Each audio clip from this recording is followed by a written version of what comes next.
breaking everything. It's all broken. That was my Windows noise. Don't listen to the Windows noises. They're all in your head. They're not real. They're not real. Don't listen to them. Don't be swayed by the Windows noises. You must ignore the voices in your head. You're going to go insane if you do.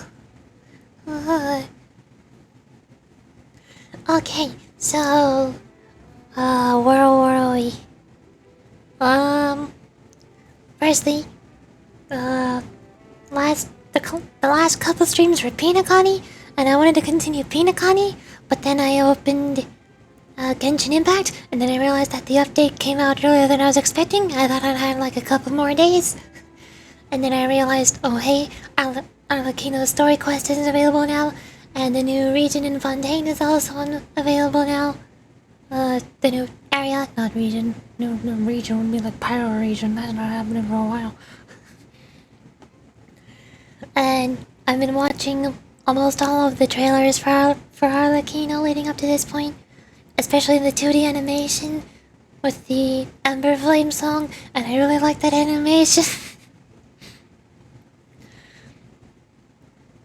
So, I decided I want to do Arlecchino's story quest.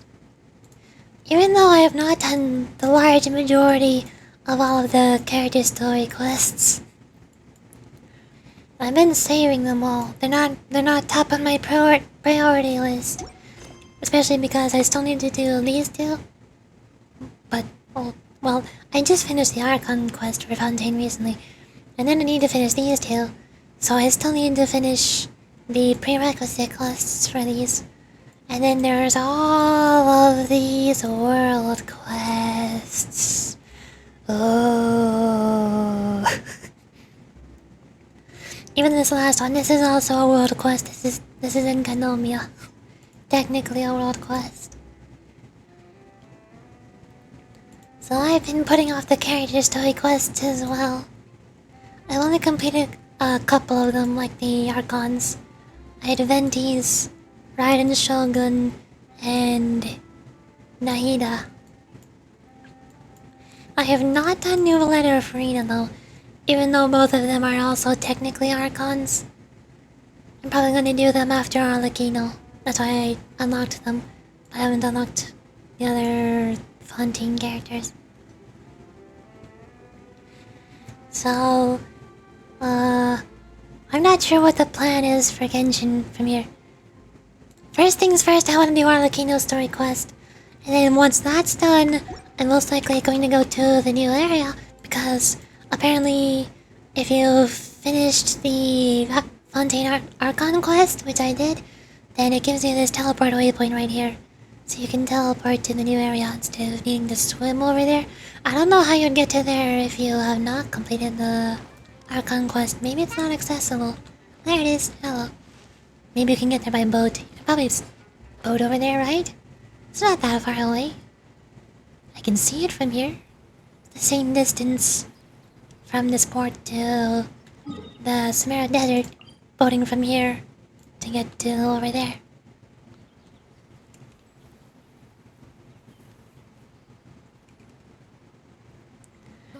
So that'll...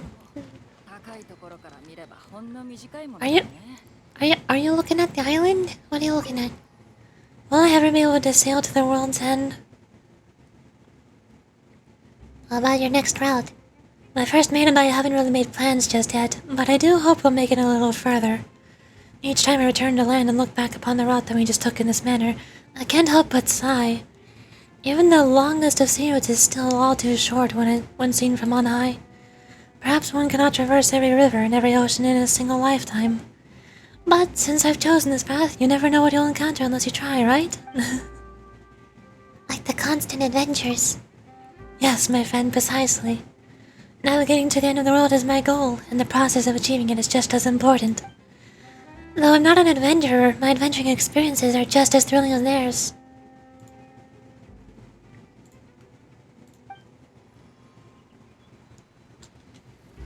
And I got 4 adventures experience for that, wow! Good job me, I did it. Okay. For Arlecchino's story quest. need to accept it. The child who doesn't exist. Got a Poison. It's a fine day, yes. A fine day for a stroll around Poison. Where nothing bad will happen. Oh, focus experience mode to avoid conflicts with other quests occupying locations or characters. I forgot they said they would add that in the live letter or special program, whatever it's called. That in a focused mode for story quests, so you don't get distracted by other side quests. Enable focus experience mode. When the heart flame goes out, enable focus experience mode to better experience this quest by avoiding conflicts with other quests occupying locations or characters. Enable. Entering focused experience. Oh, it's been a while since we visited Poison. Maybe we should head over and I can read that fast. Okay, playing when I'm going. I'm gonna go say hi to Navia. I don't know why Arlecchino would be here. Oh, Lene! I don't know why you would be here either. Hold on, Lene, give me a second. I gotta pour honey into my tea.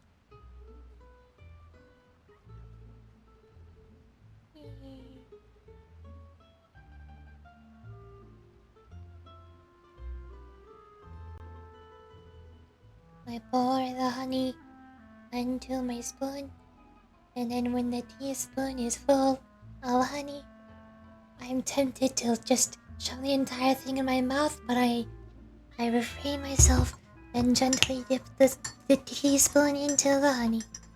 I mean, no, the teaspoon. I gently dip the teaspoon into the tea. The honey into the tea. I'm not dipping the teaspoon in the honey. Okay. I have honey tea now. Yay. Perfect for doing voices and not straining my throat. Hello, Lene. Hey, Yaichi, Paimon. Oh, Paimon knows that voice. Over here. Hello. Lene! It has not been too long. It's been like 1 week. To borrow one or more of the to borrow one of the more popular turns of phrase at the moment, this appears to be quite the fated reunion. Running into you two out of the blue like this has really made my day. I certainly wasn't expecting it. Me neither. What are you doing in Poison?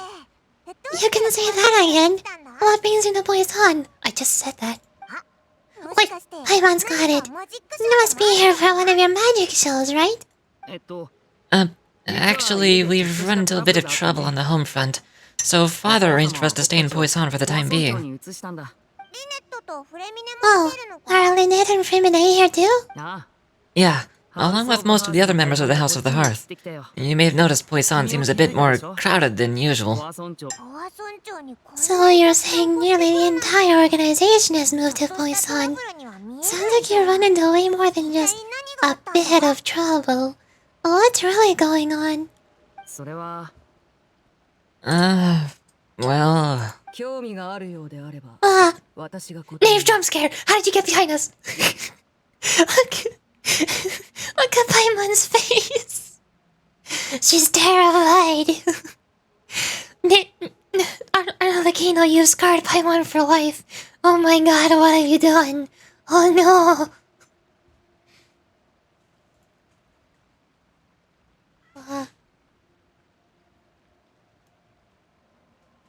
Now I gotta remember how to do an Arlecchino voice. That's one of the most difficult voices for me to do. I don't know how to do deep feminine voices. As I mentioned before, there's 2 ways for me to lower my voice. One of them is going forward, one of them is going backwards. But the problem is, going forward is how I get into fancy old lady voice. Pensione-sama voice. And the one going backward is how I go down to more masculine voices. So I need to somehow find an in-between that's not... It's going back and down, but not sounding masculine. That's really hard to do. Also, hello, Kara! Welcome! I'm doing Arlecchino story quest. This is the first time I've actually been able to do the new content in Genshin on the day it released. Because I've always been behind on the Archon quest. Well, actually, no. I didn't actually get to go to the Tenyu Vale a couple days after that released, since I didn't need to finish Fontaine in order to go there. As a little community, I'm doing good. I'm comfy. I wasn't comfy enough for the past few days to stream, but now I am. Now I'm ready. Except the problem is now I'm remembering I need to do Arlecchino's voice a lot because it's Arlecchino's story quest. I've actually been kind of excited for Arlecchino's story quest for the past couple weeks because I've been watching all of her trailers on the Genshin YouTube channel, especially the 2D animated one. That one is really good. I keep rewatching it. Please help.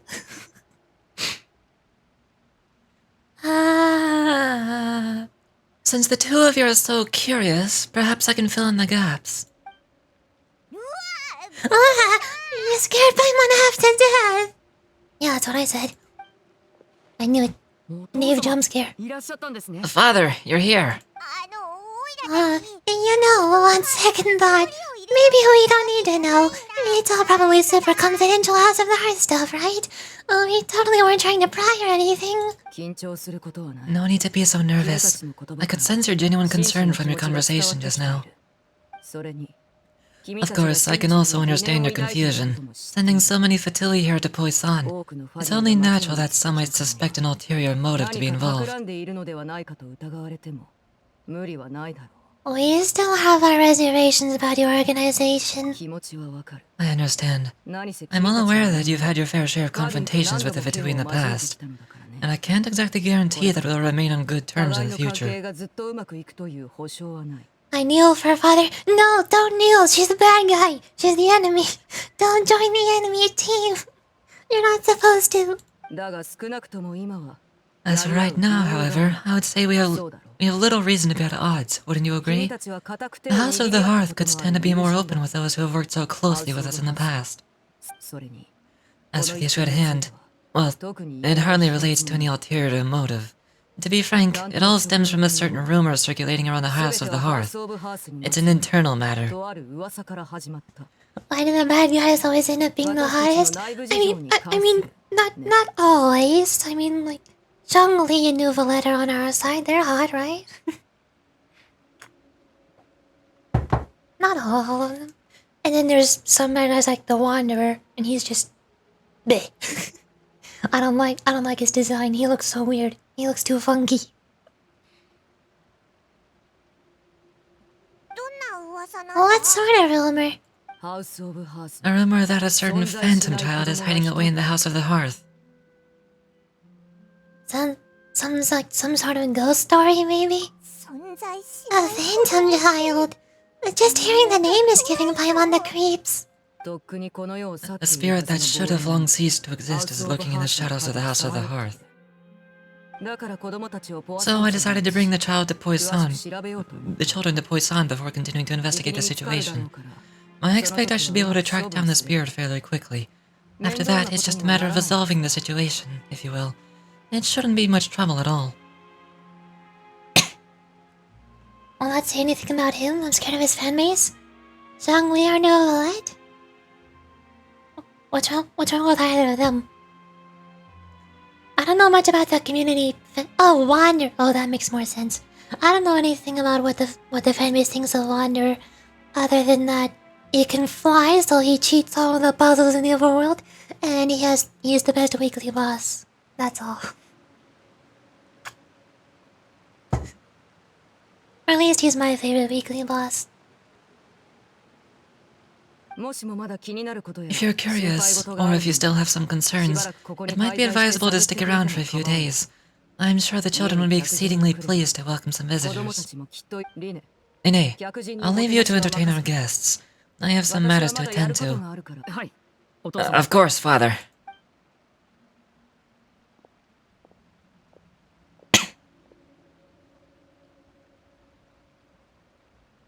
Fanbase is two sides of the extreme of either wholesome or unhinged. There's no in between. Oh no. And it's usually unhinged. Oh no. I mean, it is Genshin Impact. Most of the community is mobile gacha gamers. Of course they're unhinged.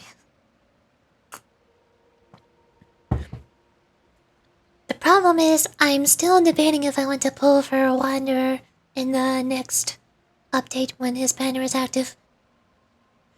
Just because of his movement. Because I still don't have Sayu, and she won't show up on any banners. I need some kind of movement character to make exploring the overworld easier. I'm tired of constantly switching to a different team that has Jean and Sucrose on it, just so I can walk around as Jean with the Animal Elemental Resonance Sprint Speed Boost. I just want Wanderer so I can move around fast. But then the problem is, Signaling just got teased or announced. On the Genshin Impact launcher, she has a banner on the new stuff. So it seems like she's going to be in the 4.7 update. One of those banners. But I still don't know if she's going to be a 5-star or a 4-star. If she's a 5-star, I cannot pull for a Wanderer. I can't afford that. I barely have enough primo gems to get to 150 or 160 pity right now. So if she's a 5-star, I won't be able to get her. I had Vendi on my main team. I never got Vendi. The only animal characters I have right now is Jean and Sucrose. Unless you count Traveler. I also have Traveler, I guess. But most of the time I have Traveler set to whatever element of the current region. So she was Dendro for a while, now she's stuck on Hydro. I don't like changing her all the time. Also, excuse me, why are you subscribing? Especially at tier 3. Are you providing funding for my gacha pools? I'm not going to do that. I don't wanna. I'm a free-to-play, I don't wanna spend money on Genshin.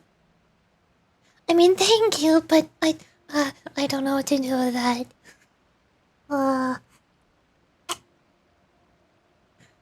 You're also the first person who's ever subscribed to tier 3 on my channel, so congratulations! Yay! You did it. I don't really have any big congratulatory party for when people subscribe. I don't actually expect anybody to do that. Yeah, I can say first. Yeah! You even have the badge next to your name, the founder badge. You are first.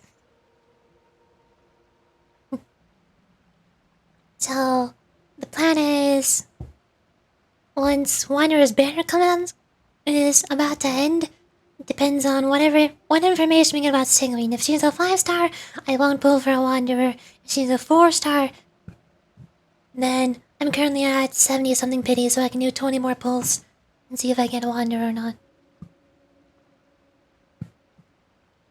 But surprisingly, I'm not planning on pulling for Arlecchino, because from what I've seen from her character demonstration videos, she seems incredibly similar to Hu Tao, whomst I already have. I don't need a second Hu Tao in my party, especially when I also have Klee. I've only fully built like 7 characters, and 2 of them are Pyro on-field DPS characters. I don't need a third one. Oh god, Hu Tao? What's wrong with Hu Tao? Is your fanbase also insane? As an ex-Chi-Chi main, Hu Tao makes me serious. Oh. Understandable. I think that's probably the reason why I still don't have Chi-Chi. The number one reason why I first started playing Genshin Impact was because I saw the trailer for Chi-Chi and I wanted to play as her because she looks super cute and liked her design and voice actor, but I've still never actually gotten her because she's a standard meta character. Instead, I got like 3 other standard characters. And now that I think about it, the reason I don't have Chi-Chi is probably because I have Hu Tao. She's probably too scared to come anywhere near my account. But I mean, after looking into it more, it turns out that Hu Tao eventually realized that Chi-Chi Or she eventually looked into Chi-Chi's past and found out why Chi-Chi doesn't want to die. So, Wu-Tao ended up changing her mind and is now trying to make up with Chi-Chi. But Chi-Chi's still traumatized, so she keeps hiding from Wu-Tao out of instinct. Because that's one of the fewest things that Chi-Chi is good at remembering, is hide from Wu-Tao. What got me to play was Style being voiced by a YouTuber I watch? Oh yeah, her English voice actor is Lily Pichu, right? I think I heard about that. That's one of the few English voice actors I know, just because people told me Lily Pichu was in Genshin Impact. I only use JP voices though. I don't know who Saya's JP voice actor is though. She does also sound nice, extra whispery because of how tired she always is. But of course I don't have Sayu either. I'm not allowed to have the characters I want. I'm a filthy free to play. One day. I'll still only know Lily Peach has the voice of the unhinged Roomba in that one video. What? I haven't seen that one. I haven't seen anything about Lily Pichu or offline TV for years now. I don't remember what the last thing they were up to was.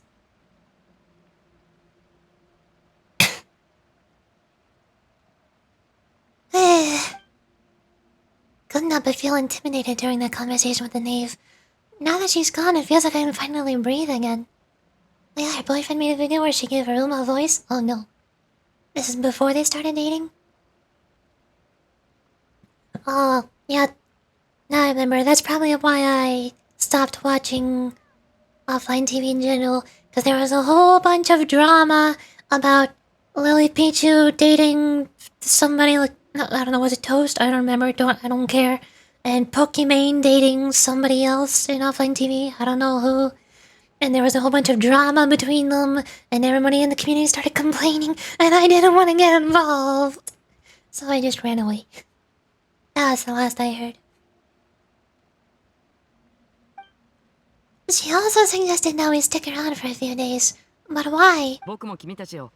It has long been a dream of mine to invite you to our home and introduce you to my other siblings. You're quite well known in the organization already. A lot of people have been talking about you, especially after everything with the prophecy. If you're willing, why don't you stay a while and have a little chat with us? Oh, alright.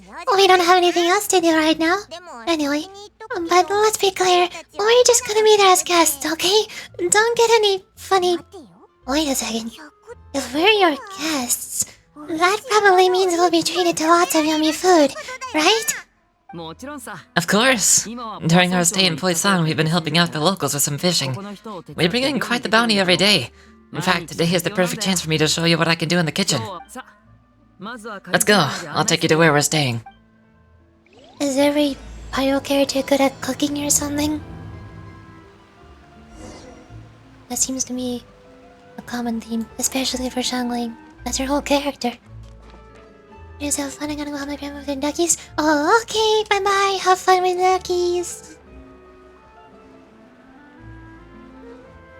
I only know one other person that has a bunch of pet ducks and she likes drawing them as, like, adventurers in cartoon form. They go on adventures in the duck world. We rented this house from one of the locals to use as a temporary base. I'll come back later and tidy up a bit. After that, it should be all ready for you to stay in tonight. Awesome, thanks. So, where are we off to now? Well, when I happened to run into you two earlier, I was actually in the middle of distributing some supplies. With as many people staying in Poisson, we have to bring in outside supplies every now and then. I should have probably made sure the rest of these provisions got delivered. Otherwise, people might start to get antsy. Okay, we'll come with. There are all sorts of rumors about your organization floating around out there. Paimon's not sure she can even take a wild guess as to what's true and what's not. But now that we finally have the chance to see a day in the life of the house, we can take a good look at how you operate. Well, you're more than welcome to come along. Just follow me. Wait, so the house of the hearth is here in Poisson? I thought it was in Snesnea. Or is this like the the Fontaine branch of the house or something.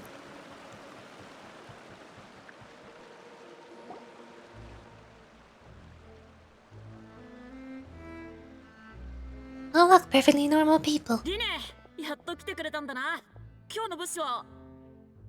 That is not the voice I was expecting to come out of that model. Lene, you're finally here! And the supplies. I'm assuming you've... Brought them with me? Yep, here you go. Hello? Something caught your eye? It's Yoichi and Paimon! No way! Come here, everyone! Hurry! Yoichi and Paimon are here! Oh my god, I'm famous. Well, one at a time, please. Don't crowd around them all at once. We don't want to scare off our guests now, do we? It's alright. Gotta say, Paimon didn't realize we were this famous. Of course! Father and Lene have told us so much about you. Father told us about how you helped Lene. According to her, you're a trustworthy friend. And as far as she's concerned, that's pretty much the highest compliment we've ever heard her give. As you can imagine, everyone's been very curious about you. I heard Yoichi is so strong that she can move a mountain with her bare hands. I heard Paimon eats so much that she can clean out an entire pantry at Hotel de Board in just 3 days. Wait a second. That's the rumor you heard about Paimon? Not cool at all.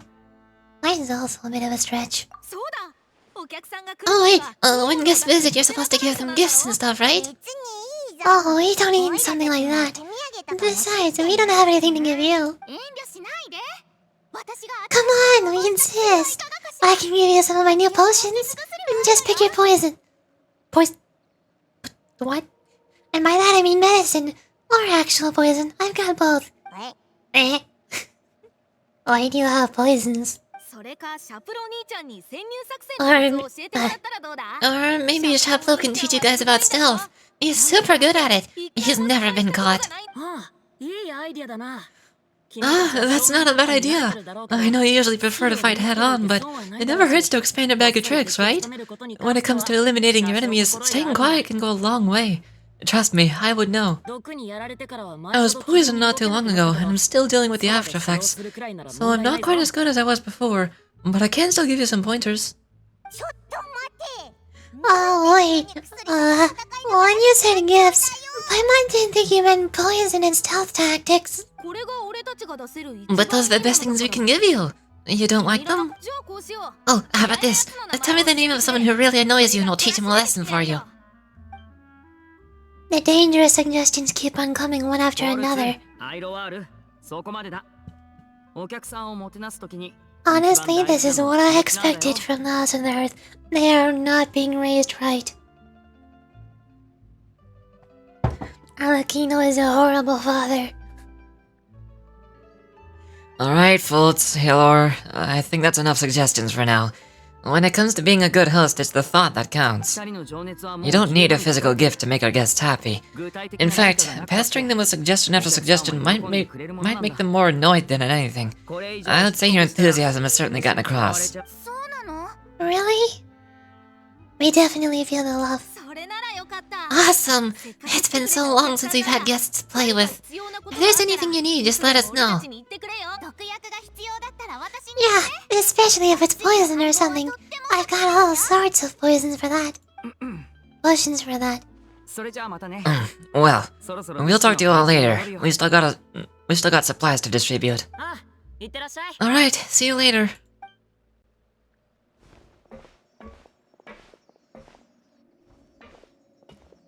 Lene, how are you so civilized compared to them? Bye! Lene, about all that poison and stealth tactic talk just now. Scared you, did I? Did it? That kind of talk comes from Comes with being part of the House of the Hearth. When Fultz was really young, he strangled all of his family pets, just out of curiosity. He was labeled a dangerous problem child and was abandoned by his family. Helor has an unnatural obsession with potions. Father has forbidden her from trying all the different concoctions she comes up with, but she still tries to test them in secret. You really have to keep an eye on that one. Chaplo is around my age. While I'm mainly responsible for collecting intelligence, he handles surveillance. He's very passionate about his work and has no reservations about taking on some very difficult missions. I know you two probably aren't used to that kind of talk, but I can promise you, they only had the best of intentions. Things like stealth tactics and developing different poisons, they really mean a lot to them.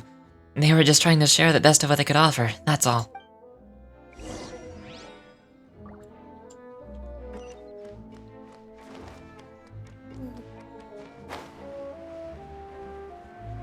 They mean well, right? They're not trying to kill me, right? Right? As long as they're not plotting to kill me, then we're good, we're friends. Filial, supplies are here. Thanks. And who are these two? Outsiders? Allow me to introduce you. This is Yurichi and Paimon. Oh, you're the famous duo I've been hearing so much about. It's nice to meet you. I've heard you've traveled to all sorts of places. Is that true? Of course! We're making our way all across Teyvat. Oh, good for you. You must be pretty familiar with Fontaine by now then. Have you seen the new opera that started running recently? I think it's called The 4,000 Thieves? This is the first we've heard of it. It seems like it's going to be fantastic. From what I've been able to tell from the posters anyway. You should definitely check it out if you have the time. Oh, and there's the Blind Maiden too. That one is supposed to have an audience interaction. Seems pretty interesting. As you spend some time thinking about popular culture, the atmosphere I can't read that fast. After this mission is over, I think I'll go get a manicure. Maybe I should dye my hair. How much it'll cost? Is it just Paimon, or do these two seem much easier to get along with than the others? It looks like the House of the Hearth has some normal members after all. I heard that. Oops. I'm guessing you're referring to Fultz and the others. Yeah, we're definitely not like them. I bet those crazes are practically foaming at the mouth right now. I'm sure they just can't wait to get back to Snezhnaya to carry the plan. I thought they were from Snezhnaya. That's enough, Filial. Don't talk about family members behind their back, right? Whatever, let's go. I guess this is goodbye then. If you ever have some time, we should go see the opera together.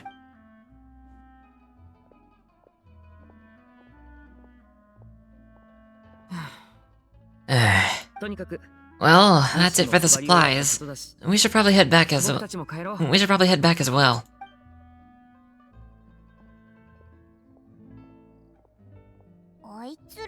Well, they didn't seem too happy with each other. It seems like there could be something more going on here. It's better not to pry. You're right. We're only here as guests after all. Linnea's getting super far ahead. Come on, let's catch up. I'm coming. Oh. Shinies. Wait, he's down? Did he jump?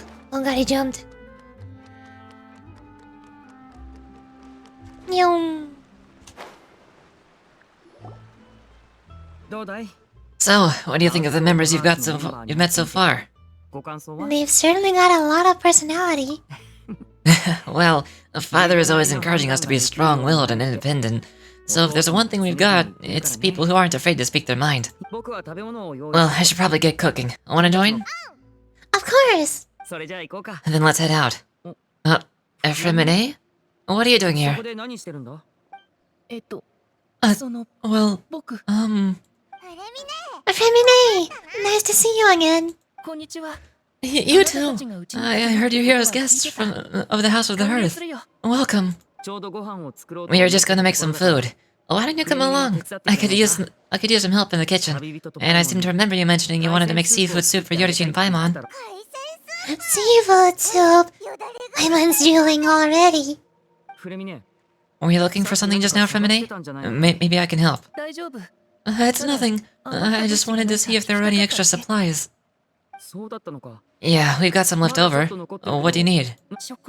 Some food and water, and some clean cloth if possible. No problem. Give me a second here. Food, water... Wait a minute. What do you need all of these for? You're not on any missions as far as I'm aware, and you were just going to come eat with us, so what's this all about? I thought I'd grab an extra portion because I get hungry at night. Could be because I'm growing, you know, and... Femine, you remember what I told you, you're not like me. Your lying skills still need some work. Tell me what's going on. Is it really bad enough that you have to keep it from your own brother? Maybe it'll be better if we gave them some space. This is the first time I've seen that kind of look on your face. Whatever happened, does it have something to do with father? Yes. Just follow me. Did she hurt somebody? Is the cloth going to be used for bandages, but you don't have any normal bandages? Who got hurt? Who got involved? What happened? Misoi. What's going on? Wait, what? Wait! Aren't you the person from the 2D animated trailer video? How? No, there's no way you're the same person, surely. You're back! Oh, and you brought some friends with you this time. Hello, my name's Lene. I grew up in the House of the Hearth. And you are... That is her. But how? She died. She didn't just die, she got old. How are you a child? Are you a ghost? Oh god, she's a ghost. Hi, Lene. I am also a child of the House of the Hearth, just like you. You can call me Clervy. Clervy? It's nice to meet you. Does that name ring any bells, Lene? No, not at all. That's not a name we have on our roster. I'm sure of it. What I'm not sure of, though, is how she managed to sneak in. She must be the phantom child Father has been searching for. From the looks of it, I'm guessing you were the one that found her, Femine. You, haven't told Father, have you? No, I haven't told anyone. I've just been keeping her hidden. For how long? About half a month now. So ever since we got to Poisson, then. Do you have any idea what you're doing? I know what I'm doing. Really? Because from where I'm standing, it looks like you're hiding the very person Father's been trying to find. If Father finds out about this, everyone involved is going to be punished. You know the rules of the house, Remine. I know you do. Father doesn't tolerate any form of betrayal, so why are you doing this? I've thought it through, and I just can't hand her over like that. Lene, don't you remember last year? Chapeau nearly died after getting poisoned during that one mission. He hasn't been able to get back before... What? He wasn't able to get back before the poison started taking effect, and not a single person was there to help him. That night while I was sleeping, I heard a voice telling me to go save him. I opened my eyes, but I couldn't find the source of the voice. I thought maybe I was just hearing things, but I went to look for him anyway. Luckily, I got there with enough time to save his life. That feeling of being haunted, of hearing voices, it's happened many times in the House of the Hearth. I'm sure you've noticed. So what you're saying is, that was her. She was the one who spoke to you that night. Unless there are other spirits roaming around the House of the Hearth, I don't think there's any other possibility. If Clervy were our enemy, it wouldn't matter whether she was a spirit or an actual child. I would have acted without a second thought, because that's what Father ordered us to do. But she's been living with us, helping us from the shadows all this time. I think that makes her family. I couldn't just hand her over to be dealt with. Not when there's so much we still don't know. So, what is your plan then? You can't keep her here forever. Someone is bound to find out eventually. I haven't thought that far yet. I don't want to disobey an order from father, but I also don't want to put Clervy in danger. Come with me. There are a couple things I'd like to say to you in private.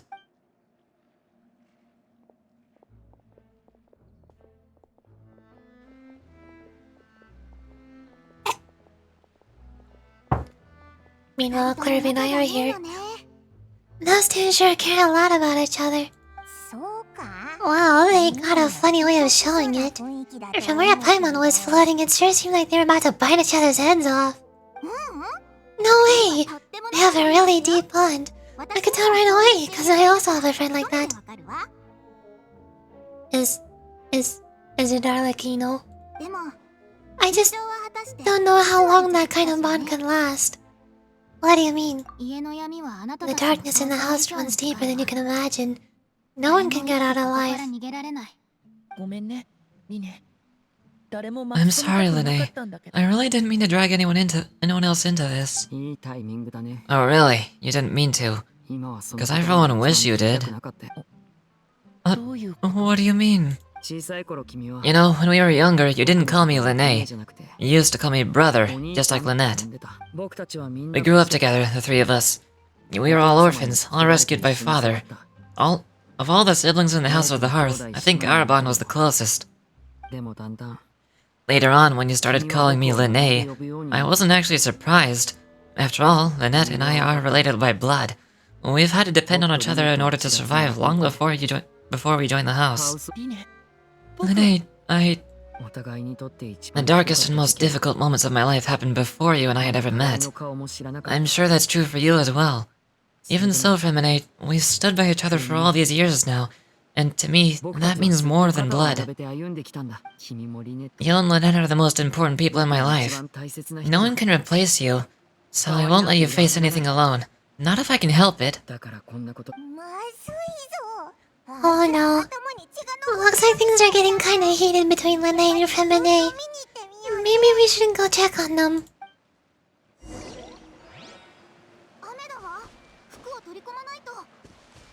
It's raining? I don't see rain. We're underground. What do you mean it's raining? Oh, ow!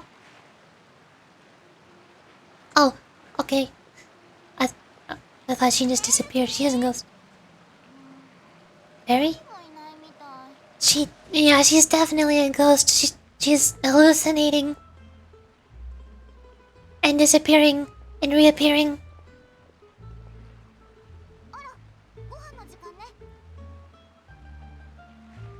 What the heck is Arlecchino gonna think when she sees Clervy's ghost here? As a child ghost. She's not even grown up. How? Why? What does it mean? Hey, you two. I hope we aren't interrupting anything. Like a fight, or... Oh, wait a minute. Feminate, you're not crying, are you? Is everything alright? Everything's fine. Thanks for asking. Well, we're all friends here, right? We've been through so much together. So if there's anything we can do to help, just say the word. It's just a small family dispute. It's not something our guests should trouble themselves with. In fact, it may be better if you stay ended here. But sometimes having guests around can come in handy. What? What are you getting at, Yurichi?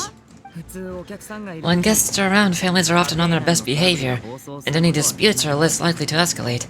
And that's what you're trying to say, isn't it? Exactly. Thank you. I was really hoping to keep you out of it, but even if I could think of some other reason to turn you away, I'm not sure I could convince you.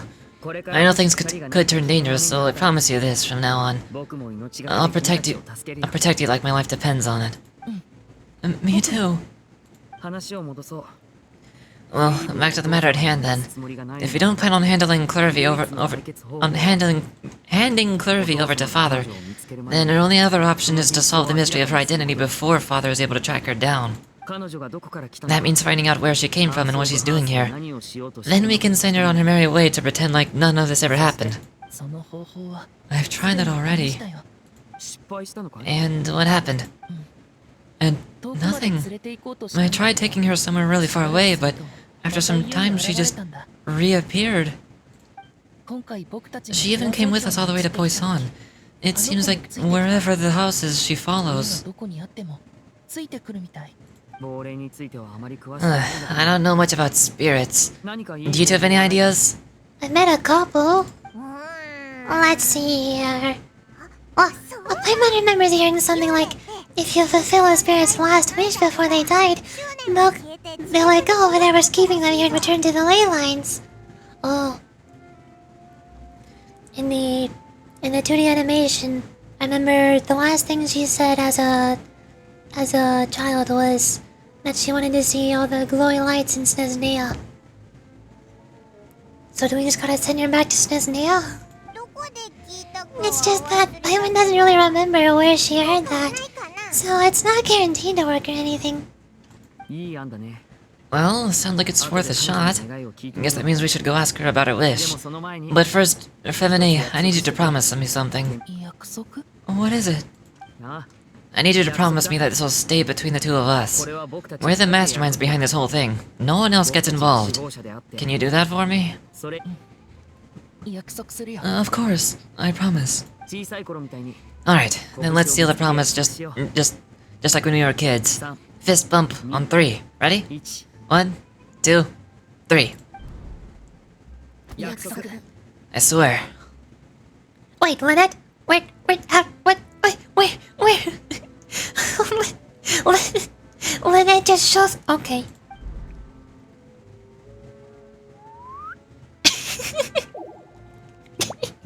Lynette turns... The sound effects. Huh? Oh! Lynette? You scared me. What a surprise! What brings you here, dear sister? Her face! That is the biggest pouting face I've ever seen Lynette make. She's... Lynette, please explain why you're keeping secrets from me. I thought you would keep secrets with me and against Femine, not the other way around. I feel so betrayed right now. This is unacceptable.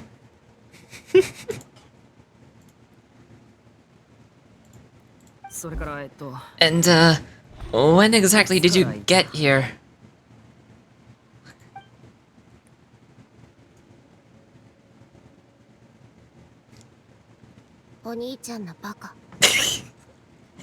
You're an idiot, brother. And you too, Femine.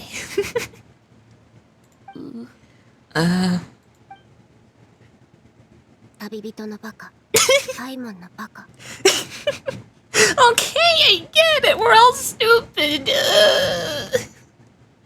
Please stop insulting me.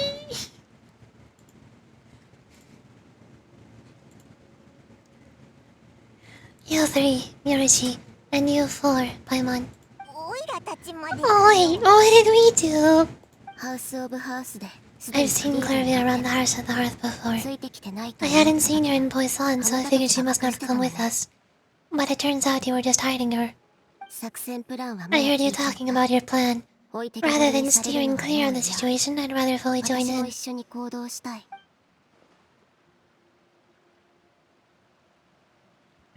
If you don't agree, I'll have no choice but to report everything back to Father. Simple as that.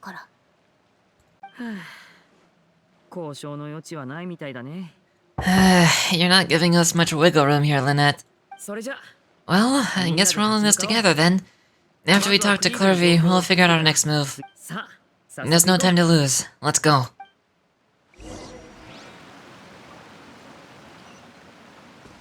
Well, our party is full now. We got more people. I'm full. Thank you for bringing me this food, you guys. She said she's full, but the food doesn't look like it's even been touched. Well, she is a spirit. That's right. Based on what I've been able to observe, it doesn't seem like Clervy can interact with the physical world at all. Still, when she's presented with food, she'll always linger around it for a good little while. Maybe in her mind she really is eating those things. Does she know that she's already passed away? I've tried to ask her, but she didn't answer. My guess is that she's just as confused as we are. Or maybe she couldn't understand the question at all. Clervy, if you've got some time, I'd like to ask you a few questions. Sure. Oh, another new friend. Hi, I'm Clervy. Hello. Clervy, how did you join the House of the Hearth? Huh? Isn't it the same for everybody? The knave brings you here, and then you can't leave. It's just that. Your name, it's not on the roster, and I've never seen you before. The roster? Ah, I get it now. I think there might be some things you don't know about this place. The people in charge, they're not as nice as they look. They say they keep a roster, but it's not complete. There are a lot of people who aren't on it, and never will be. In this house, some people are family, and other people are just test subjects. Those kinds of people aren't ever going to get a place on the roster, unless it's the roster of people who've been executed. Wait, does that mean the knave... she... Is there anyone that can vouch for you? Perry! She's my best friend. She's the only one I trust in this place. Have either of you heard of that name before? No. Me neither. Clervy, Perry, neither of those names are on the roster. But it seems like she's telling the truth. Either that, or this kid's already got a bag of tricks bigger than mine. Maybe we should try a different approach. Clervy, do you have a wish? A wish? Yeah, it can be anything you want. Just imagine, it's your birthday, you're blowing out the candles, and your wish is...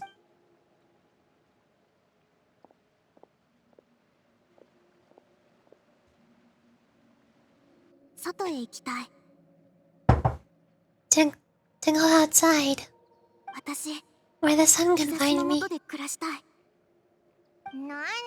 And that's it? Oh, that sounds easy enough. Something tells me it's a little more metaphorical than that. The darkness in the house runs deeper than you can imagine. No one can get out alive. What did she mean by that? Things can't be this simple. Okay,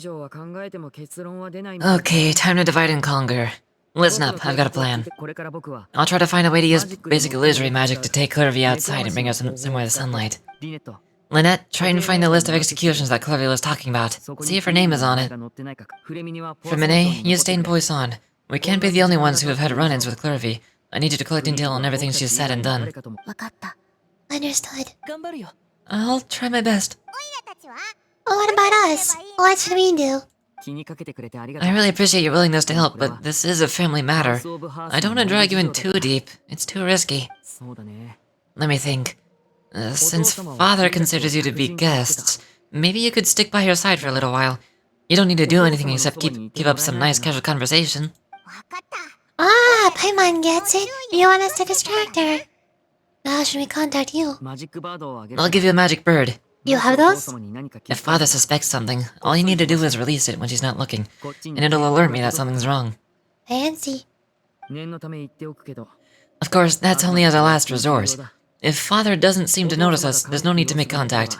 We'll reconvene here tonight after all's said and done. If the worst case scenario happens and we're discovered, just tell Father everything. We're not gonna let our guests get punished for our own actions. That's where we draw the line. Be careful. You too, okay? This is where we part. Father should be at the beach nearby.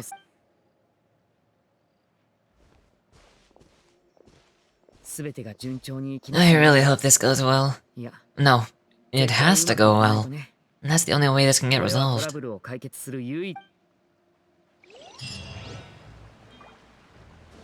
Anything else to say? Clervy, I'd like to take you somewhere. Is that okay with you? Sure, where are we going? Like I said, I'm pretty sure the sunlight is a little more metaphorical.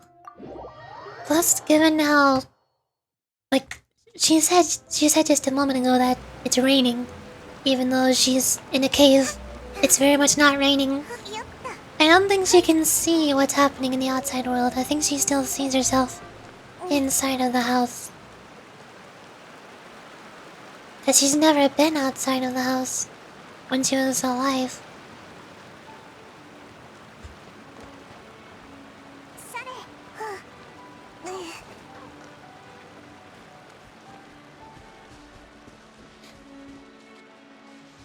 Because if she never saw the outside world while she was alive, then how would her ghost know what the outside looks like? She couldn't comprehend. I'm guessing. Meryl's. Bunk. Bunk. Bunk. There's one. Two. 3. I did it. Yay! Hello. Finally, we get to talk to Arlecchino in Arlecchino's story quest. And also Child is here. Hello. Hi. It's the knave! And Child? Hey, aren't you supposed to be in Snezhnaya recuperating? What are you still doing in Fontaine? Ah, it's you two. I didn't expect to run into you here. I was unconscious for quite a while after the fight at the Primordial Sea. After I woke up, I realized I was being taken back to Snezhnaya, and well, I couldn't have that now, could I? Not when I've still got unfinished business here in Fontaine. So I mustered up all my strength and made the journey back on my own. What sort of unfinished business are we talking here? It has to do with Skirk, my master. I really wanted to meet up with her, but by the time I got back, she'd already left. I forgot, was Skirk the person that Nuvolette and I talked to after beating the whale? Or did that person just mention Skirk's name? I forgot. I don't know who that person was, and I don't know who Skirk is. I don't know the names of any characters in Genshin that are not the playable characters. Now we've seen in-game, like, the other witches have been mentioned a couple times. Like, just recently we talked to one of the witches, and Natural Harmonia Gropius, through a teacup, but we still haven't seen her. And apparently, Klee's mother is also one of the witches, but we've never seen her in the game. Why not? I don't know. Who are these people?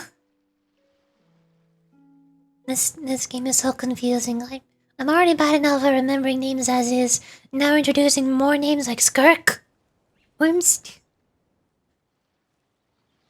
All I can guess is that some of these people are characters from Honkai Impact that are reoccurring.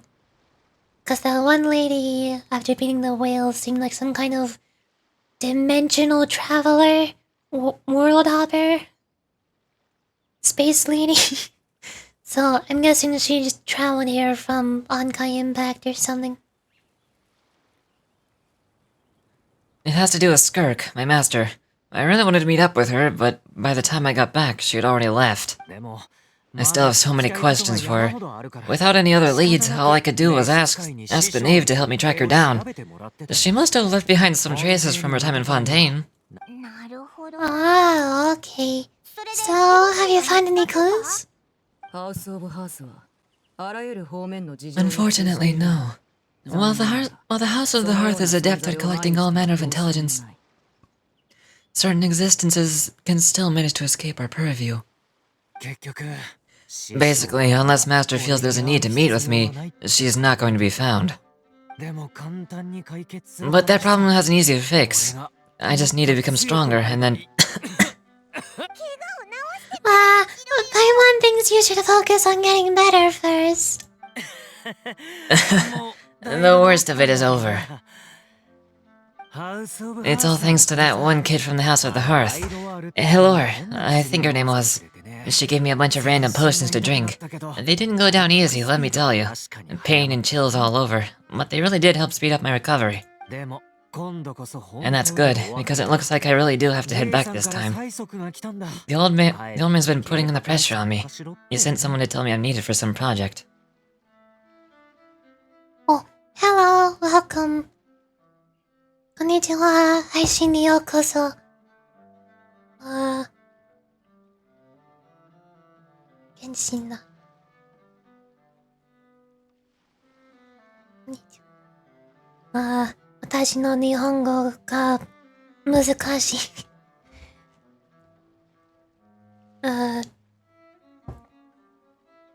漢字全部難しい。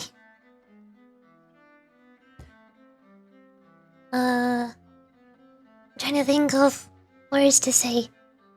I do not have enough practice in Japanese. That is the whole point of the Japanese voice acting, though. So I can try to pick up on some of the words they say. 日本語上手ですよ。ありがとうございます。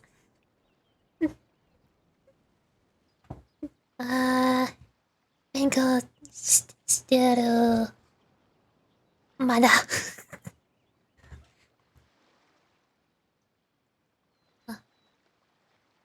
Did I already read this? I already forgot.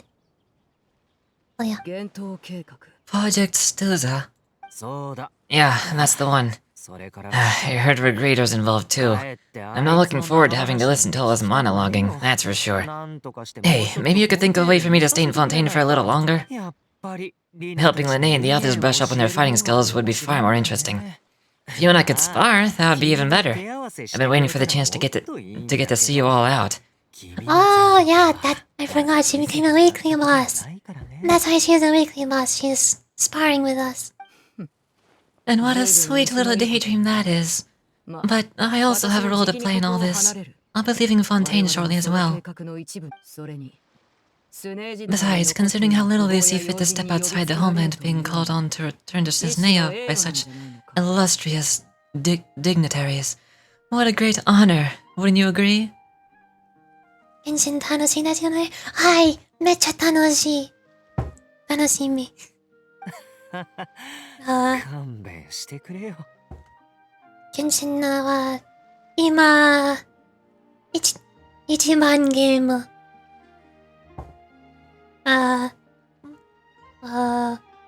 also, what's the word for also? もっとブルーアーカイブと本会started? I don't know the Japanese word for honkai started. I think it's the same. Well, one I could do without, I'd say. Is it just Paimon, or does it kind of seem like they're just casually trash-talking their colleagues behind their backs? So, dear guests of the House of the Hearth, to what do I owe the visit? Well, we just, wanted to learn more about you. Right, we're super close to Lene and the others, but we still don't know much about you. Is that so? Introductions have already been made, have they not? Oh, well, you see, there's only so much you can learn about from someone from a short introduction. At least tell us something a little extra, like, oh, why do you call yourself father? Oh, good question. I'd also like to know. The fact that you have to ask tells me your intelligence work has been quite successful. And telling you the answer to that question would only serve to undermine that success, and we can't have that, now can we? Spoken like a true diplomat. That's some expert sidestepping right there. Well, if there's nothing else, I think I'll take my leave. I still have a small matter to resolve at home. Wait, don't go! If the knave leaves right now, she's sure to run into Lene and Clervy. Should I release the bird Lene gave us? No, she should try to get her talking about something else first. About the House of the Hearth. What does the organization mean to you? Oh, I'd also like to hear the answer to this. I've met some of the members of your organization, and they all seem like really good kids. They actually reminded me of Tanya and Tilser. I don't know who Tonya and Tilser are. Which, by the way, if you ever betray them, I'm just letting you know, I won't let you off easy. And why would I betray them? Well, you've already betrayed the House of the Hearth once, haven't you? At least, that's what I've heard. Excuse me, what? What happened? When did you betray them? Okay, I admit, that's just what the old man told me. The rooster, I mean. Is that one of the Harbingers? It's with a capital, I think that's a Harbinger. Why are one of the Harbingers called a rooster? The knave betrayed the House of the Hearth? So, does that mean what Clervy said was true? Does the knave really treat her children like test subjects? Oh, wait. Did he really do something bad to those kids? Never mind what I've done. I'm more curious as to what the mighty rooster has to say. Care to enlighten me? Well, nothing much. Just some stuff about you taking out many other members of the House of the Hearth, even going so far as to attack your own family. Ah, I see. Based on your reaction, I'm guessing it's all a bunch of lies? Hardly. I don't appreciate his particular turn of phrase, but I suppose he didn't say anything untrue. Although it would be more accurate to say that there's a certain level of prejudice involved. But I don't intend to clear up that just yet. Prejudice has a funny way of concealing the real truth behind certain things, an attribute that I find to be quite advantageous. Call yourself a Fontanian, for example, and people will assume all sorts of things, when the real truth is that this is simply the land where I was raised. What? You're not actually from Fontaine? But then, why did you try to help out with the prophecy and everything? I was trying to protect the children born in Fontaine. Claiming that I myself was a Fontanian simply made it easier to operate. People would hardly suspect a fellow Fontanian of having any ulterior motives. Who wouldn't want to save their homeland after all? The primordial sea wouldn't have any effect on me, but it wouldn't have caused great harm to the House of the Hearth. Well, you wanted extra information, didn't you? There you go. I hope that satisfied your curiosity. So much for learning anything else about her betrayal. She probably only revealed that other secret in order to change the subject. It seems like she's trying to avoid talking about her past. So you stayed in Fontaine for the kids. I guess I was wrong to believe you'd betray them. Apologies. It looks like I was holding on to some prejudices myself. Good. Like I said, I like it when others have misconceptions of me. Actually, while I was recuperating at the House of the Hearth, there was something else that really caught my attention. I heard that members always resolve disputes and arguments with a family spar, and the loser has to back down. Seems pretty cool if you ask me. It would also give them plenty of opportunities to hone their skills. Well, that's only a recent development. In the past, such spars weren't nearly so friendly. The losing party would lose everything, including their life. They were that high stakes? Oh, at least that's not a thing anymore. Well, the current atmosphere's not half bad. I'm a bit jealous, actually. You've got so many family members around you, and you even get to live with them.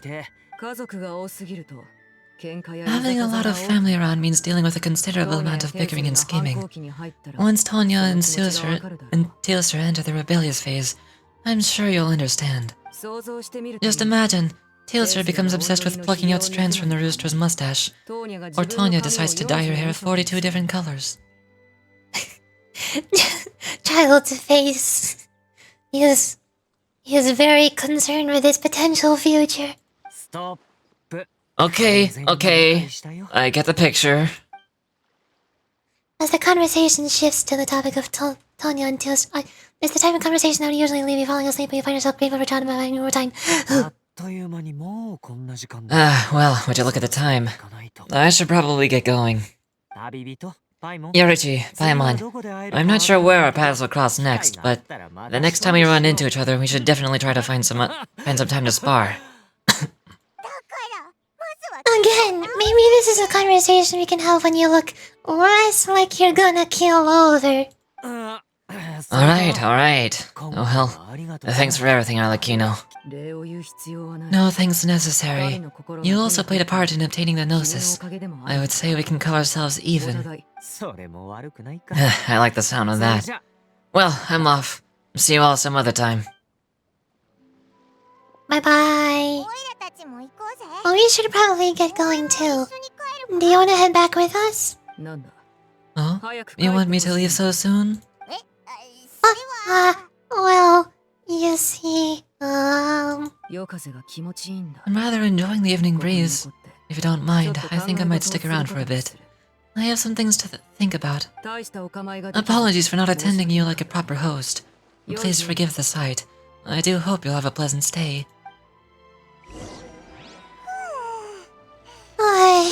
We managed to keep her distracted until nightfall. Good thing Chad was here to keep the conversation going. You don't think she suspected anything, do you? It's definitely possible, Paimon. Wonder if Lene ran into any issues.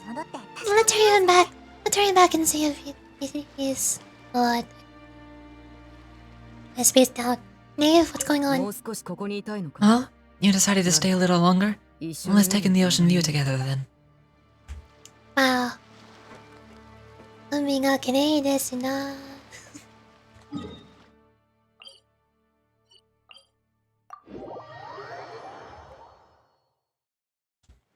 にょ。Incoming.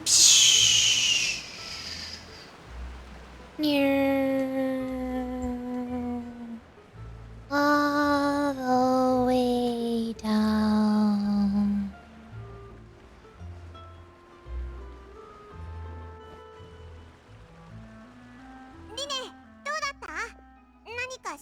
Lene, how did everything go? Well, long story short, we ran into a small issue, and clearly can't go into the sunlight. What do you mean? Wow! Everything was fine at first. She followed me up to the surface just like I told her. I can see the past. But I led her out of the shadows and into the sunlight. She vanished. I turned around and there she was, standing at the edge of the shadows, silently watching me.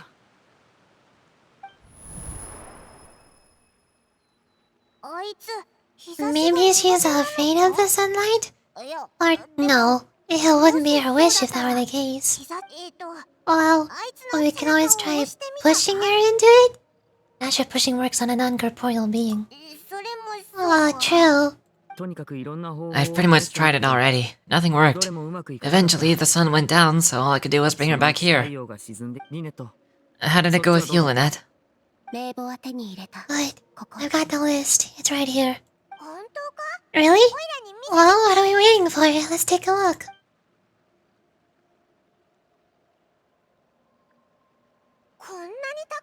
Whoa, that's a lot of pages. It's gonna take forever to get through it all.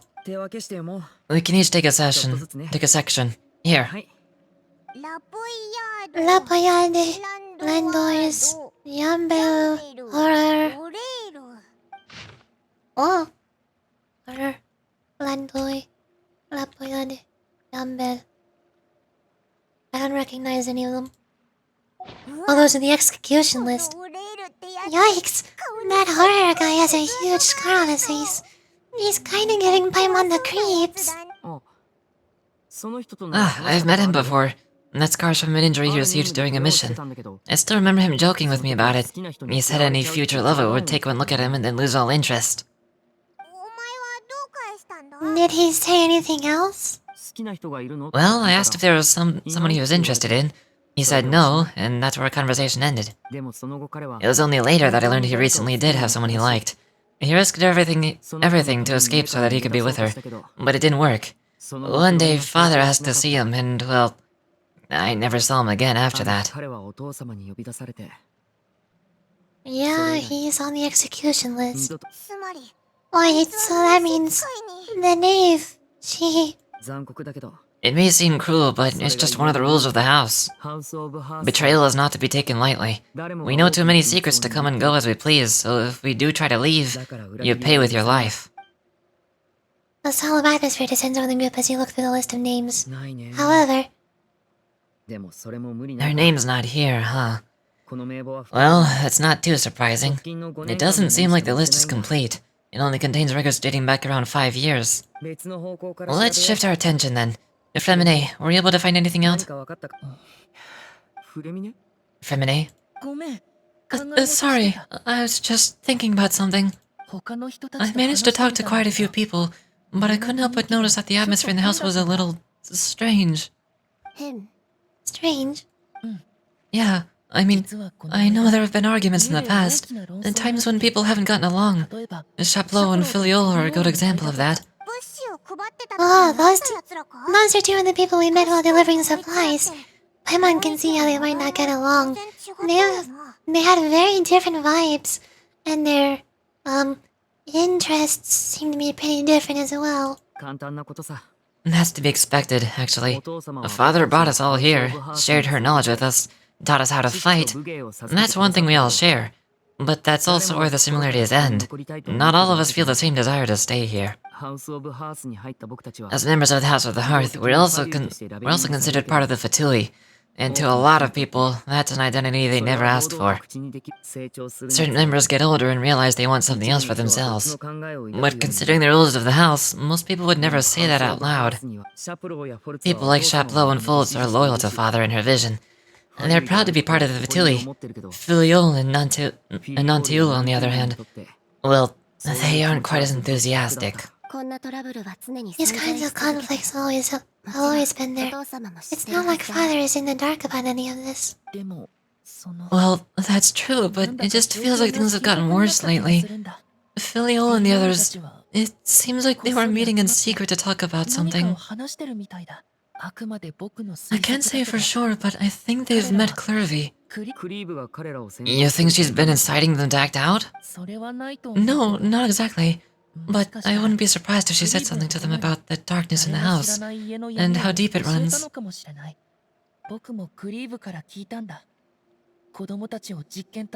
She told me about it before. Experiments being run on children, and people being used as pawns on the battlefield, without so much as the strength to survive. And they just believed all that? Without any evidence? Clary's words probably gave them the excuse they were looking for. Whether they actually believed them to be true is secondary. This is all because of the Project Stuza, isn't it? Whoa, hold on a second. What's this Project Stuza all about, huh? This is the second time it's come up now. Sorry, but I'm not sure of the details either. I only know what Father has told us, which is that it's something the Rooster and Regrator have been working on together. Apparently it has to do with the Fatui's strategic plan for the future. Because the House of the Hearth was so successful in obtaining the Gnosis, we now have the honor of playing a key role in Project Stuza. Wait, but isn't that a good thing? Key role is just another way of saying dangerous role. To us, the whole thing is an inconvenience. Father thinks so too, but she's in no position to refuse. Their plan isn't exactly unreasonable, and they've been funneling the house a lot of funding. It's just that we'll lose a lot of members in the process. Participating in the plan, it's an honor in name only. What they're really trying to do is subdue us. The existence of an intelligence organization outside their control makes them feel uneasy. Looks like the Fatui are plotting something big. But given how little Linnae and the others seem to know about it, I probably won't be able to learn much. I should keep a sharp eye out during any future dealings with the Fatui to see what I can learn. Okay, super complicated. Top secret Fatui business aside, what does all of this have to do with the conflicts you were talking about earlier? My mind doesn't get that connection. External pressure has a way of exacerbating internal strife. You can't overlook the power of fear either. People are afraid of dying, and that fear is often the impetus for a lot of stupid decisions. I thought resolving the Clervy situation would make everything go back to normal. But it looks like things are more complicated than I thought. If we leave Filiol and the others on to their own devices, sooner or later, Father will be forced to take action. We can only focus on one situation at a time, brother. You're right. Even if we confront Filiol and the others, it won't do any good. It might even make matters worse. We should focus on Clervy for now. Well, it's getting late. We should head back and get some rest. We'll try again first thing tomorrow. Lynette, you stick with me this time. Femine, keep a close eye on Filiol and the others. Make sure they don't do anything they'll regret. Good work today, everyone. Have a good night, and I'll see you tomorrow.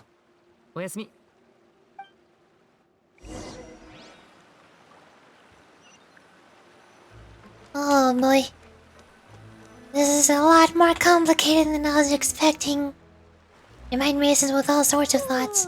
You try to rest, but you can't read the rest of this text fast enough.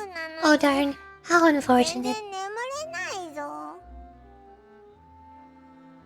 I might go and refill my tea in a moment. It's almost empty. Paimon was looking forward to an early night, but she can't sleep at all. Hey, you don't think the knave will be too angry with Lene and everyone if she finds out about this, do you? She's even scary when she smiles. If she were to actually get angry... Ugh. You'll have to protect Paimon if that happens. Okay, Yurichi? I am also afraid of her. Well, in that case, we should just plan on running away. We'll grab Lene and the others and we can make a break for it as fast as we can. Oh, look! Look over there! What's she doing over there? Quick! Let's get after her before anyone sees.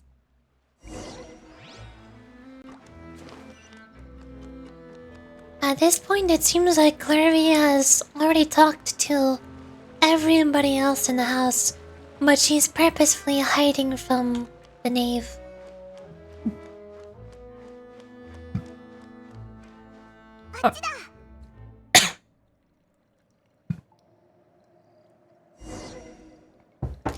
Or maybe she's not purposely hiding, maybe it's that Arlecchino just can't see her for some reason.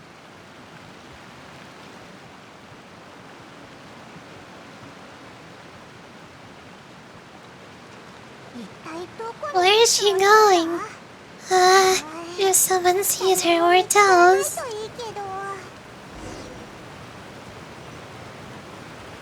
I'm out of stamina.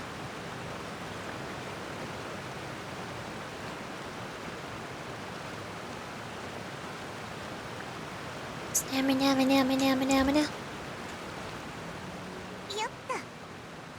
Genki gauge hayaku. Oh, look, she stopped.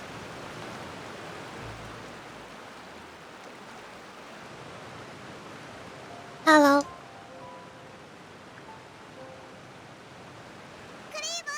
Clervy! Shh. I opened the window while no one was looking. Look how pretty the outside is. Window? There's nothing here. Like I said, it seems like, from her perspective, she's still inside of the house. If only I could have more than this. You probably think I'm being silly, huh? All this hopeless resisting. It's better to dream of what I could have than try to make it a reality, right? Please help us get on the same page here, Clervy. We need you to tell us what you know. Can you do that? Sure. Although after you hear all this, I think you might regret that decision. Everyone in this family is nothing more than a tool. Something to be used and exploited, or all expendable, including me. As long as you're useful, you get to stick around. Lose your value, and you're headed over to the doctor, experimented on and given a fate worse than death. I've seen it happen again and again, and I've had enough. You're saying the knave did all that? It's just... that doesn't seem like something she would do. She's scary and all, but it seems like she has... even she has lines she wouldn't cross. Is she referring to the previous knave? Before Arlecchino became the knave? I knew you wouldn't believe me. Everyone thinks she's a good person. They all think of her as like a real mother. See? She's talking about mother, not father. Mother. But she doesn't deserve that title. She's disgraced it and tarnished it. And if I had things my way, I'd never see her again. If only Perry were here, she'd understand. Perry. There's that name again. Also, Paimon's getting a strange feeling. It almost feels like she's not really here with us. Paimon can't tell if she's actually talking to us, or if she's mistaking us for someone else. She's a spirit, it could be anything. Well, in any case, it seems like she really needs someone to talk to. We should keep her company for a little longer. She looks so young, but it seems like she's been through a lot. It's getting windy. I should close the window. Oh, look at the moon! Isn't it pretty? Hey, wanna hear a secret? I heard that if you look up at the night sky in Snezhnaya, you can see the aurora. It's supposed to be super pretty, even prettier than the moon twilight. I'd love to see it. Harry and I promised each other that once we're older, we're gonna see it together. But I can't find her. I'm worried she's also been... no. That wouldn't happen to her. She's special. Mother likes her a lot. I should really go talk to Mother, but we just fought. She doesn't want to see me, and I'm too scared to face her. What should I do?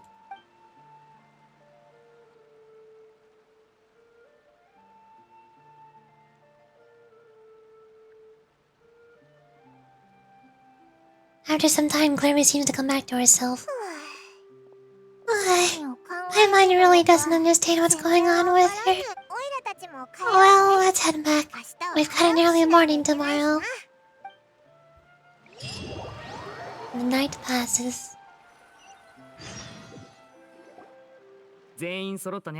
Alright, looks like we're all here. Let's go ahead with the plan. Before we do that, I have a question. Huh? What is it? Have the knave and the doctor ever worked together?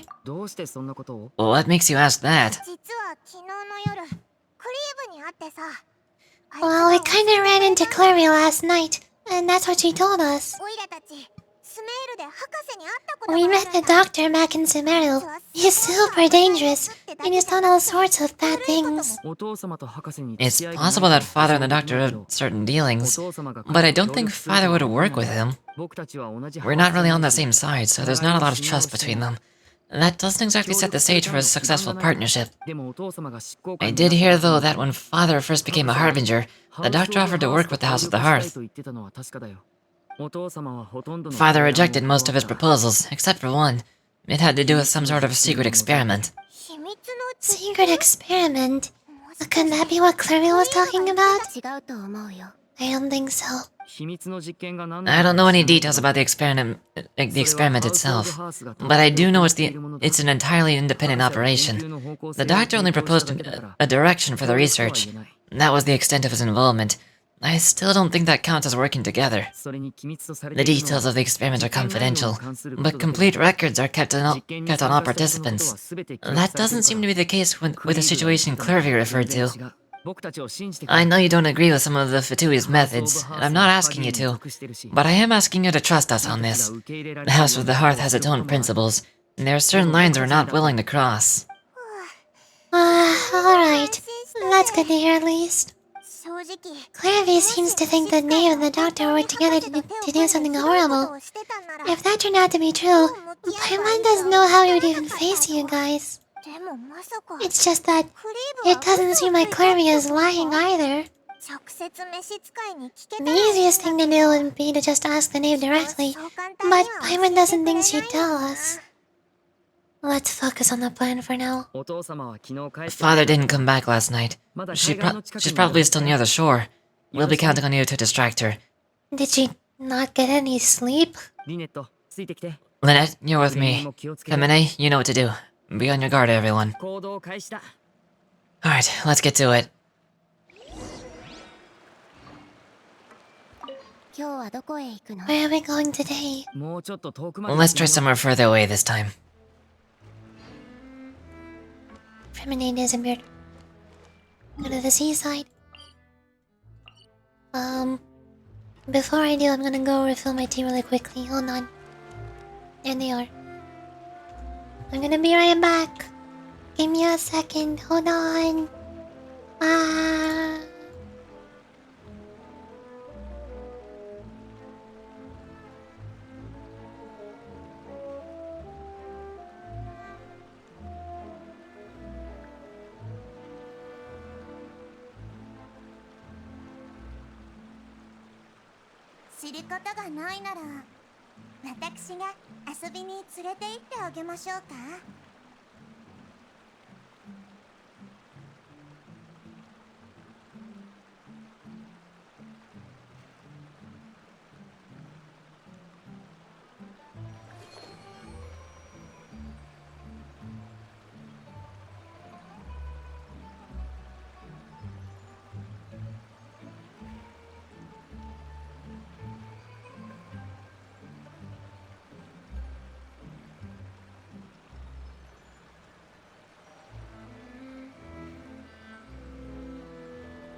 Hello, I returned. I refilled my tea.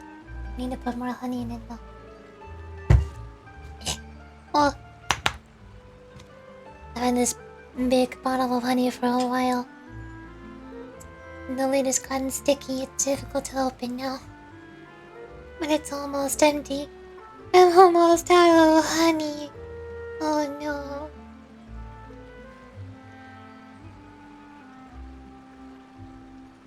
Here. I cover the teaspoon in honey. One whole entire teaspoon of honey. Delicious.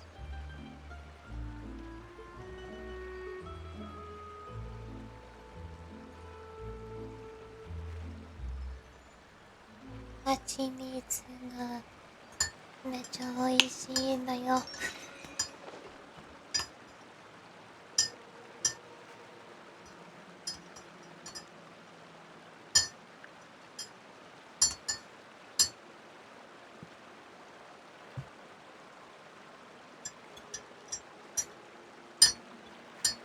Okay. Where are we going? Bang.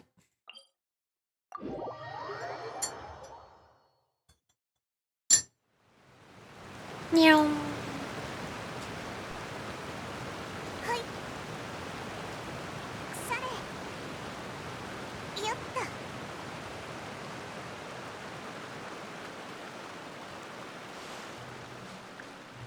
Up away.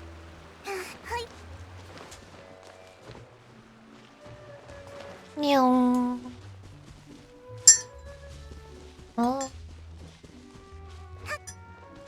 Hello. Why have you been standing here for the past 2 days now? What are you doing? また会ったな。疲れているように見えるが、昨晩はよく眠れなかったのか。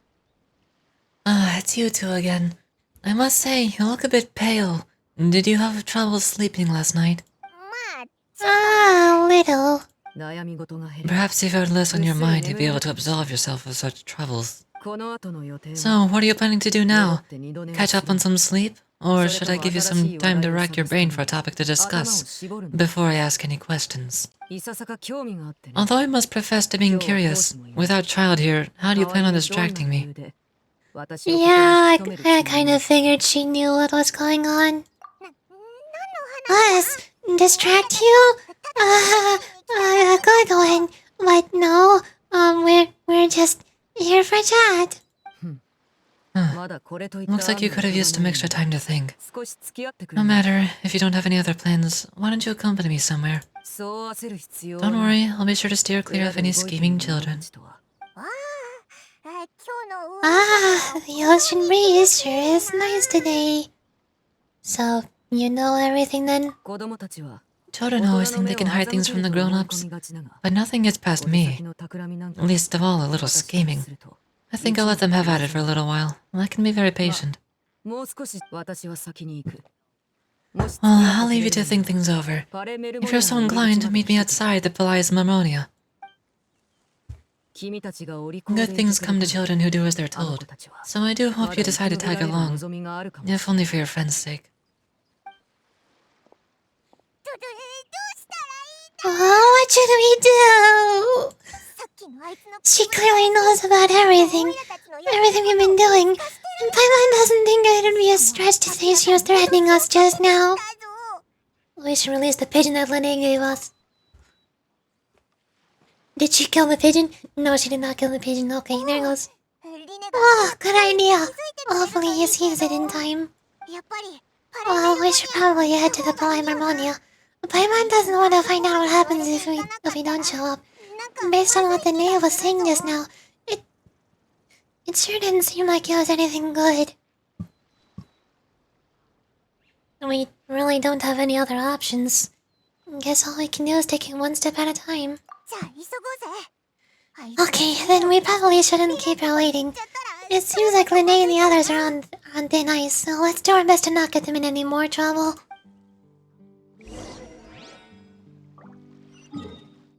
Is this where she's going to kill me? Oh no. I don't think I'm able to beat the world boss. I don't have any good Hydro characters. 約束の会談まで少し時間がある。 Seeing as we still have some time before my meeting, we might as well enjoy some pleasant conversation while we wait. 子供たちと仲良くしてくれて。 I'm glad to see you get along with my children. Being surrounded by good companions is necessary for a child's 良好な人 development. 間 You're not planning on doing anything to them, are you? リネ、 I assume you're referring to Lene, Lynette, and Femine. それに Although there's the situation with Filiol and Nantiel as かなり well. の人数だ。 It appears quite a few of them have been acting out lately. 裏切り者に対し No matter, I'm not one to 私は常に discriminate. 平等な処置 All those who betray the house meet the same 例 fate. 外は一 There are 切 no exceptions. Does that mean you're going to kill them? 心情でもするつもりか？ Are you here to beg for their lives? 家の I'm sorry to ルールは誰にも disappoint, but the 変えるこ rules と of が the できない house change for no one. In my organization, everyone is 自分の responsible 言 for 動 their に own 責任を actions. 負わねばな。 But don't you care about them all? They really respect you. They even call you father. You must feel something for them. いかなる組織であって Any も organization in which 感情でルール feelings を変えてしまえば come before principles is one destined for ruin. The House of the Hearth is hardly an ルール exception. に厳しい You こと could で say 知 our られる principles are ハ more ウスオブファースター more stringent than most. だが客人である君たち Perhaps I can offer you this consultation. At least, as our guests. You two will not be held accountable along with them. Is there really no other way to solve the issue? I would imagine Linné, Lynette, and Freminet will be able to keep their lives. As for Filiol, Nontiol, and the others, I'm afraid there's little I can do. They can try to escape, but once they know our secrets, there's no getting out alive. But that's awful. Ah, you seem concerned. Out of consideration for my guests, I suppose I could turn a blind eye for a little longer. If Linné and the others manage to dispose of Clervy in the meantime, all evidence of their wrongdoings would be lost. In that case, I could hardly punish them for something I couldn't prove. If their efforts are unsuccessful, on the other hand, all will be held accountable, and the punishment will be severe. It's a Neo then. Of course. Oh, and here. I believe this belongs to you. Do try to keep better track of it next time. She cut the bird! I knew she was gonna do something to the bird. She didn't kill it, but she did catch it. It takes a considerable amount of time to train a bird like this. It'd be such a pity if you were to lose it, permanently. Boy, where did you get that? Well, I'm afraid that's all the time we have to chat. Now for the matter at hand. I asked you to meet me here because I have business at the Palais Mermonia. It has nothing to do with you, but I think it would be prudent for you to stick by my side for the time being. There will always be time later to run off and tell Linné what you've learned. Well, time to go. Looks like we've wrapped things up just in time. My, how the turns have tabled. At first I was keeping Arlecchino busy and distracted, but now Arlecchino is the one keeping me distracted. Why? Okay, fine. Here I go.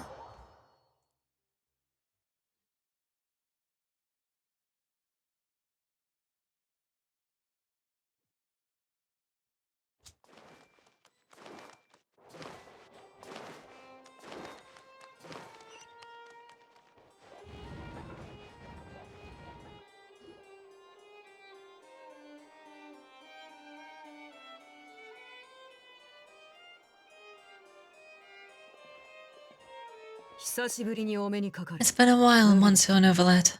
I must say, I wasn't expecting my meeting request to be approved quite so quickly. The Palais Mermonia operates with an efficiency worthy of admiration. It is only right that an esteemed diplomat such as yourself should be afforded the proper level of respect. Although, if I may speak plainly, I must confess that I did not anticipate we would have the occasion to meet again after presenting you with the Gnosis.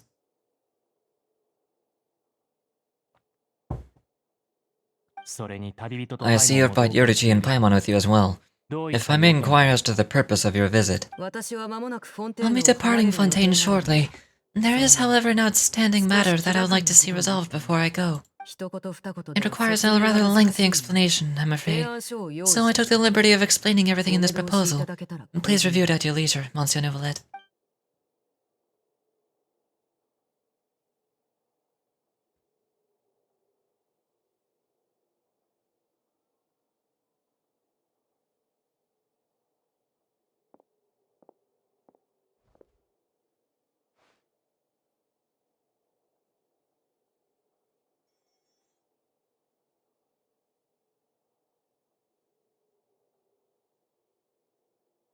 Hi.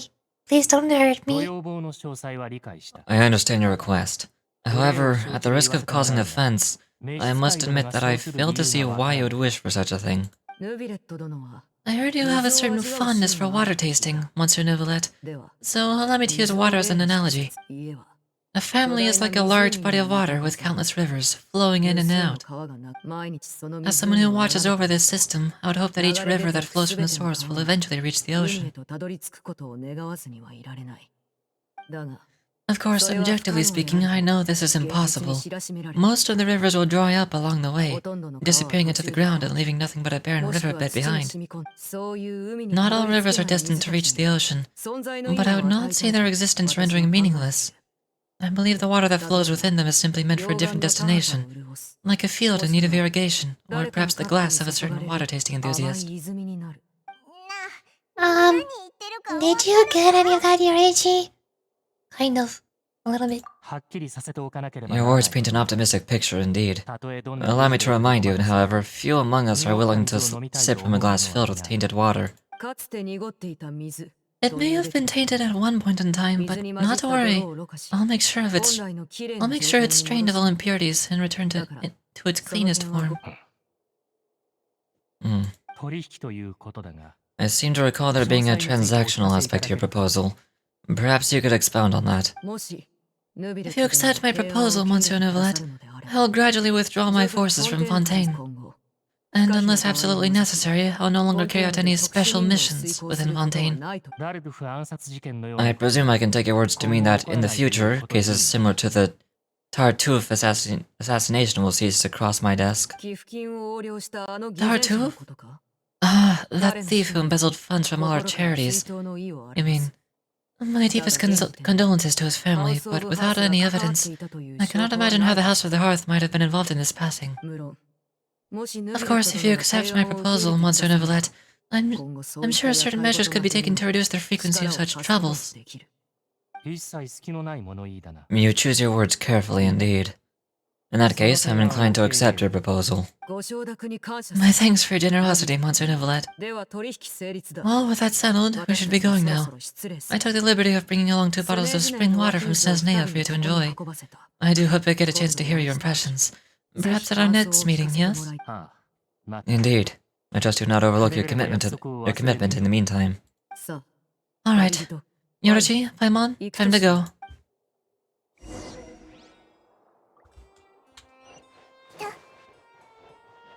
Okay, so... is that a good thing or a bad thing? Good thing, she is withdrawing the Vtuber from Fontaine? Bad thing, she has a criminal record, but it's not actually proven yet. And she was not tried for it.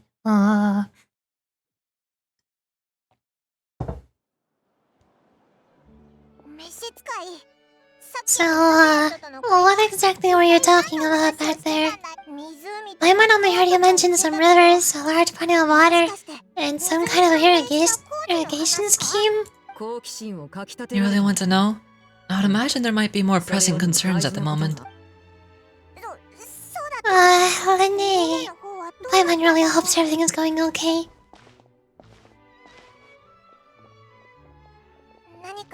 Oh, Paimon recognizes that look. You got your thinking cap on, don't you, Yoichi? The knave may seem relaxed, but she didn't seem to be joking earlier when she said those who betray the organization must pay with their lives. I think she's serious about punishing those kids. How should we stop her? No, there's nothing else we should figure out first. While we were talking in front of the Polite Marmonia, she mentioned Clervy's name. Does that mean she knew where Clervy was this entire time? Maybe she even anticipated how Lene and the others were going to act.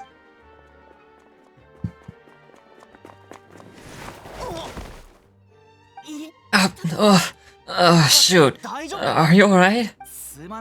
Jeez, I'm so sorry. I was so focused on selling these papers that I wasn't looking where I was going. I also wasn't paying attention. Oh well, let me make it up to you in the least. Here, take this paper, on the house. He looks kind of familiar for some reason. Oh, you don't have to give us anything. He's got a scar on his face. Is he one of the people that was on the execution list? Please, I want to. It's not like I'm short on supply. All the extras will be useless come tomorrow anyway. It's my fault, really. I was just trying to bring home some extra moire for the family, but I bit off more than I can chew. I haven't had many takers today, so I'm still swimming in papers. What's going on here? Nothing much. I just ran into your friend here on accident. I should probably get going, actually, so... Hold on. Of course, I'm happy to compensate you with more. It's just, I don't have any on me at the moment. I'll take 3 papers. Here, your payment. Oh, thank you for your patronage. May the Archons bless you with good fortune. If only I had the chance to run into such generous customers every day. I should probably just take on a smaller inventory, though, right? I'm getting married soon, so sometimes it's hard to not get ahead of myself. Anyway, I should head out. Goodbye. Well, now that my affairs are settled, we should take the boat back to Poisson. We've even acquired some light reading to enjoy along the way. Well, why did you get 3 pages, though? Well, actually, why don't we stick around for a little longer? Paimon just realized how hungry she is. She can't head back to Poisson on an empty stomach. Looks like Paimon's just trying to buy us more time. If we head back now, I doubt any of the others will have made any progress. What should we do? It appears that you two are under the impression that delaying our return will somehow alter the situation in your favor. I'm sorry to ruin your fantasy, but your efforts are meaningless. That being said, I could be persuaded to give Linnae some extra time. I just have one condition. If you agree to my request, I'll even answer some of your questions. You're quite curious about Clervy, are you not? And my relationship to her? Wait, why are you being so generous all of a sudden? You're not gonna ask us to do something bad, are you? Just gonna ask if she can kill us. You overestimate yourself. You don't have the talent for bad things. Then what can you possibly... The most important consideration in a negotiation is that both sides receive something they want. Demands and threats only get you so far. Your condition? Let's hear it. Wonderful. Here it is. When the time comes, make the choice that you deem most appropriate in the situation, and lend your help to the House of the Hearth. Huh?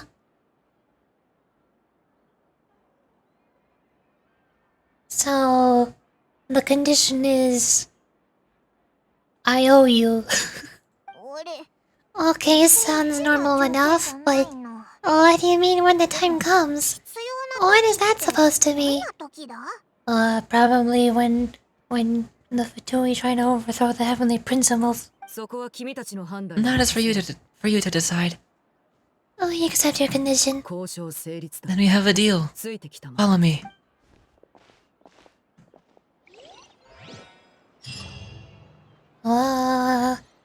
I'm scared. Focused experience mode. What? Oh, into the sunlight. I thought it was saying the quest name was focused experience mode. Why was the quest titled that? No.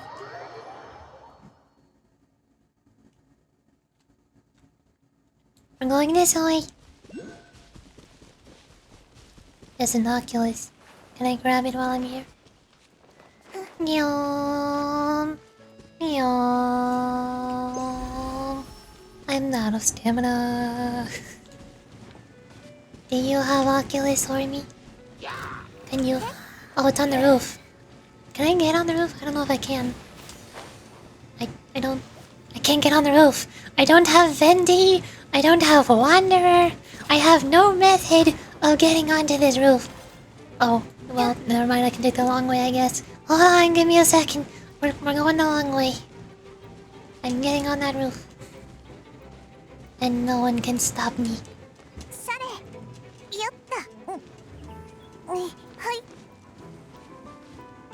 Meow.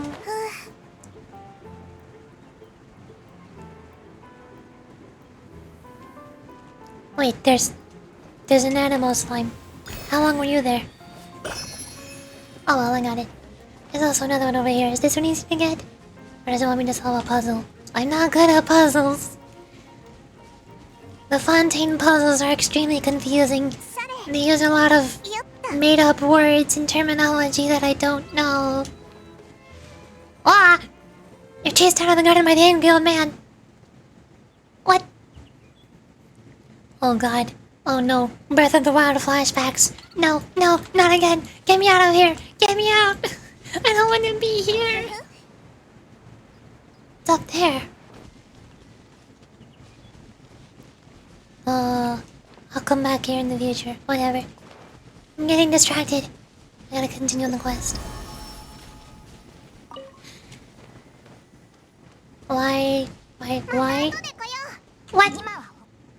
What? Why? I'm trying to get to the quest.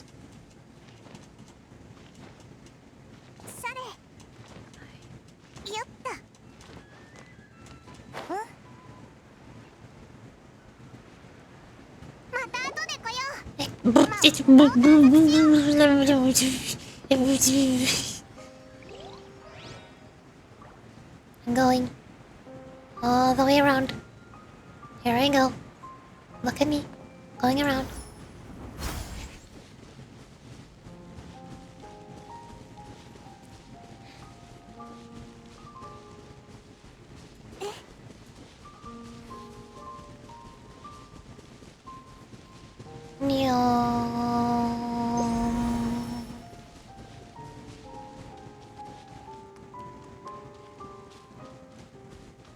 Also, I actually need some of these while I'm here. To craft the weapons, right? I think these are used for crafting the weapons. And apparently the catalyst is good for... either the heat or Klee. I forgot which one. One of those two. Either way, I heard that the catalyst is good. I need it.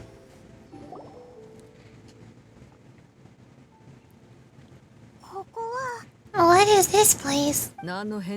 Somewhere long forgotten by everyone. It used to be a grand building. Now it's nothing more than a pile of rubble.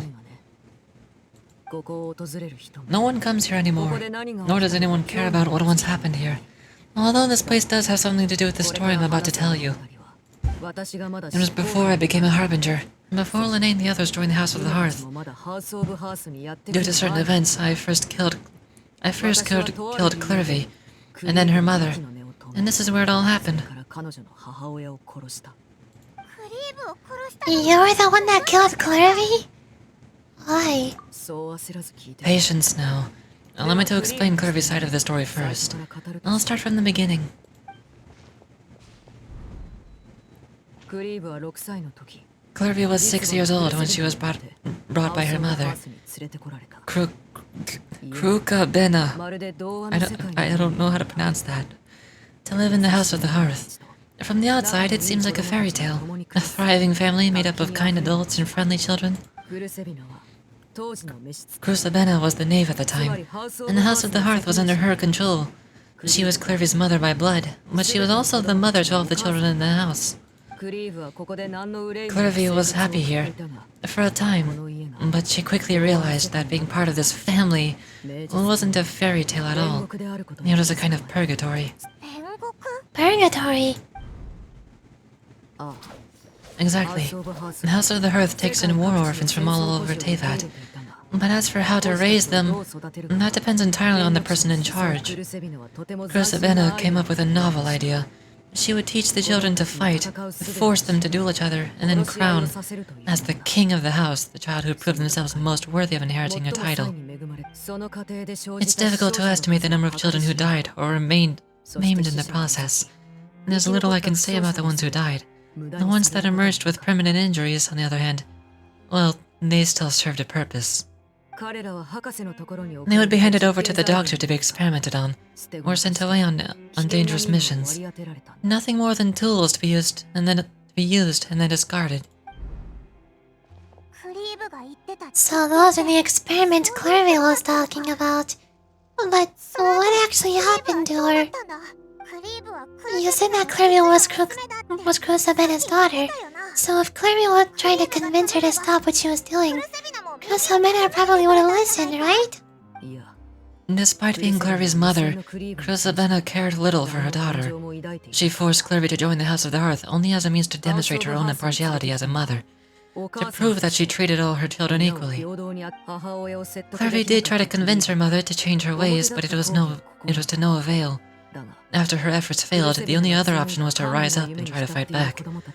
Unfortunately, the other children had already been thoroughly indoctrinated into the illusion of happiness Krusabena had created. Of course, there was one exception. Someone Clervy's age who knew the truth about the House of the Hearth. Her name was Peruer? Perry?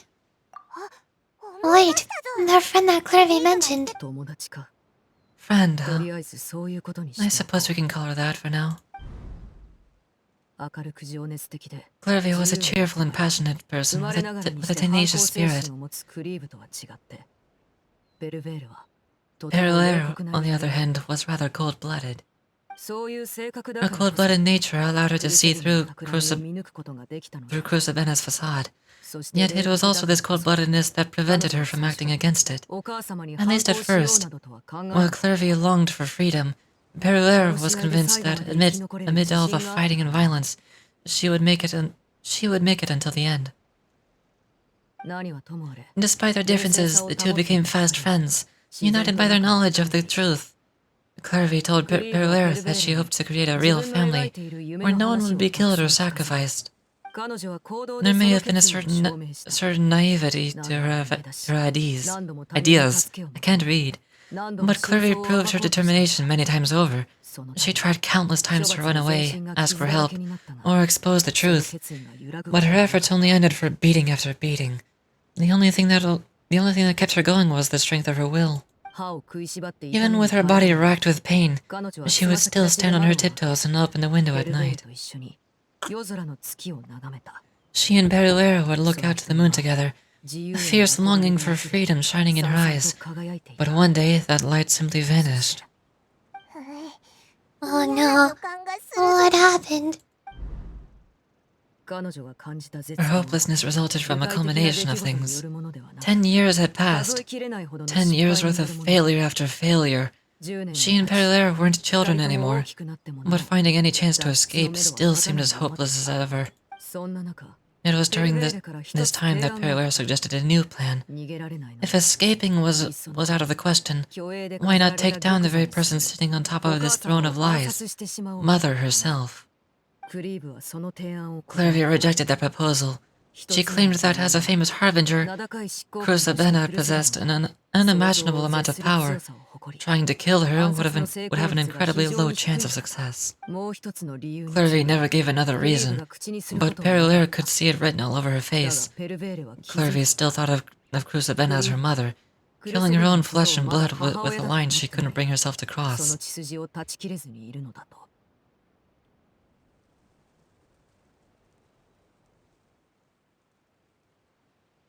逃げることも If she couldn't escape and fight back, then only one option 一つ remained. だけ。 Death. ああ、君 Precisely. の推測通り、 Death was the only way 彼 that she 女が felt she 解 could 放 be される free. 唯一の方法は、決闘場に立った彼女 It の happened during a duel. ずっと When she 共に arrived at the 歩ん dueling で ring きた that day, her partner turned out to be none other than Peruere, クリ the ーブ very は person 自 that ら had stood by her ペ side ル all ベール those の手によ years. って命を絶つこ It とに was a 成功 fierce した。 battle, but ultimately, Clervy decided to let Peruere end her life. 烈火で焼き尽くされた地 From that moment on, Peruere's journey was one written in flames. すべてが洗い流 When the さ rain finally came and washed it all 無数 away, の死骸を踏 there み she 潰す stood, the sole victor in Mother's endless game of slaughter. 唯一 The trail of corpses strewn across her path to success.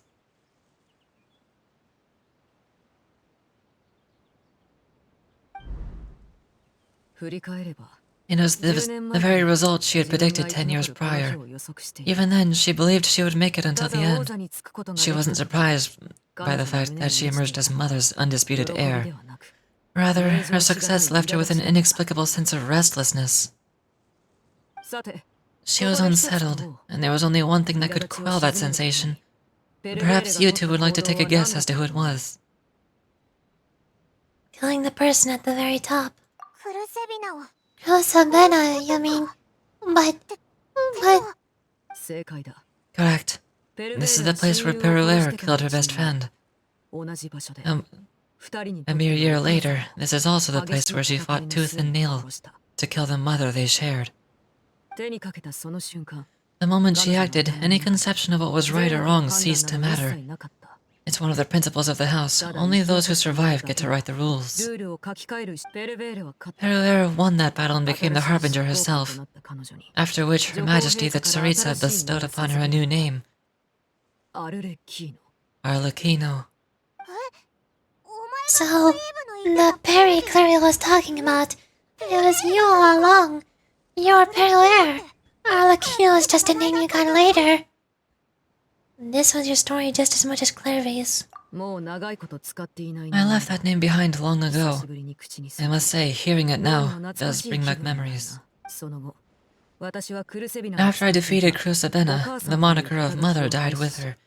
I chose to forgo the title she called herself, and even chose to give up my own name. I rebuilt the House of the Hearth under a new identity, not only as Arlecchino, but as father.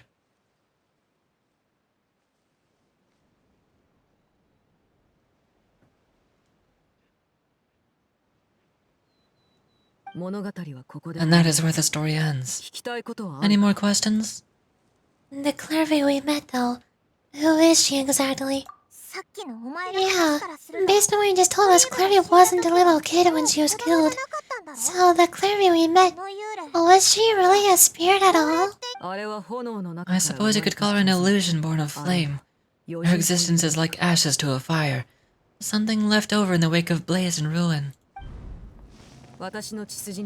You see, a certain power runs through my veins. It's not unlike a curse. My flames leave behind shadows of anything they consume. Of course, the chances of those shadows morphing into a sentient entity are exceedingly slim. Clairvy is a very special case. Clairvy died when she was 16 years old, but what emerged from the flames was her 6-year-old self. Her appearance wasn't the only thing affected. Most of her memories were lost to the blaze as well. Memory is a mysterious thing indeed. Losing a portion of your memories will alter your sense of self. Lose 10 years' worth, however, and it would be like living in the past, like returning to a version of yourself that never grew up.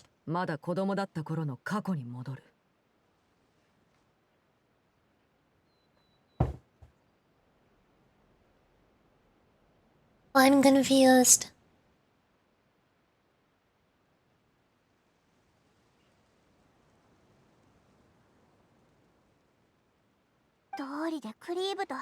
No wonder Paimon got such a weird feeling when we were talking to her.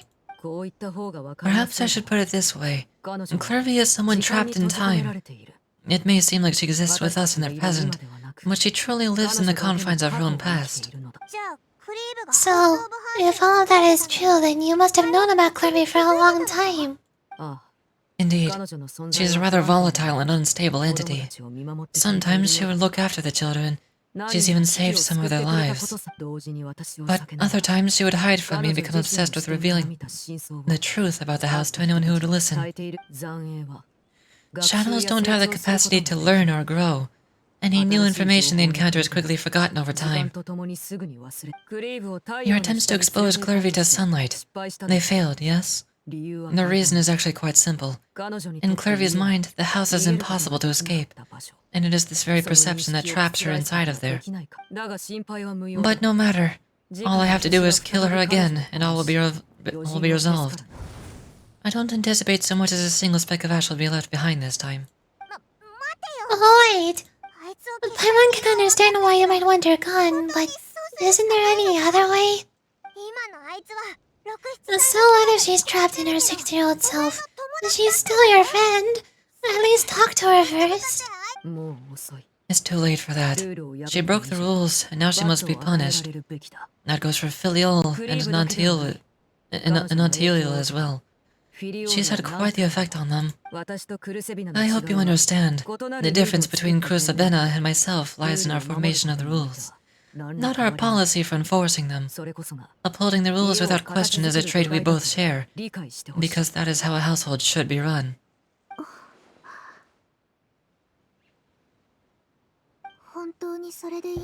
Wow, I spoke. I always get scared every time the traveler speaks. Is this really what you want to do? Whatever could you mean? Don't you want to say a proper goodbye at least? Whether as a killer or as a father, there are two things that must be avoided at all costs: anger and sorrow. Anger makes you impulsive. Sorrow causes you to waver. Well, it appears it's about time to proceed. Before we arrived, I told some of my well-behaved children to bring our troublemakers here by nightfall. I do believe I've kept my end of the deal. I kept your friends quite a bit more time. As for what happens now, we'll just have to wait and see.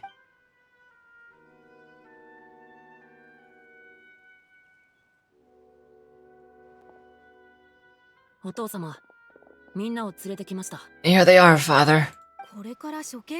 You're gonna execute him? Seeing something like that would actually be a first for me. Lene!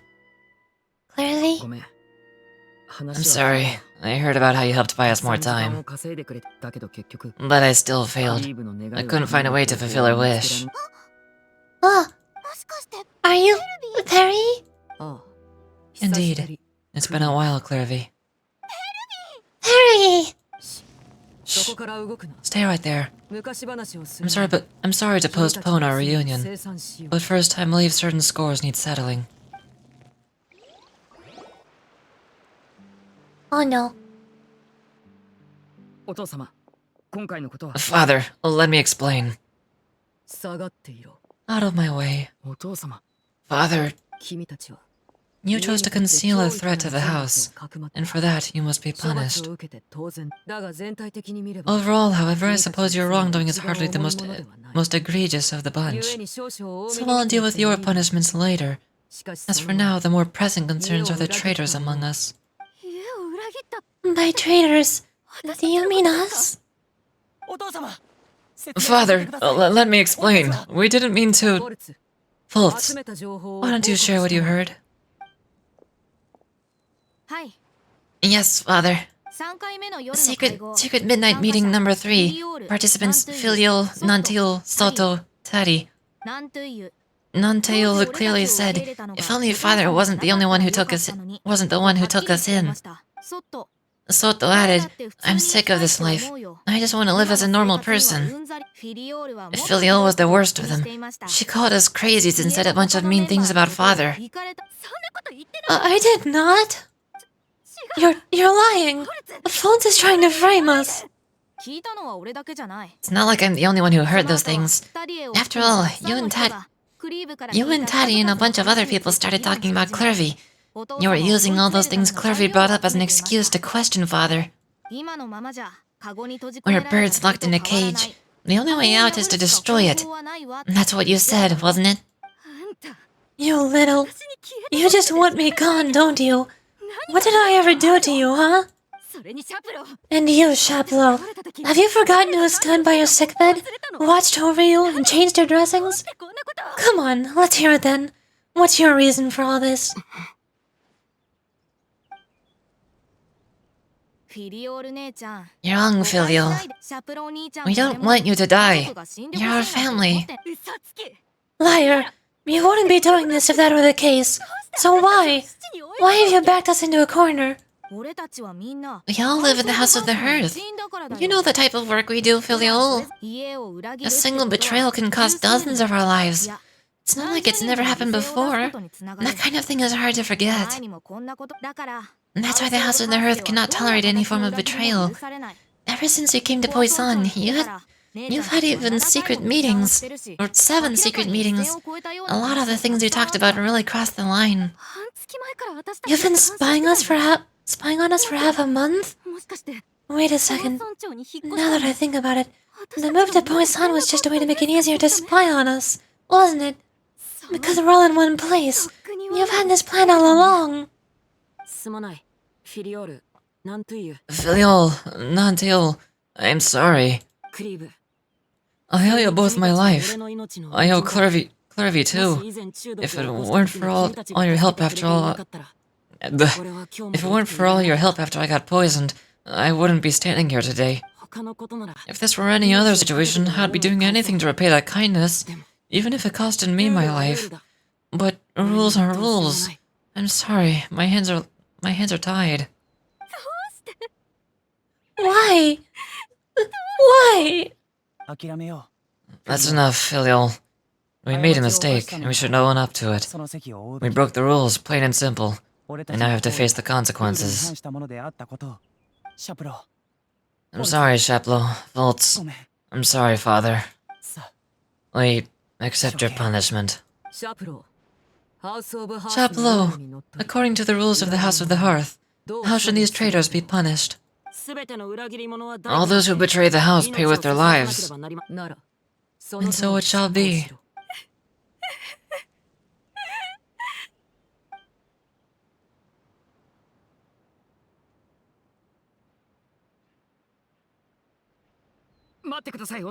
Father, please wait. Something you want to say, Linnae? Please reconsider, Father.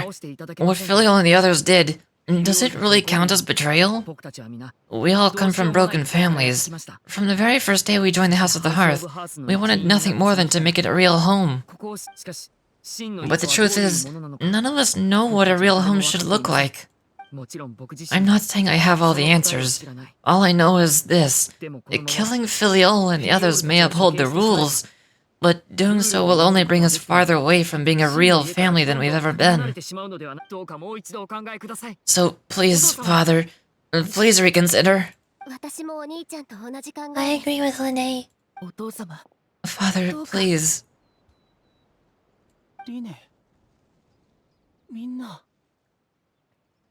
Linnae, you...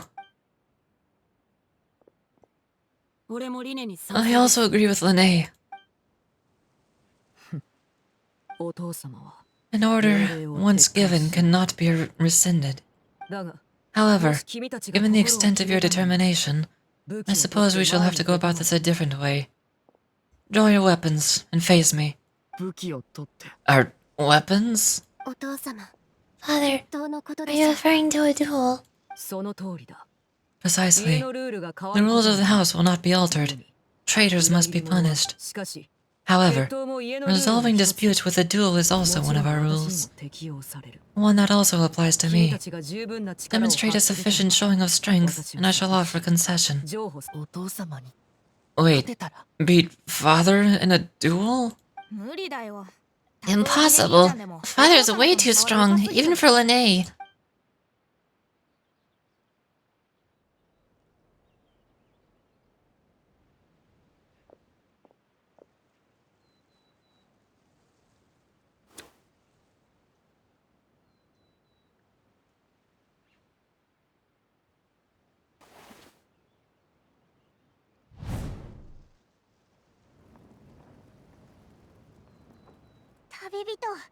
Did you hear that, Yurichi? Linnae and the others have to duel the knave. What should we do? Can they really win something like that? If they lose, those people from the house are really going to be executed. Hey, are you listening? Is executing them really what she wants? Don't you want to say a proper goodbye at least? Anger makes you impulsive. Sorrow causes you to waver. Back then, she never actually answered my question. But that makes the answer pretty obvious, doesn't it?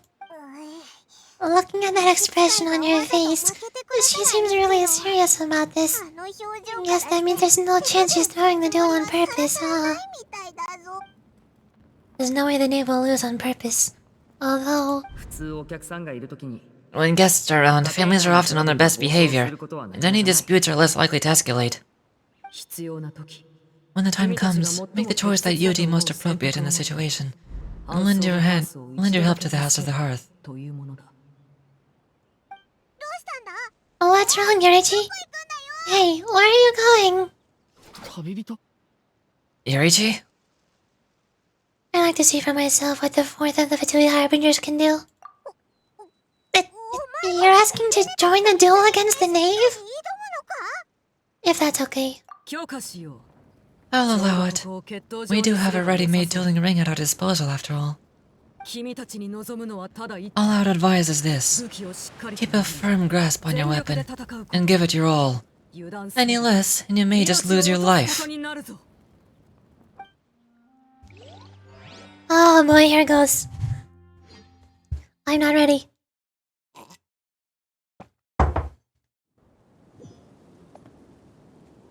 Hello.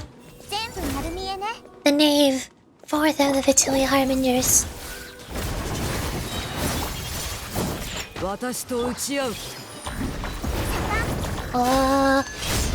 Okay. Watch out for father's movements.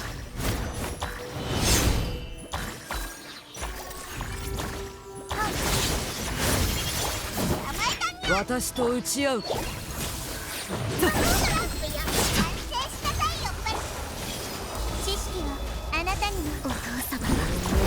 Father is even stronger than I expected. 少しはまともになってきた。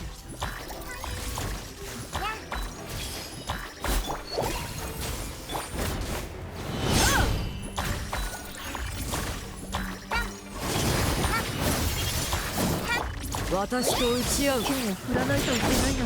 If I really have to draw my blade, then You're not even here, shut up. 闇来た。 What is he 破滅 doing? の時なる。 She's exploding. I'm bleeding. After clearing a bond of life, your next charge attack will release Scarlet Nightside. What? I don't have any healing available right now.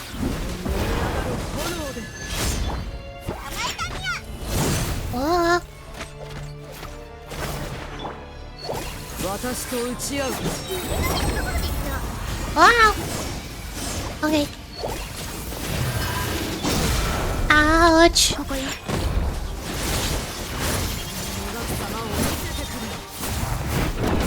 Okay. This is fine. Everything is fine. Oh. Okay. Here. The bond of life and use charge attack. There it is. Got it! I figured it out.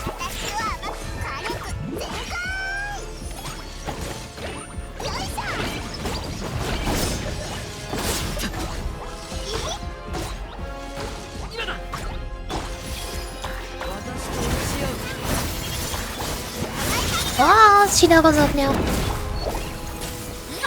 She deals so much damage, I'm pretty sure she could two-shot any of my characters.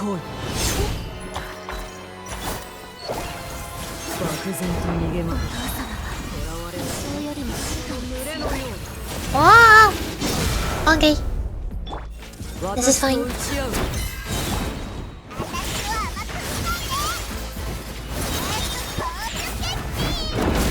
Oh! I didn't see that one coming. 私と打ち合う。 I got lucky to dodge that with flippers.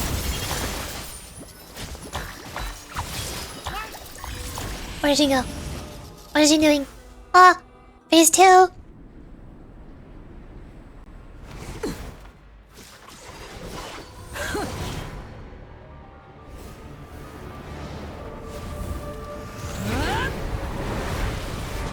Oh! Laser beam!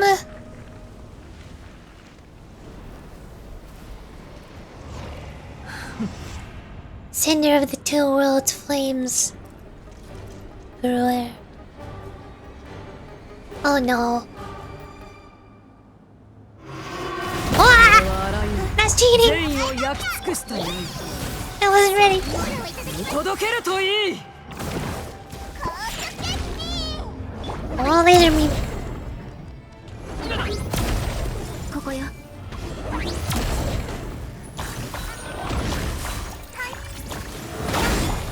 Oh, I need a shield.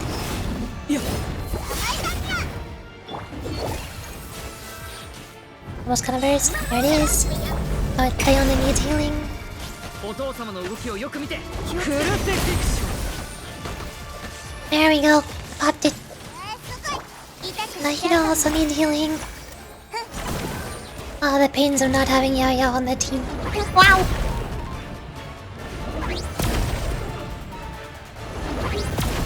Monk.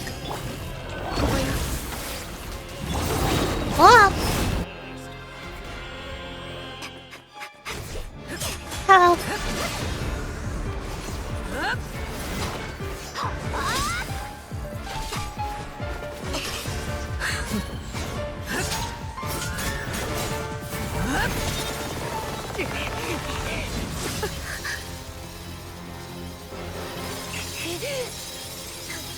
?1 箇所に固まらない方がいい。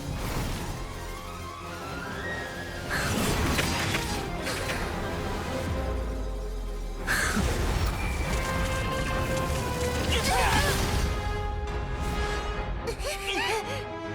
ご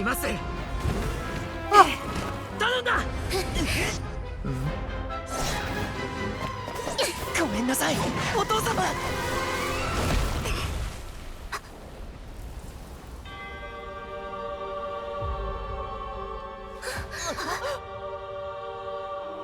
己の力のなさを謝るのか。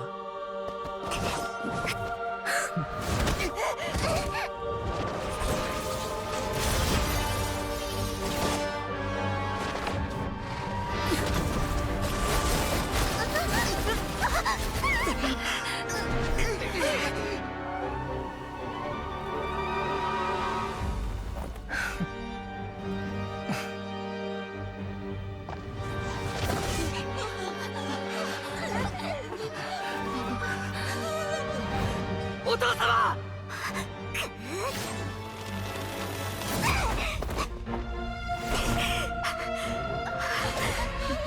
抜け出したのか。予想よりも少し強いよう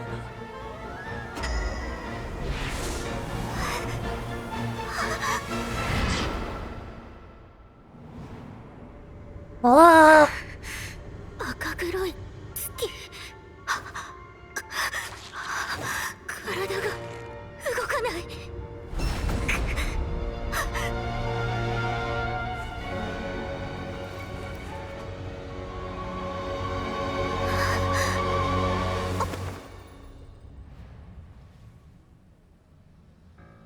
だが私にはまだ勝てない。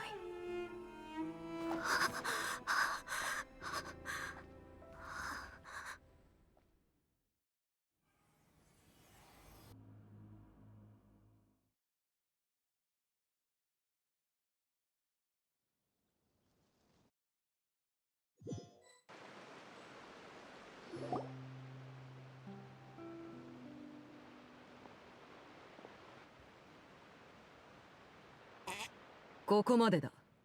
せっかく客人が来ているんだし。 I made the boss. I did it. Just barely, somehow.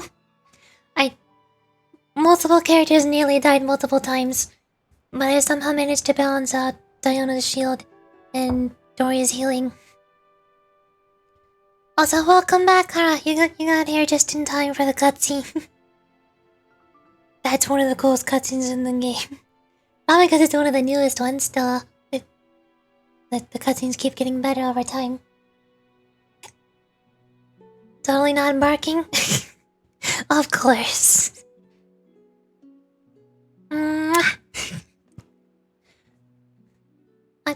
I'm personally not into Tommy Mommy characters like Arlecchino, but I can see why a lot of people do like her.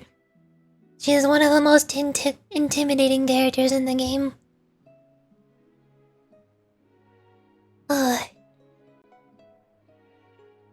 I believe we can end things here. It's not often that we get to enjoy the company of guests, after all. We wouldn't want things to get too out of hand, would we? Brother, are you alright? Linnae, 約束通り given that I'm the victor of this duel, as agreed, the punishment stands. No! I never thought things would end like this. ただ However, everyone involved in the duel demonstrated a remarkable level of strength and determination. 別の方法で君たちを In light of this, I'm prepared to change the method of execution. アイロアル預けていた Elior, however your name is pronounced. The bottled flames I gave you for safekeeping. Do you still have them? Yes, I wasn't sure what they were for, but I've kept them super safe. I didn't lose a single one. 後ほど Wonderful. 彼らに飲ませろ Then in just a moment, I'll have you administer し them. っかり Bottled flames. ああ Indeed, 極秘実 they're 験 the product of a secret experiment. 特殊な条件 Under certain special circumstances, flames can be extracted from my person and preserved. 飲み込んだ後 Once ingested, searing pain will spread across every inch of your body. No harm will come to you physically, but your memories will be burned away. そのままにその激痛に耐えられ If you can withstand the pain, when you awake, you'll have forgotten everything you know about the House of the Hearth, and will be expelled from the organization. In other words, administering this concoction will kill the version of you that grew up in the house, and give you a new identity. So that means the young man that I thought looked familiar, The one selling newspapers outside the Palais Marmonia. He must have been the same horror we saw on the list of executions. He wasn't killed at all. Memory is a mysterious thing indeed. Losing a portion of your memories will alter your sense of self. No, if my understanding of the knave is right, she really thinks of that as killing him. The horror that lived in the House of the Earth is dead. The one that remains is simply a normal person living out his life with his beloved. Even so, it's much better than actually ending their lives.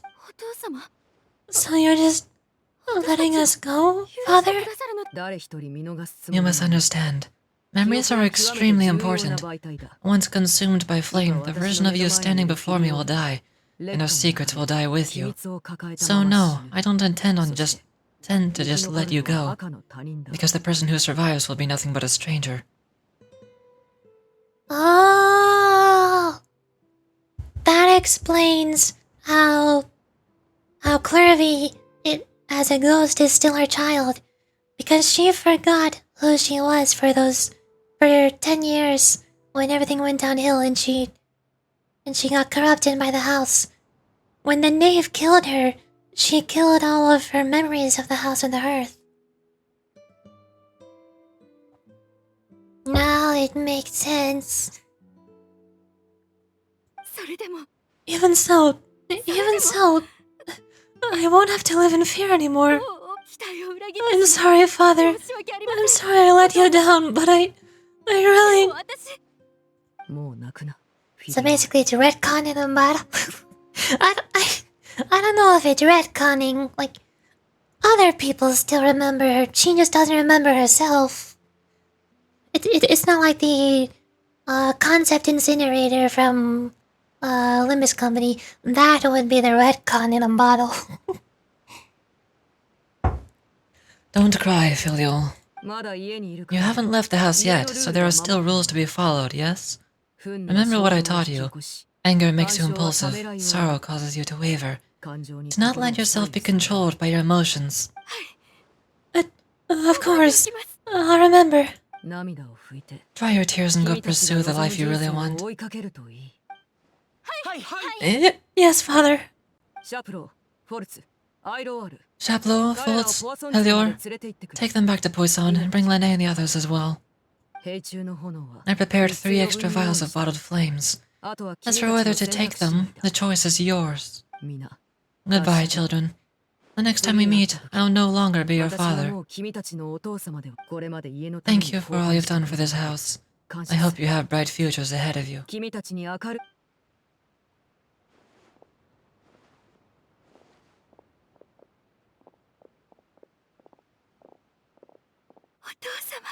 Father. Let's go.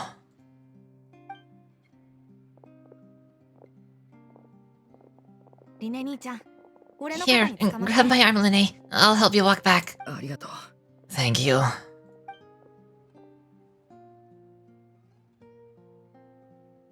Clervy.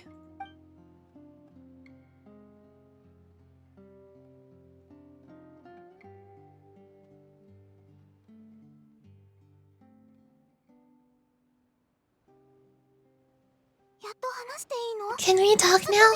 I've been waiting for a super long time. You really are a Perry, aren't you?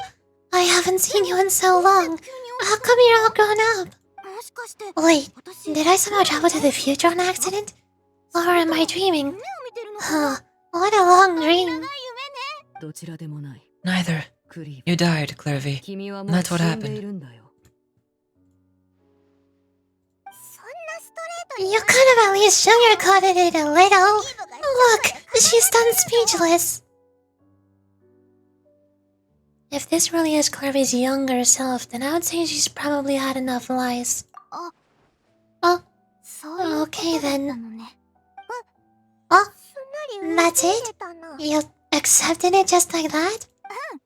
Yep, if that's what Perry does happen, then I believe her. Perry wouldn't lie to me. Plus, I don't really need to know why I'm like this. I'm more curious about what happens in the future. If you're a harbinger now, Perry, that means Mother's gone, isn't she? Can you tell me about it? I want to know what happened to her. And to me.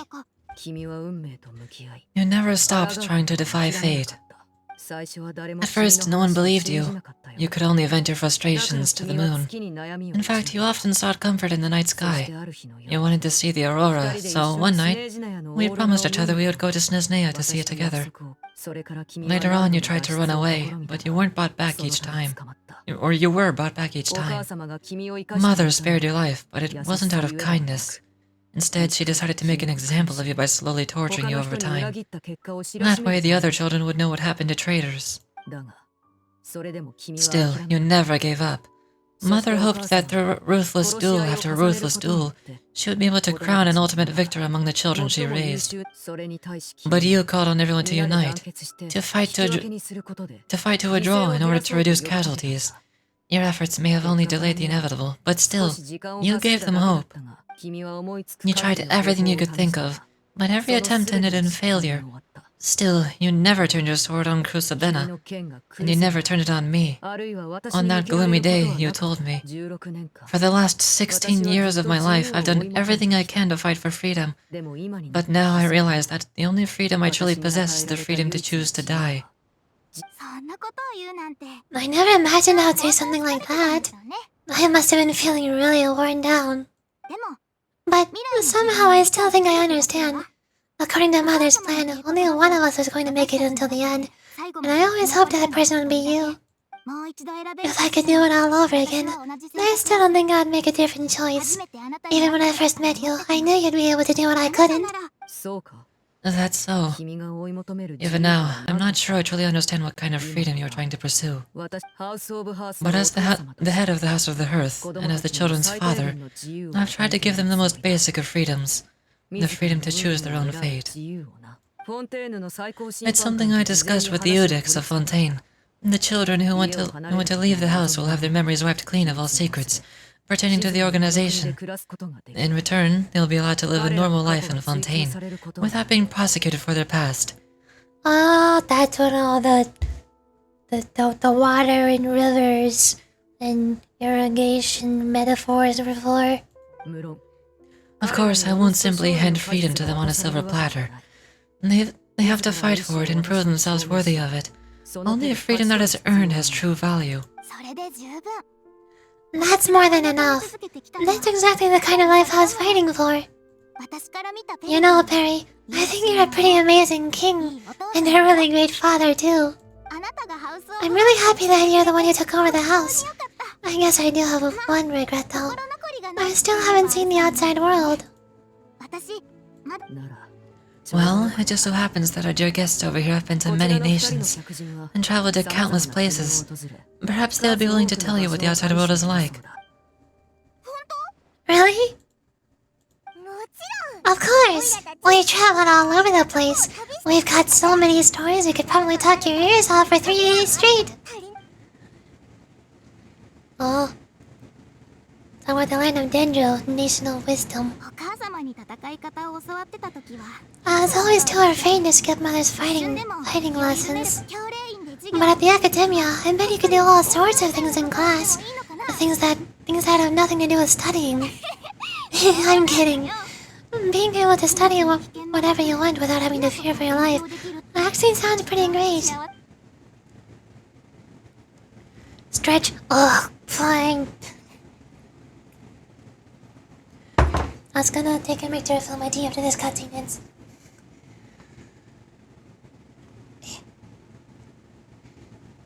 But this cutscene is going on for a very long time.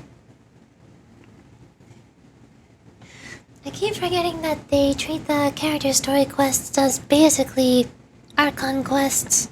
They're extra long, they got cool cutscenes, full voice acting, everything. I was expecting this to take like 2 hours, but it's already almost been 3 hours, and we're still not done. Talk about the land of Electro. あなたが言った妖怪って Those yokai you mentioned, てるの what did they look like? 絵本で怖い I once saw a drawing of this one guy with horns on his head and a super scary face. Are there any yokai like that?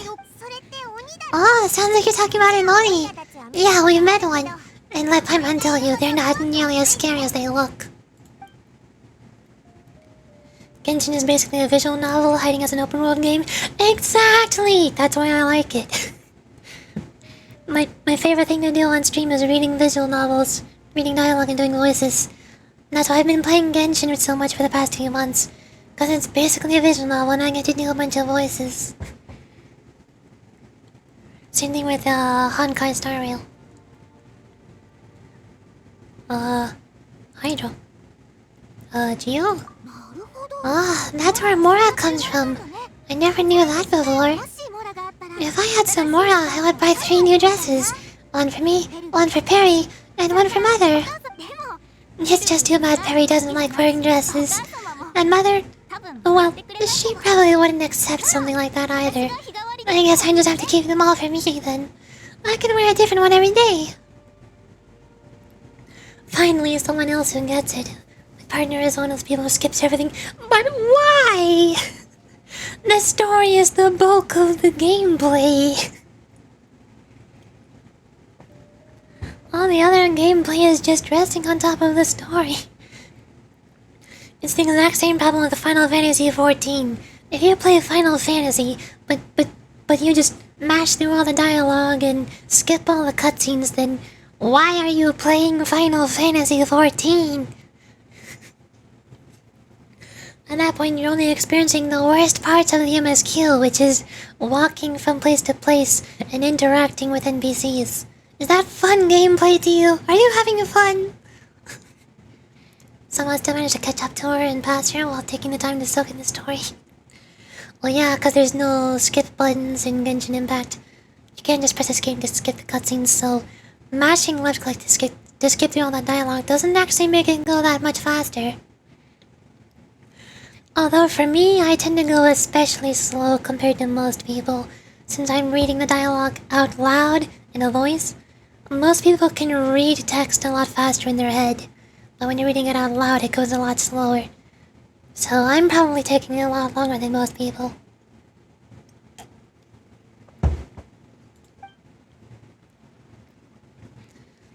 Talk about the line of animal. You know, I used to dream of being a bard, playing the lute while singing into the winds of freedom. Even if there was no one there to listen, I would have continued to sing no matter what. You tell Clairvy all about the various nations you visited. Eventually, the conversation returns to Fontaine.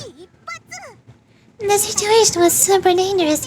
The Nail and Ed were accused of committing a crime, and they were going to have to stand trial at the Opera at Police. Oh no, that must have been hard for all of you. What happened next? Don't worry, we were able to turn the situation around super quickly. All thanks to Detective Paimon, of course. How did you do that? Tell me. Come on, tell me. Okay, so it was like this. After the failed magic show, we rushed to the scene and... Clairvy is listening really intently to Paimon's story about her time in Fontaine. She seems really happy, like all of her troubles have been forgotten. Maybe this is the first time she's ever been able to truly relax, but I'm not sure how long this moment can last. Whoa, flashback. Shadows don't have the capacity to learn or grow. Any new information they encounter is quickly forgotten over time. As time passes, she'll probably forget everything we've told her, and go back to being that scared little girl who could only hide in the shadows. I'm Keiji ga jiken wo tantou suru? I'm not that good at Japanese, I don't know most of those words. Hope Google didn't screw me over there. I have no idea. I'm surprised you got the Romaji translation using Google Translate. And that probably means Google has no idea what you were saying either. If Google Translate is translating Japanese, they'll usually give you the Japanese text. And, hiragana and kanji. Yeah, Google always gives both options. Oh yeah, I keep forgetting it has the emoji text underneath. I can read hiragana and katakana, but I can't read kanji. So, if you post that sentence in hiragana I wouldn't be able to read it. But if you posted it, I was Google Translate posted it, that most likely is kanji, and I would have no idea what you said. I was so busy thinking, I almost didn't notice. The sun has risen.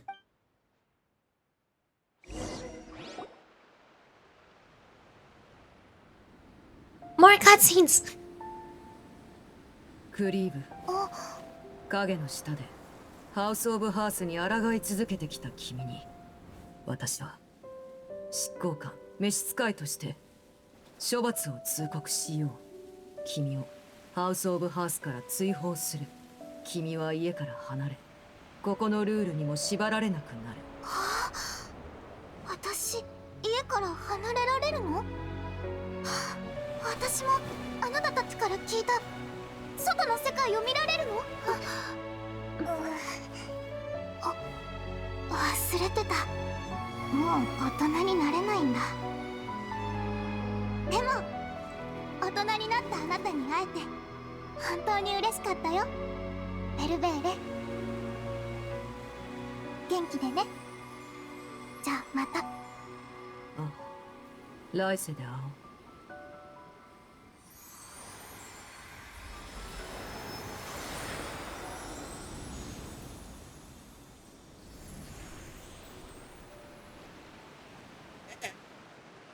クリーブ。 Now I'm sad! Oh, Genshin, please stop making me sad with these stories, please. Also, hello! Hi, welcome to the stream. I'm currently at the tail end of Arlecchino's story quest now, as you can probably tell. The bittersweet moments that always get me the hardest. Exactly! I think my number one favorite part of the Genshin Archon quest so far was the part where Nahida got to meet with Greater Lord Rukkhunavada, but then of course she immediately had to forget everything about Rukkhunavada. That was incredibly sad. I actually cried. Nice. Arlecchino actually broke you? In what way? In the boss fight, I struggled with the boss fight. I don't know how I managed to win. She dealt so much damage, I think she would have two-shot any of my characters. I barely managed to get through with Diona shielding and healing, and also Dory healing. She reminded me of my childhood. Oh, in that kind of way. That's the bad kind of breaking. Oh. Chapter 9 was my very first breaking point.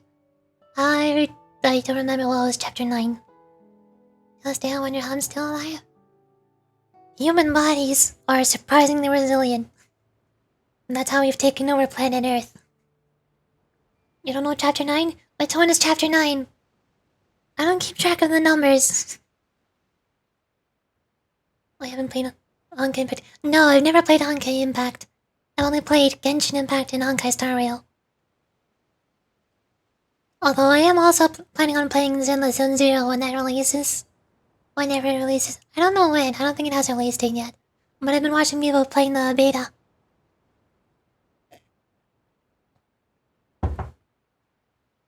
Clearly.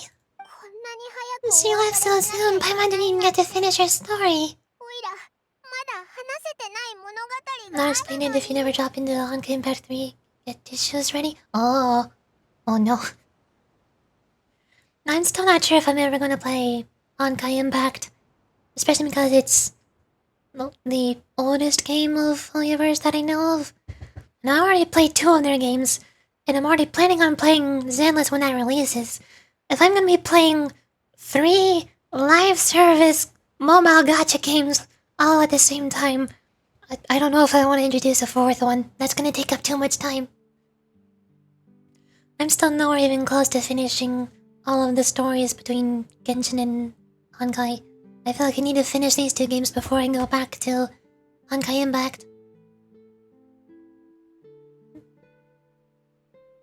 Meanwhile, I'm the guy who's only played Genshin and read books on all the other Honkai games. There's books on the games? Like official ones? I mean like reading journals written about the games, like reviews. Planning on playing all of them. Oh. Aside from Tears of Themis, because that game is apparently a joke, I've never heard of it, so it probably is. I'm waiting for Wuthering Waves, actually.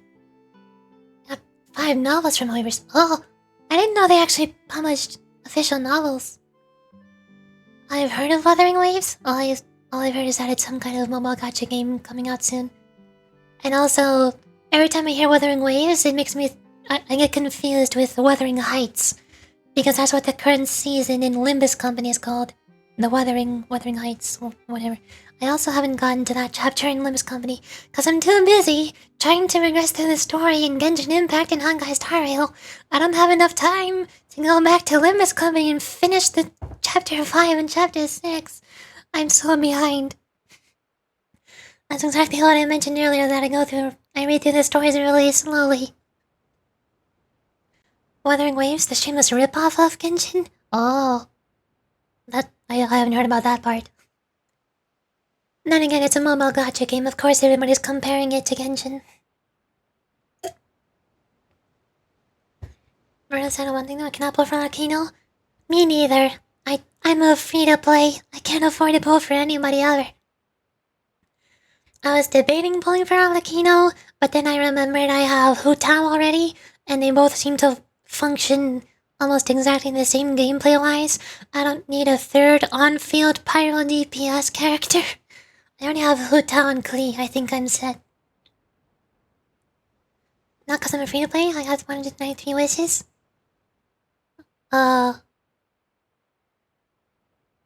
Then why are you not able to pull for her? Are you saving for somebody else who comes later? I'm still saving up for Singoing. I'm still debating if I'll be able to pull for the Wanderer when his banner comes after Arlecchino, just so I can move around the overworld more easily.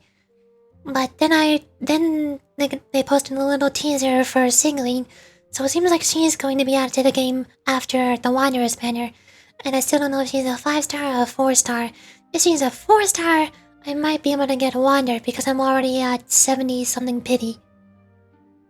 But if Singoing turns out to be a 5-star, I need to save up as many Primo Gems as I can from now.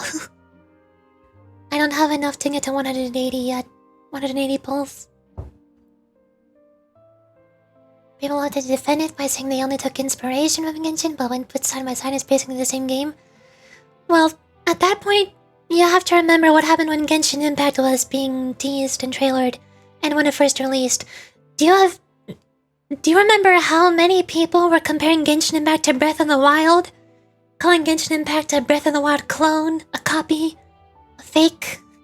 Just because it's an open world exploration game with a bunch of chests that drop loot, and a stamina bar, and you can climb on walls, and you have a glider, yada yada yada, the list goes on. There are so many things about Genshin Impact that are very similar to Breath of the Wild. But over time, after Genshin released and it had more updates, people eventually stopped doing that. Because they realized, oh wait, there's other gameplay here. Maybe it's not just a Breath of the Wild clone. It's just because Arlecchino goes against my religion? Oh. Oh, there are cons as well. I cannot even use the statue in the 7. What? How does your religion affect you so that you can't interact with certain gameplay in Genshin Impact? I've never heard of that before. Oh well, only time until... Yeah, I guess we have to wait for the game to release. It has similarities, but that doesn't mean it has to be a ripoff. I've also had to deal with a lot of people calling other games that I liked ripoffs, like Dauntless. Everybody calls that game a Monster Hunter ripoff. And then Wild Hearts was getting teased and that released, and everybody was calling that another Monster Hunter ripoff.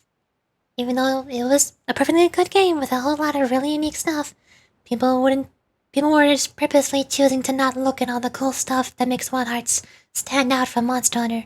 Because there's a couple things that make it similar. Obviously, those are the only things people want to pay attention to. Feel like religion shouldn't mess with gaming? Yeah, exactly. It's a video game. It's a fictional world. You're playing as a fictional character in a fictional world. I'm running around fighting people with swords and explosions and killing people and killing monsters. But that doesn't mean I'm going to do that in real life. It's a video game. It's completely separate from my real life. I'm not gonna kill real people just because I kill people in Genshin Impact. Partnership with God, a Muslim, and shirk is an unforgivable sin. But it's a video game, though. It's only the Traveler, the character in the game, who is worshipping fictional gods that only exist in the game. They're not real gods created for a real religion. So I don't think you have to worry about that. Take a moment to think, do you really think he has the time to watch it specifically and care about that? The way I see it, I don't know about Muslim religions, but my parents tried raising me to be a Christian for a while. The way I see it with the Christian God is, if we're worshipping God and praying to him all the time because he is our Lord and Savior, then shouldn't he be a really nice person? Why would he get angry at us? That doesn't make any sense.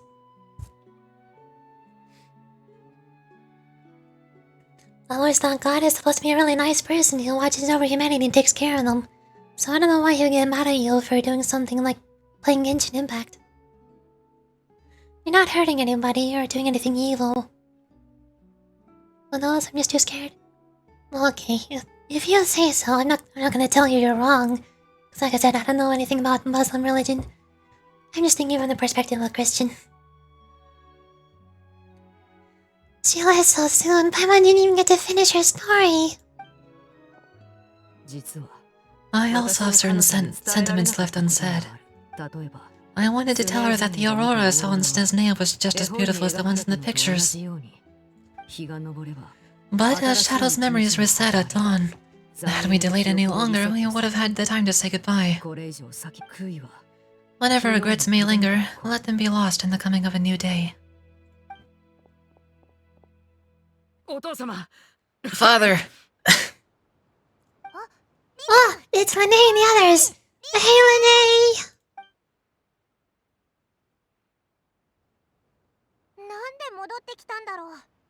What is he doing back there? Oh, let's go check it out.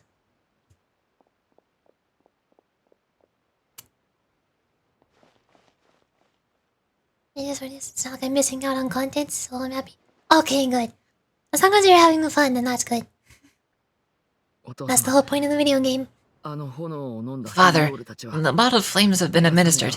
Filial and the others have left the house. And you? What have you decided? Thank you for giving us the chance, Father, but we never wanted to leave the house. It's the only home we've ever known. Lynette and Freminet feel the same way. They're recuperating back at the hotel Bouffe Dead. But I decided to come back and tell you where we stood. I'm sure you are well aware of the expectations I have for you. I want you to follow in my footsteps and become the next king of the house. Yet, you seem to have different ideas. I must admit, I'm rather surprised by your decision to stay. There's nothing wrong with choosing to live a quiet life. Leading this organization is a heavy responsibility. One not so easily carried by someone forced onto the throne. I just never understood what you saw in me. What made you believe I was deserving of that throne? You're brave, talented, and most importantly, you cherish your family. You would do anything to protect them, even if it costs you your life.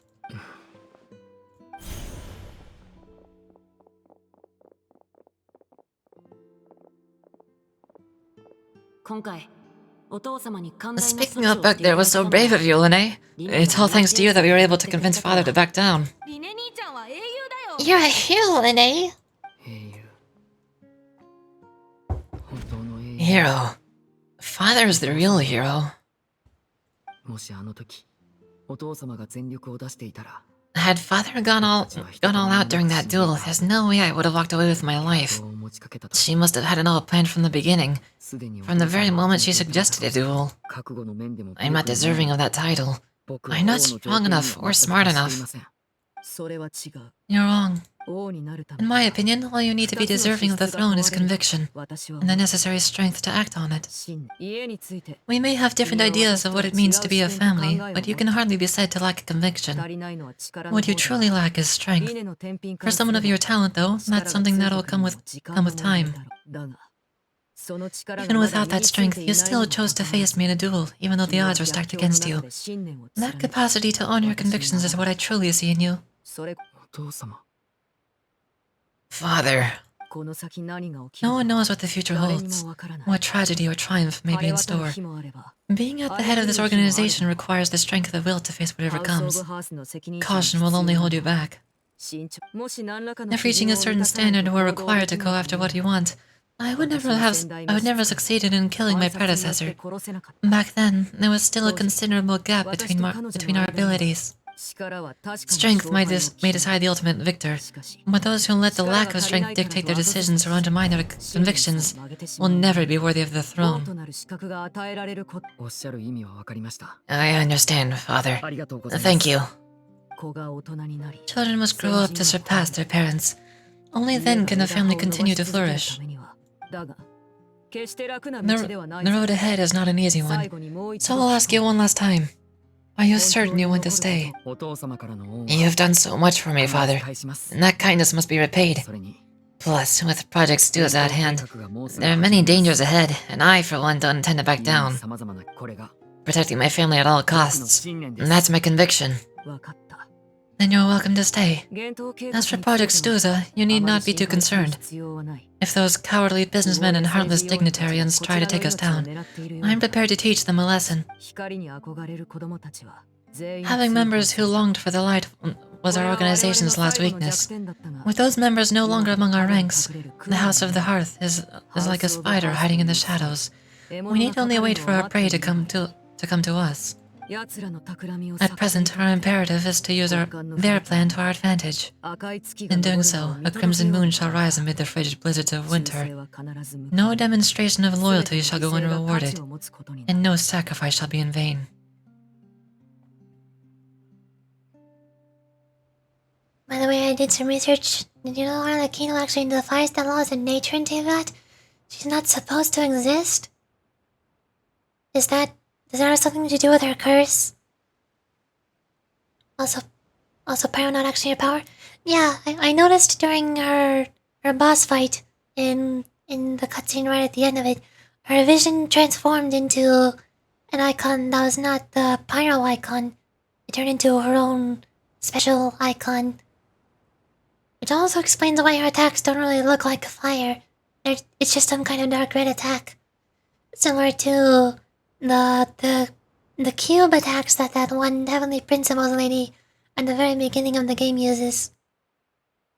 Whatever those dark red solid objects are. Except the names aren't really shaped like cubes, they're more either spikes or free-flowing. Either way, it's really dark red, just not fire. She's the third character that uses imagination. Well, I assume the first is that lady I just mentioned at the beginning. Who's the second? Thought imagination was yellow and gold? Well, in Honkai's Star Rail, yeah. But I don't know. I don't think elements in Honkai are the same as visions in Genshin. And that's why Honkai Star Rail has imagination and umbral. And Genshin has things like Geo and Hydro, which don't exist in Honkai Star Rail. Give me any color.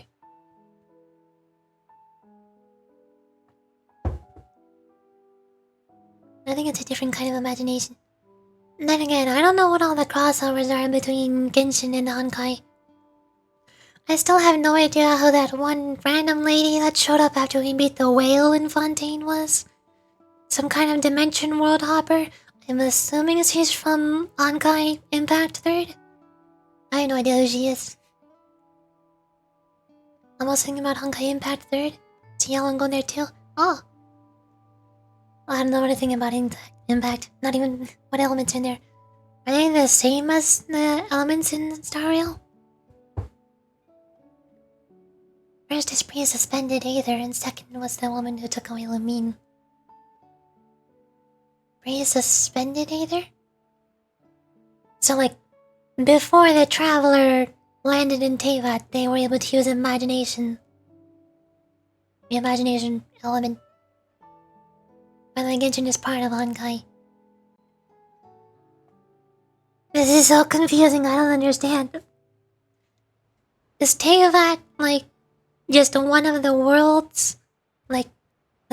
Like Yarilo is one world in Honkai Star Rail. Pinakani is one world.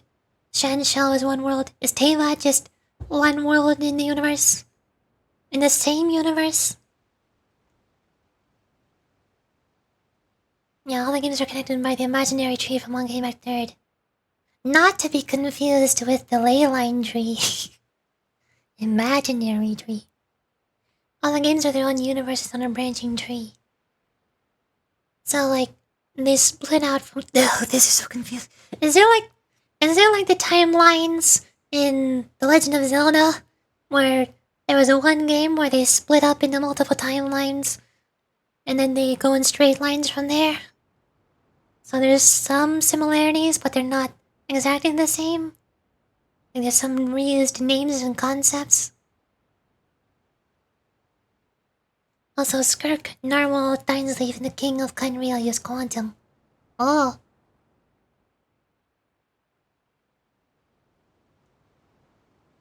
But if only I can tell you why Teyvat is so unique. I'm so confused, I don't understand any of this. Even like this. The closer the two branches are, the more crossover there is. Right. So, I assume Honkai Star Rail is closer to Honkai Impact, and Genshin Impact strayed further away. But it's not completely disconnected. So then where does Zenless Zone Zero stand? Is that also like Genshin? The only connection with Zenless I know about is that Bellabog Industries is some kind of construction company there. But I don't think they're mentioning the same Bellabog as Honkai Star Rail. I think it's more like reusing the same name, but it's a completely different concept or usage. Like how Final Fantasy reuses the names of characters in multiple games, but they're not the same character. Like I see Biggs and Wedge all the time, or I see the primals like Ifrit and Titan appear all over the place, but they're not the exact same primal every time. Unknown since we don't have much there yet. Dang it! The primordial one basically sealed Teyvat and formed different elements to separate Teyvat from Honkai.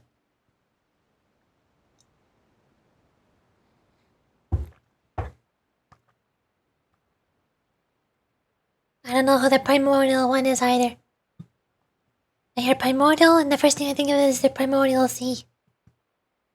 Is the primordial sea water from some kind of original world that's leaking into the world of Teyvat, but it's not supposed to be there? I thought the primordial sea was a sea that's somewhere else in Teyvat, just not in Fontaine, but it was leaking into Fontaine. Also, all humans of Teyvat are actually elemental humans, not actually human beings. You're making it more confusing! You know something very interesting when to get further in Pinakani about Honkai Impact here? I'm still only in the first couple hours of Pinakani. I only got up to the point where you look at the shooting stars with Firefly. That's where I left off. Also, Teyvat is actually upside down. But it's a world. But is Teyvat flat? Oh god, the world is flat and it's upside down. Oh no. Welcome to universe-based lore building. I don't understand. None of this makes any sense without context of playing Honkai Impact 3rd and also having read the novels. I don't know anything about the novels. I'm still trying to get my bearings on certain characters that haven't shown up in the game, like the Witch Society. I don't know about anybody other than Mona and Klee. Apparently Klee's mother's there, and Mona's teacher's in there, but we've never seen them. We only talked to Natural Harmonia and Girlpius for like 10 seconds. I still don't know who that one lady that showed up after killing the whale is.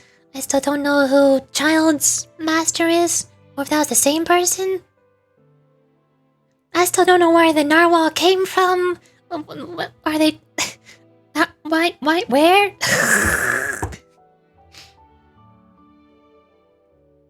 I don't know. You forgot what Totori told to Nahida? Who's Totori? I don't know who that is. I'm really bad at remembering names. They left hint to Genshin in the start in Honkai Impact 3rd.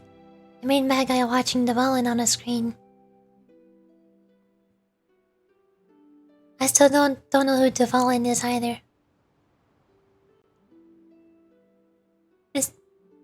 Wait. Again, I'm bad at remembering names. What's Deval? It sounds so familiar. Notori is the doctor and the Vtuber members in Sumeru. Oh, the doctor. If you said the doctor, then I would know who that is. And Devalin is Venti's dragon. Yeah, the dragon. I was thinking that. I was thinking of Dinesleaf. Both of their names start with D and sound really complicated to me. Dinesleaf is not Devalin. I heard their theory, so apparently Kaya is related to Piero? I don't know who Piero is either. Also, I need to use the restroom and refill my water. I'm gonna be right back really quickly. Try to process some of the information that I'm receiving. I'm not processing most of it. I need to take my time with these things, and that's why it takes so long going through the stories of the video games, so I can process them. I'm gonna be right back.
Hello, I'm back. I returned.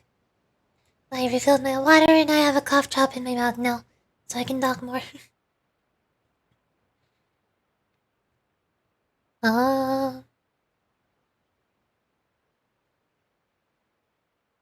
Need to face the fallen angel of Vtuber after Arlecchino? What? How do you know this? Where did you get this information from? Oh, is that something that, Neuvalette mentioned? I think Neuvalette mentioned which of the Vtuber he heard was heading towards the Pyro region. But I forgot which one he said. Was it the night? There's the night. Or maybe I heard there somewhere else. I'm very confused.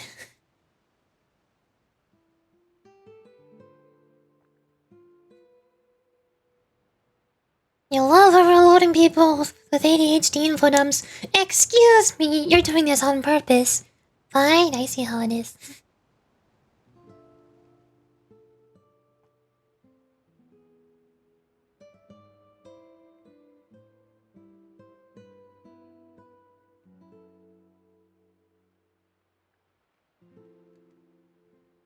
Hmm?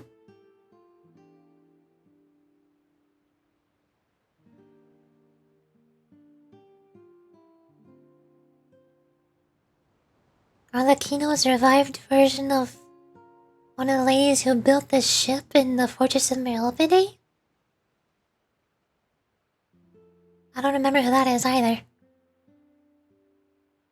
I thought everybody who was building the ship was still alive.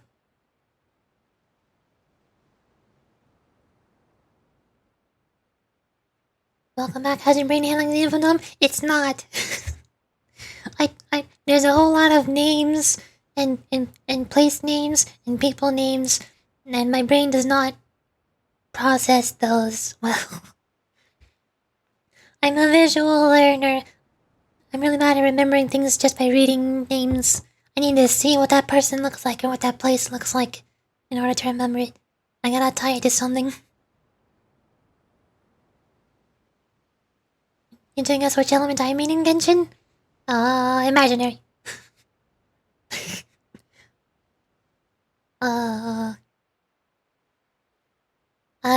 Random guess Pyro. Because I think most people mean Pyro since that's the DPS element. Everybody means Pyro.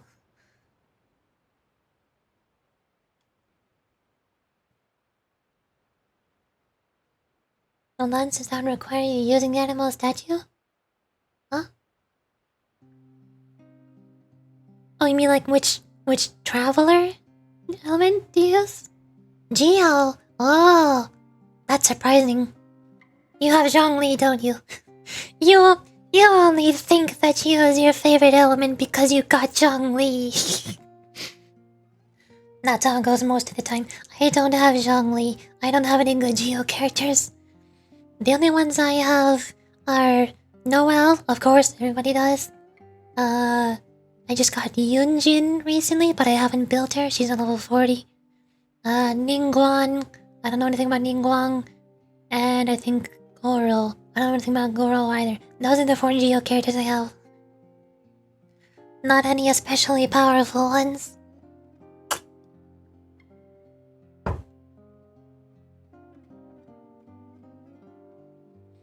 Depending on how far you got even after that Tenjo statue? Oh.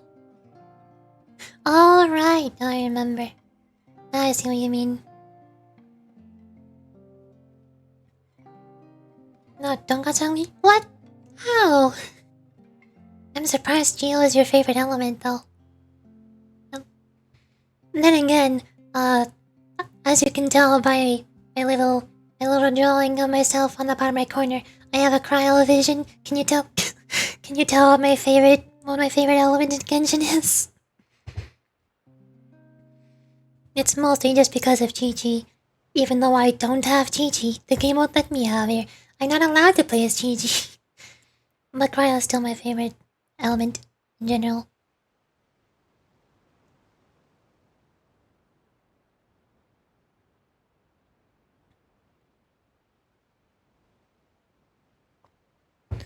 Okay. I forgot how to do the name voice already. At present, our imperative is to use their plan to our advantage. In doing so, a crimson moon shall rise amid the frigid blizzards of winter. No demonstration of loyalty shall go unrewarded, and no sacrifice shall be in vain. As for the two of you, whether you meet us again as friend or foe, I'll remember the camaraderie we shared in this moment. No matter how arduous the journey ahead, I hope we both reach our desired destination. Oh my god, I'm finally out of the cutscene. I did it. I'm free. Wait until 2 days later. Oh. I have to wait. As Ningwang, Chiori, Noel, and Animal Traveler. No. I keep forgetting who Chiori is. I know the other three though. I'm surprised you're able to use 2 Geo characters. I always struggle to deal enough damage in this game because most of the characters I play as are healers, are supports like Dory, Diona, and Yao Yao. I use too many healers. Only one of them has a shield though. For the longest time, my 2 mains were Animo Traveler and Hu Tao. Cause obviously Hu Tao is overpowered. Please shut up! I've heard her say that so many times because she was my main. I've gotten so tired of hearing her. Eventually, once I got Nahida, I could finally stray away from being stuck as Hu Tao exclusively. I can use Nahida as a non-field damage dealer. And then when I got Klee, I finally have 2 on-field damage dealers. But the problem is, now I have 2 on-field pyro damage dealer. This is why I don't want to pull for Arlecchino. I don't need a 3rd one. Stopped playing my team as Venti, Jean, Bennett, and Yanfei. I forgot who Yanfei was. But I know Bennett is super overpowered. I think I have Bennett actually, do I?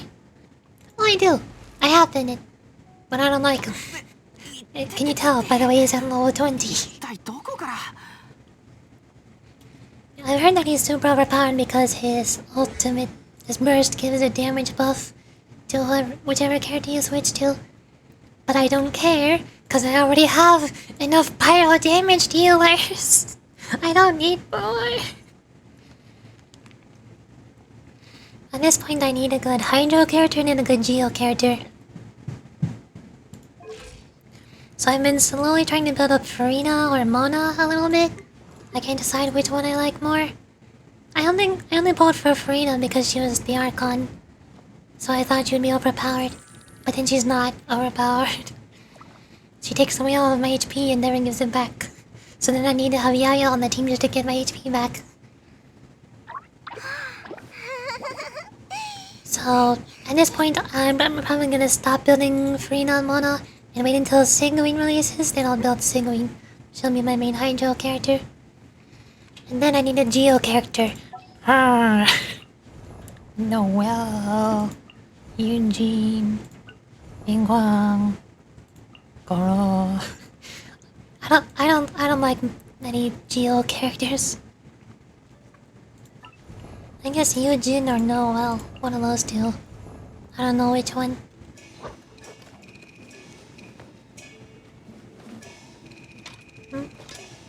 Well, the statue is another problem itself. It's upgrading the statue because it says warship statue. Oh, I see. Use it for map vision and teleportation.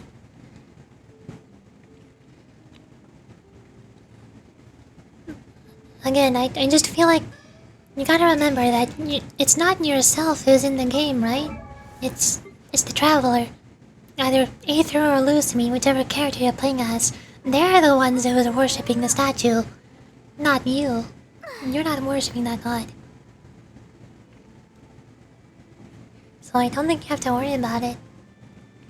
Venti for suck, Jean for heal. Man, I keep forgetting that Jean can heal. I have not built her at all. She has no nothing. She's got nothing. Keep forgetting Jean is a healer. All I know is she's Animo and she runs fast. Bennett for damage boost, of course. Plus when Jean and Bennett mix, Alt, it's busted because it's basically constant pyro application field. Oh. Constant pyro swirling. And Yanfei from Boom. I forgot who Yanfei was.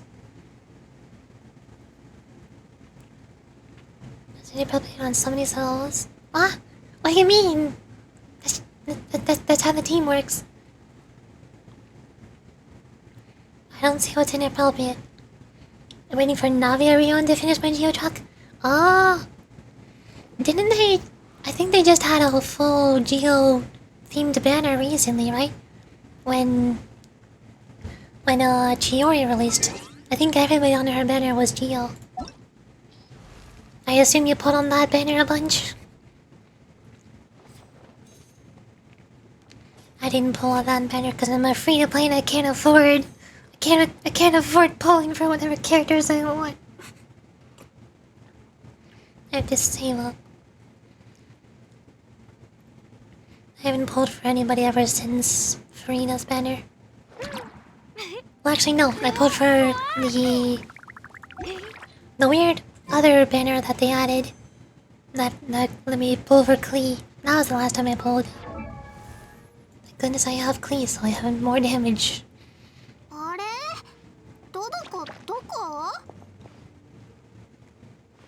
Jane was my first being because you know she has lifesteal. She has lifesteal? No, I did not know that. Is she more powerful than I thought? I never bothered building her because I always thought she was one of the weakest characters in the game. Especially for 5 stars. And she's a standard character. Nobody likes standard characters. She's actually really busted? Oh. I might have to build her at some point then. The only animal character I have mostly built a little bit is Sucrose. But, artifacts are... I don't have any artifacts to give her. She did have a different catalyst on when I gave that one to Klee. So now she's stuck at level 60. They made her weaker. The lawyer for Leeway? She's actually really busted. Who's the lawyer for Leeway? Big Wang. Wait, is this... Oh, this is Yanfei. I remember now. See, this is exactly what I told you. I don't remember people's names, but I remember how they look. As soon as I saw her face on this bar up top, I realized, oh yeah, that's her. I'm actually waiting for Navia because she and my wife got a little same personality and thought process. Oh. All I know about Jean's personality is business, business, business. Numbers. She's the workaholic of Genshin.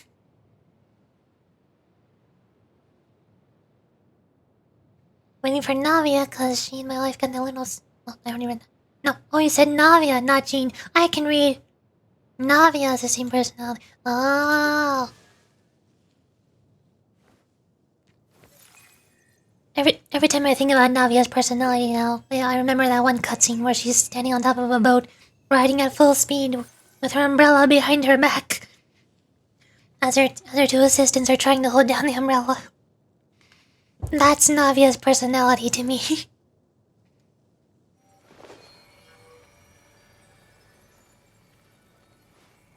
You also want to put it for Ito the Ogre?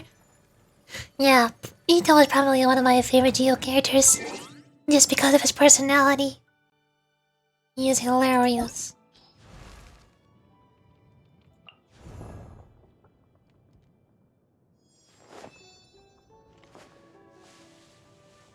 Off-field heal plus in an emergency you can pull her as the main attacker and just swing while your attacks heal everyone.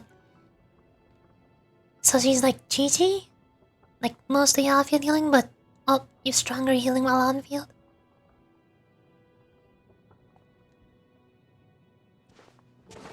I'm still upset I don't have Chi-Chi, can you tell?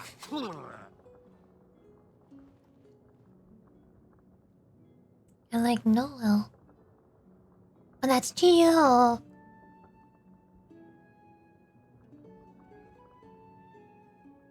And Faye also was Cookie Shinobu's teacher? What? That's the first I've heard of this. I didn't think they knew each other at all.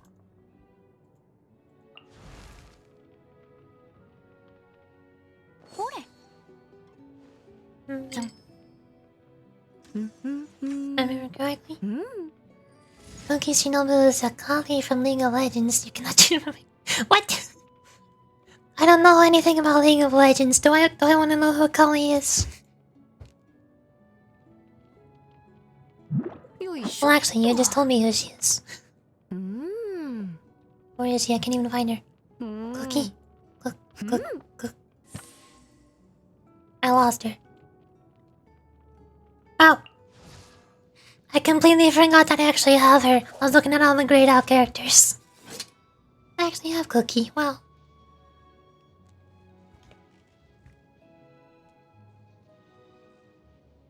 Cookie is technically a lawyer. She went to Leeway before the lockdown door. Oh! All I know about Cookie is I thought she was some kind of assassin ninja. And Shinobu. And the whole dagger thing. I don't know anything about so many characters in this game. Never search a Kali on Google? Oh. You're a good woman, do not stain your innocence. Okay, I will not. She's one of those characters in the League of Legends. I'm guessing she has massive boobs and some kind of Tommy and mommy voice. I probably don't want to see what art people have drawn of her. She's probably just Tino's babysitter. Yeah, that I remember that during one of the events where you went cooking at Wangshu Inn, Cookie and Ito showed up, and she was just babysitting Ito the whole time.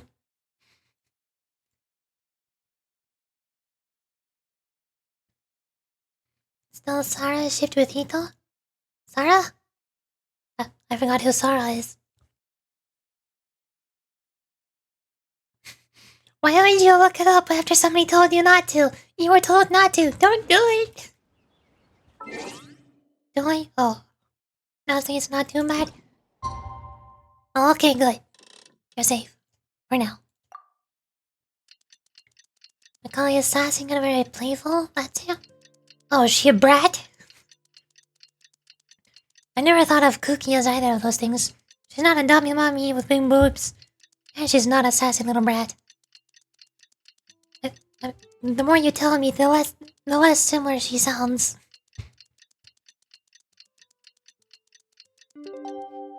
She's near flat and abs. Is it because she's showing your stomach? Is that how they're similar? Didn't Lynette say that Lynette and Femine were recovering at the hotel and both is dead? My wonders how they're doing. Maybe we should go check on them. We still haven't finished Arlecchino's character story quest. I don't know if I'm gonna get to the new area today. This is taking much longer than I was expecting.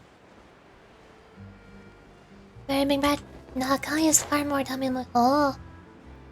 Her body is very real life female body. You say that in quotes. Why do I feel like you're being sarcastic? Lynette, Femine, how are you feeling? Much better. Oh, what a relief. What about you? Are you feeling alright? I'm ready to ring. I knew you'd come out unscathed. Also, on the other hand, well, we've been bedridden for 2 days. I couldn't even turn over. Oh, and I wanted to ask, is Clervy gone? Linnae and the other members have left Poisson and returned to the House of the Hearth. According to him, there haven't been any more sightings of a spirit roaming the house. We bid her farewell under a blanket of the sunlight. I see. I'm glad.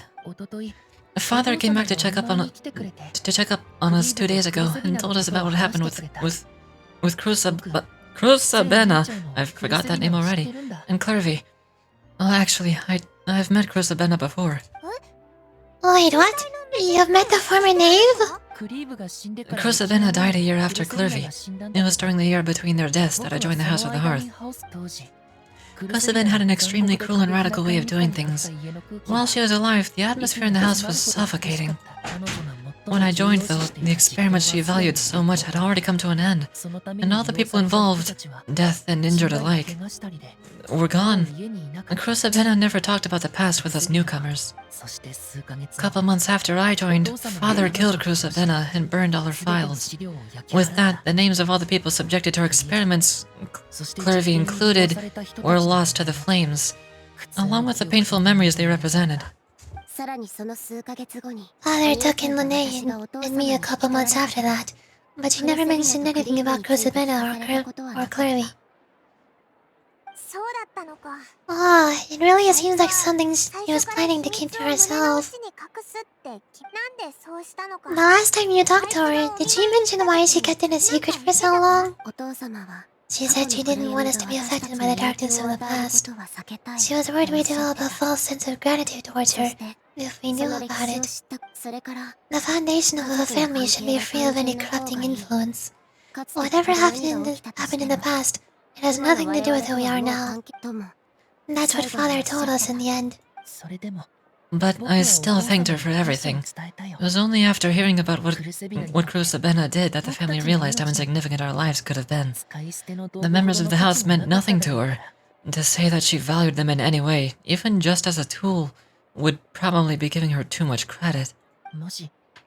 If Father hadn't taken over the House of the Hearth, I probably would have already... Don't think about that.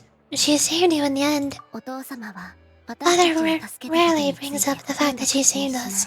She doesn't believe that being indebted to her should be what ties us together. But even if we didn't owe her anything, we would have still chose to stay, because this is our home. We have many arguments over times when we feel wronged.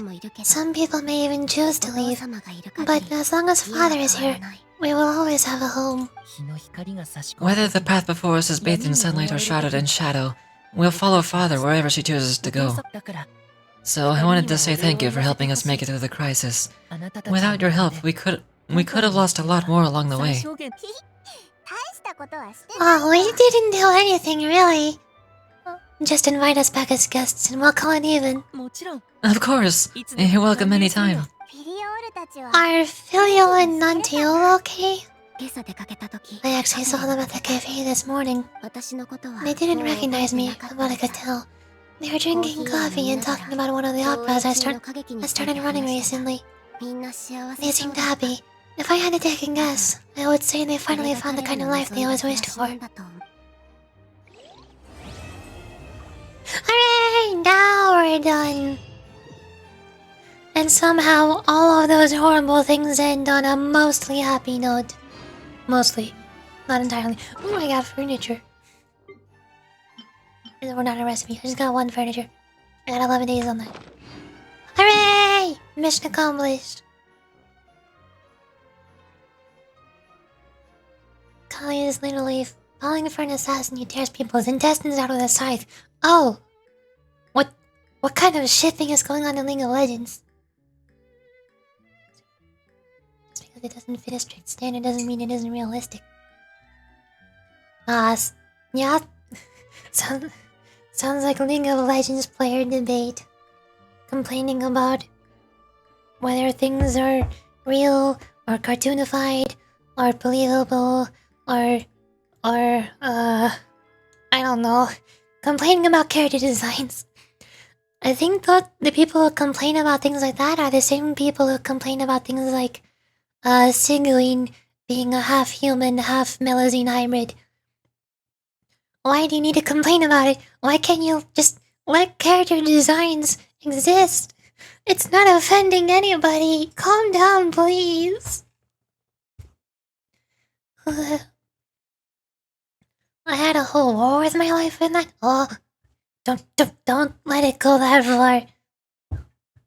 At that point, I just gotta say, you believe whatever you believe about the fictional characters in your video games, and I'll have fun playing my video games.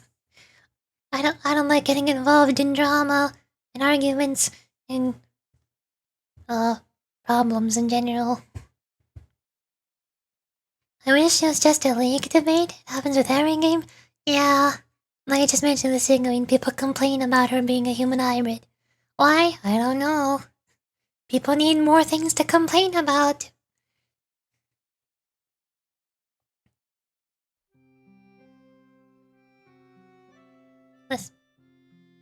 What?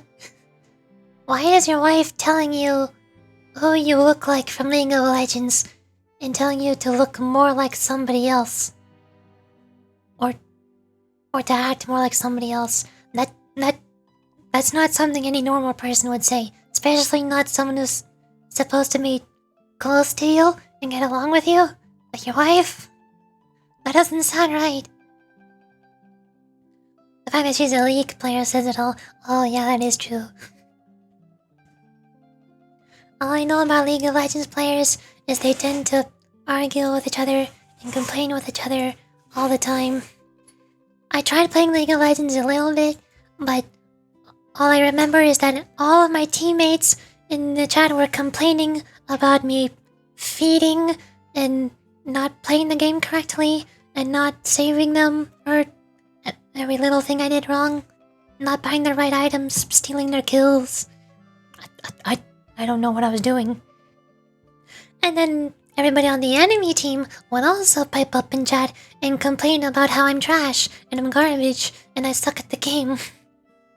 Why are the enemies and my teammates all complaining about me? I'm trying to learn how the game works. I just wanted to have fun.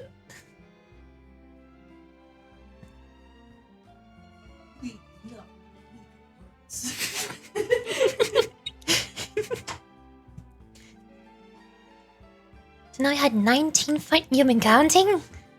I won 3, she won 4, and the rest were draws, and both of us being yelled at by her or my mom. Oh.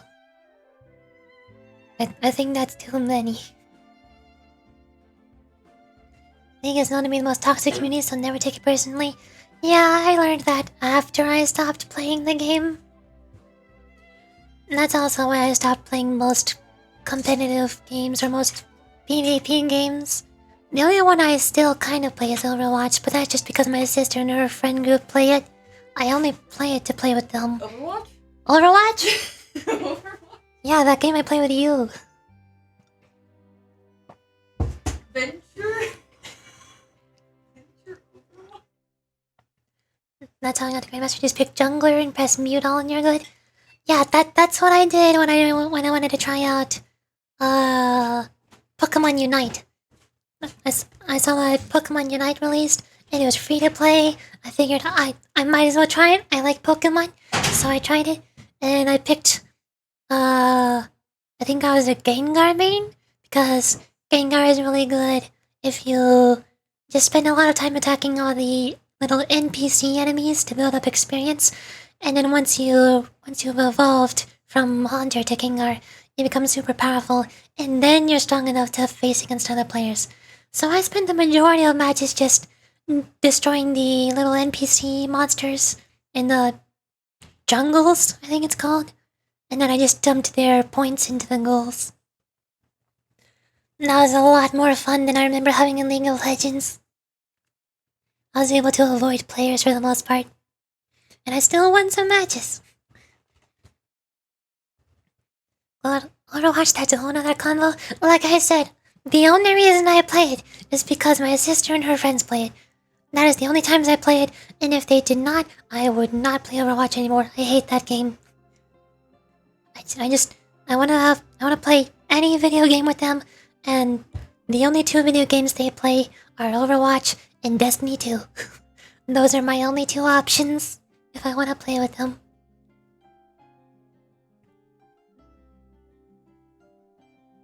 One skin from the Cowboy Bebop crossover costs the same as an entire show on Blu-ray. Yeah. Not just one skin from Cowboy Bebop, pretty much all of the skins nowadays, especially the collaboration skins like the One Piece Doomfist, all the K-pop group collaboration stuff. All of the skins nowadays are the prices of full-on video games. That's why I'm a filthy free-to-play. I don't spend any money on Overwatch. Same as Genshin. If I was gonna spend any money on any video game, it would not be Overwatch. As a Sombra main, I can say I have made many people break their monitors. Ah, one of my sister's friends is also a Sombra main. I think she is also upset a few enemies sometimes. She also hates whenever we have to play against Sombra, but it's fine as she's playing as Sombra. That's how it works. Meanwhile, I only play as support characters like Mercy or Kiriko. Oh, I'm not skilled enough at the game to actually fight against the enemy players, so I just try to sit back and heal my teammates and let them do all the work for me. If not, then everything goes downhill. And the few times I tried playing as other characters like Diva, I just ended up getting harassed by everybody. All my teammates would complain about me playing the game wrong and playing Diva wrong, and then all the enemies would call me trash and say I suck at the game. There was one point when I was playing as Diva where apparently a friend of somebody who was on the enemy team decided to start spectating the game, and they started spectating me playing as Diva, and they just started complaining in chat about every little thing that I was doing wrong. Why? I don't understand.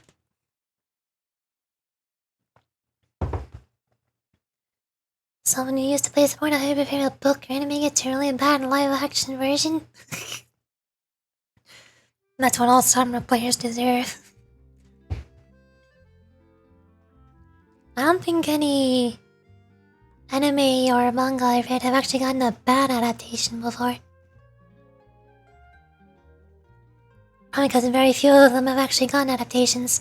Like the few manga I can think of that got an anime after I read the manga was Jahi-sama, Adachi Toshimamura, and just recently was Looking Up to Magical Girls, or Adoring Magical Girls. I forgot what the English title was.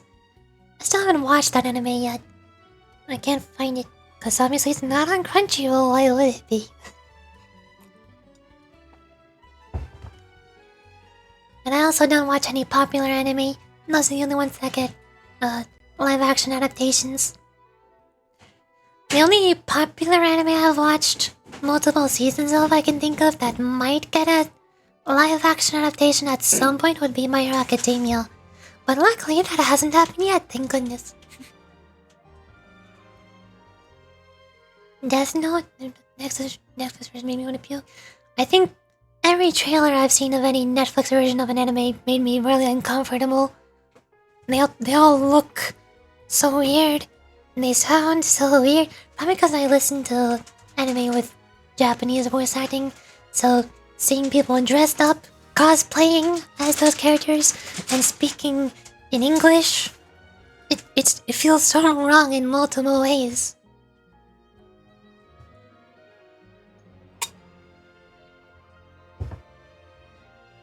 No, I mistook live action for anime adaptation? Oh. I don't know what Tokyo Ghoul is. But I always hated Hanzo out of the blue. Hit to bad react.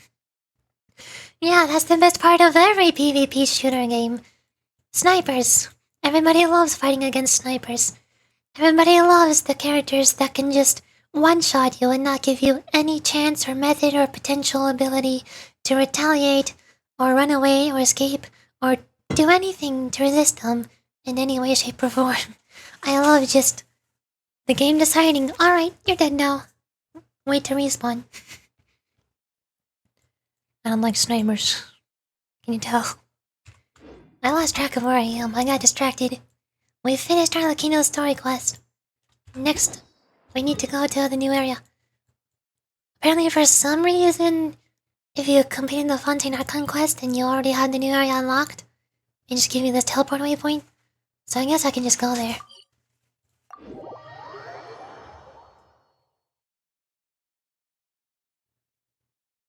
The amount of time I've spent admiring the corpse of Widowmaker and the Hyena.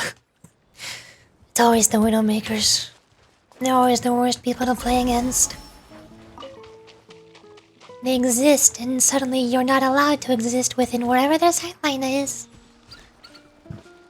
Unless you have a shield and another sniper who is capable of shooting at the Widowmaker from behind that shield. Ta-da! Oh my goodness. That's a whole lot of nothing. What the heck? I mean, I guess it's not nothing, because from what I saw in the trailers, it seems like most of the new area is underwater. So, on the surface, it looks like there's a whole lot of nothing here. But underwater, there's something. Well, maybe truly manual that they give every role a support passive without giving a supporting new passive to make up for it. I mean, it's kind of a good thing. Technically, that passive applies to supports as well, just indirectly. Because it means that the DPS and tanks will be able to survive a tiny bit longer, even while the supports are not present and able to heal them. Which gives the supports a little more time to get to them and heal those DPS and tanks before they die. Otherwise, without that new passive, they would just die faster, and the supports wouldn't have enough time to get to them and start healing them. And then the supports would do what? Sit around and twiddle their thumbs while they wait for their DPS and tank to walk back from spawn. So I think it indirectly helps supports as well, a little bit.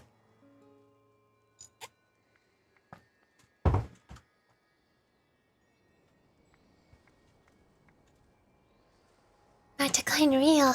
Things are about to get very heated after the next Dynasleaf quest. I forgot where we were in the Dynasleaf quest. I haven't even finished it because I need to complete like a couple character story quests first. And I've been putting those off. This is part of Fontaine. So still uses Oculi. Yo, achievement unlocked, let's go! There's a world quest. Ah, there's a bunch of people there. People off there? I just saw a spelling mistake. What? That threw me off. I must say there's a bunch of people over there.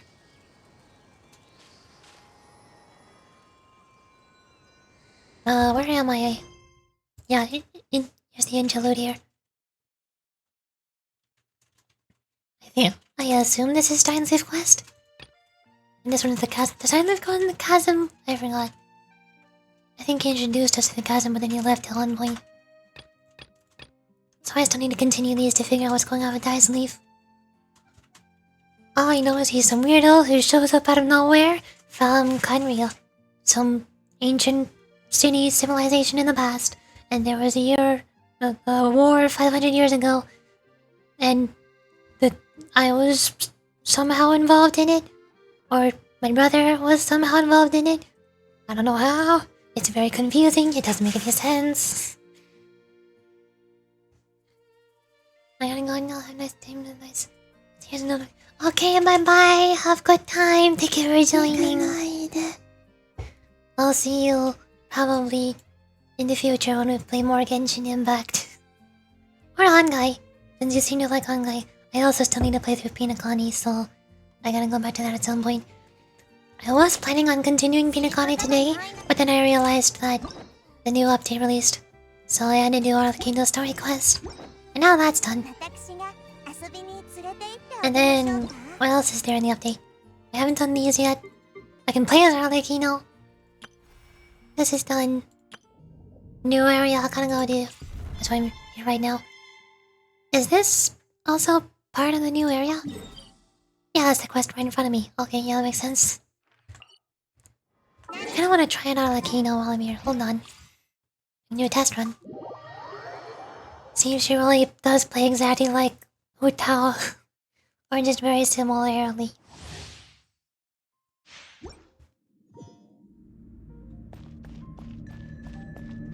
So crossing to Toma. Of course, we have Toma for the pyro damage buff.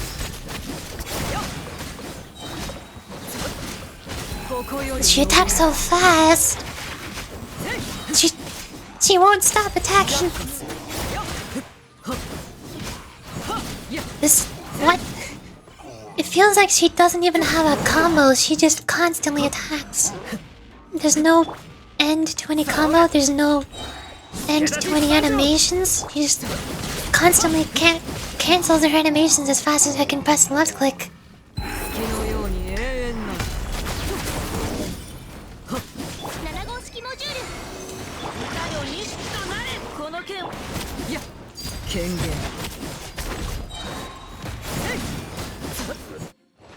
Well, that was easy.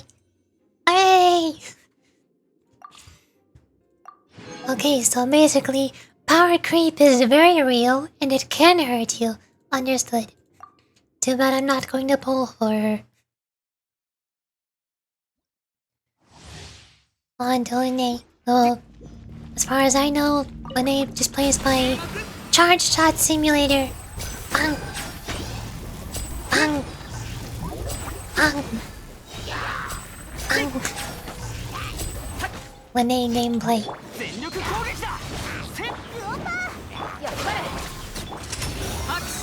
Yeah!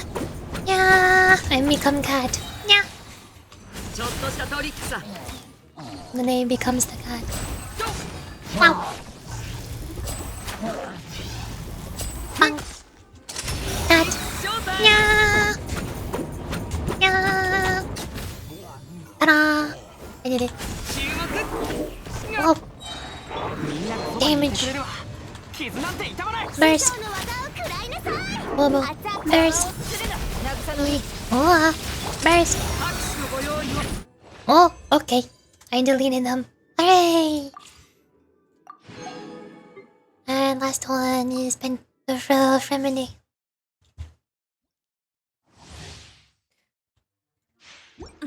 As make a long cat more than normal. I mean, it might be a couple times, but I feel like if I do that too often, people are gonna get annoyed. Especially while I'm playing as Diona. I have Diona on my team at all times.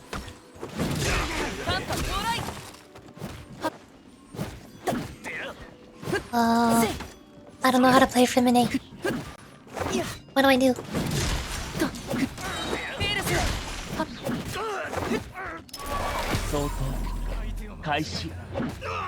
Now he's got a helmet on. Look at him go. Oh! He's trying to attack once, his bar is almost gone. He has a bar? Oh, that bar! Charge.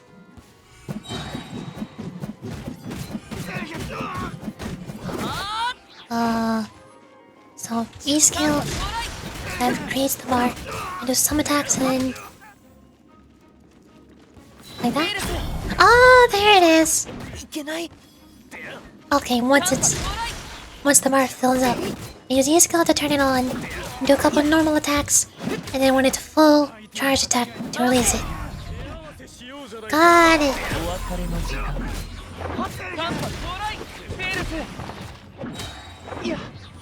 It looks like I can press the E skill a second time to cancel the combo. Ta-da! Yay. Give me stuff. Do I actually have Femini? I forgot. I forgot if I pulled him or not. I always forget which characters I have and don't have because I don't use most of them. I'm still barely able to beat the game with my normal team. They're not even strong enough. I don't have anybody at talent level 10. I barely have Dory past level 6. Diona's at 7. Yaya's at 6. And then... I do not have Remedy. Maybe that's confusing for Shinshou. The closer the bar is to glowing, the more powerful the cancel is. Too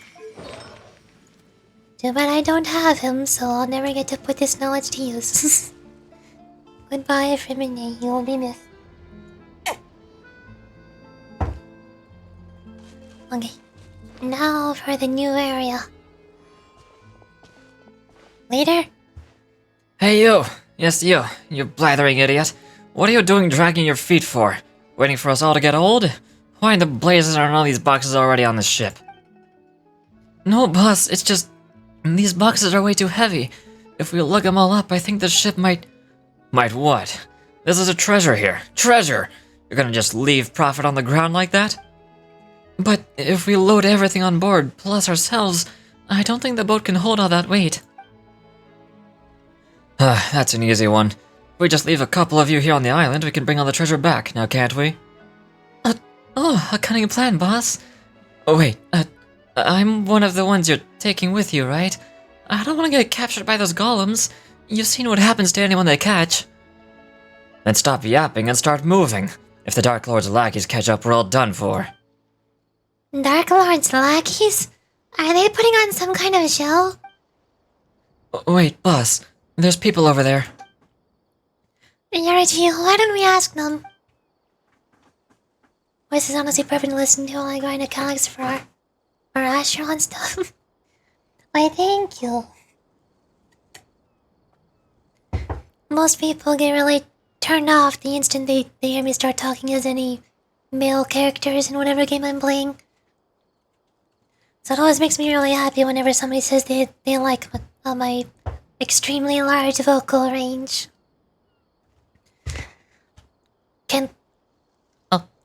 Oh, you. Yeah, you. The big one and the tiny thing. What are you skulking over there for? We're in trouble. Hey, we're not doing anything wrong over here. So what are you acting all nervous for? Anyway, we should talk to them first. Whoa. Don't trip. I said no. My sister's tripping. From the look of it, you must be foreigners. And here I thought you were minions of the Dark Lord Rimu. This is Yorichi, and Paimon is Paimon. And you're right, we're travelers. Oh, but who's this Dark Lord Rimu you mentioned? Has he finished playing his part already? You don't even know who the Dark Lord is? Alright, I get it. I suppose it's up to me to educate you, oh ignorant outlanders. As you know, this is once a peaceful town. In those days, it was not yet named Petrichor? No, I don't know. I don't know this. We Fontanians lived here in peace and safety until the Golem armies of the Dark Lord Remus came. He was an awful tyrant, one who claimed to be the ruler of all waters. His forces had already obliterated countless towns and cities before arriving at ours. He took our lands, polluted the sources of pure water, and even tried to use music to tempt us. They raised high bell towers and fortresses, and the Dark Lord's fell melody enslaved our kin. But we, Fontanians free, rejected his rule. Thus did I and the warriors under my command march to war all across the land. Oh! Nice world building, very detailed. Well done, Hoyoverse. And then, what happened next? How did you defeat the Dark Lord? As a trans person, I'm both impressed and jealous of that range since I've loved that range. Oh, that makes sense. Have you played VR chat before? I also sometimes play VR chat in my free time. And a lot of time whenever they hear my voice, even though a surprisingly very large amount of players in VR chat are trans, instead of their first thought being, she must be trans, okay. The first thought most people have when they hear my very large vocal range is that, he must be a dude, he is a trap, okay, I don't like this man anymore. I'm gonna insult him now. Excuse me? Why are you acting like you know me better than I know myself? I know me! Or maybe they don't think I'm a trap, maybe they think I'm using a voice changer. Maybe that would be a more fortunate outcome. Oh, but I need to save up for a VR headset and a better PC. Well, you don't really need a VR headset to play VR chat. You can also play it in desktop mode. That's why it's called VR chat. It's a chatting game application. You can still talk to people perfectly fine. Like, one person who... or I guess two people who are really popular in the VR chat community as a whole are YouTubers who are also really good at doing voices and voice acting, and they both used to play in desktop mode, and they would just go around doing voices a lot. They didn't even play in VR, but they still got really popular. The Dark Lord's golems are each mighty beyond measure. How could we be their match? Still, we had the aid of Est the Quick-Witted this time. Whomst? With his aid, we infiltrated the Dark Lord's fell keep, and reclaimed the treasures he and his minions plundered from us Fontanians. Like the boss said, what is it we're doing again? Oh yeah, disrupting the special military maneuvers being conducted by the Dark Lord's legions. Totally a brilliant plan.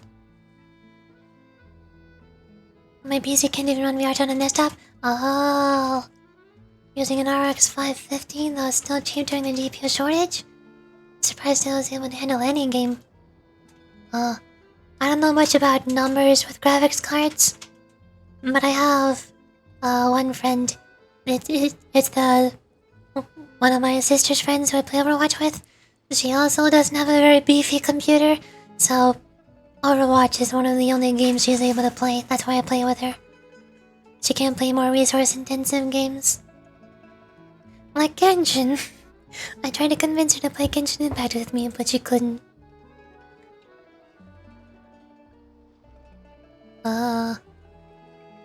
You're the protagonists of your play, yet you aren't on the up and up. So, where is this Dark Lord? When does he take the stage? Do you think we'd still be lugging treasure if he showed up?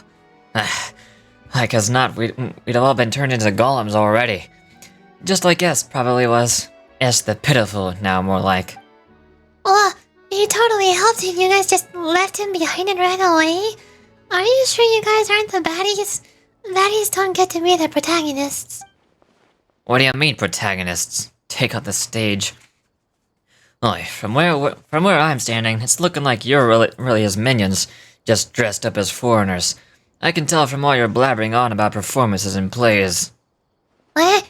You mean you guys aren't putting on a performance? So you won't fess up unless we char you first, eh? Let's get 'em, boys. Why are we fighting? I don't understand. Boom. And boom. And spread. Spread. Boom. Oh, no recharge. No. Boom. Ta-da! They exploded. Baddies don't get to meet the protagonist. Oh, Paimon, you sweet summer child. Clearly hasn't seen much anime. Actually, I don't think she's been paying attention to the story. There have been several Fatui so far who have turned out to be protagonists, and are now playable characters, like the Wanderer and Arlecchino right now. The thieves who are beaten so badly they couldn't spare even a thought for the treasures fled on their boat. There they go, huh? Guess they weren't acting after all. But what's with the treasure they were talking about? Dark Lord this, Dark Lord's keep that. No idea if that's real. Why don't we have a look at the treasure? Eh? But we don't know where this stuff came from. Paimon's expressing disinterest in treasure? Say it ain't so. Paimon's just worried that, what if, well, just in case there's some kind of evil lordy trapped in it. I guess there's no dissuading you. But please be careful, okay? As it so happens, there were no traps in the container of the evil Dark Lordy variety, or otherwise. But there was no valuable treasure within either. Within was naught but heavy shards of shattered stones. Paimon knew they were just a bunch of frauds. There's no treasure at all. Or this is a shabby excuse for a statue, some kind of priceless artifact.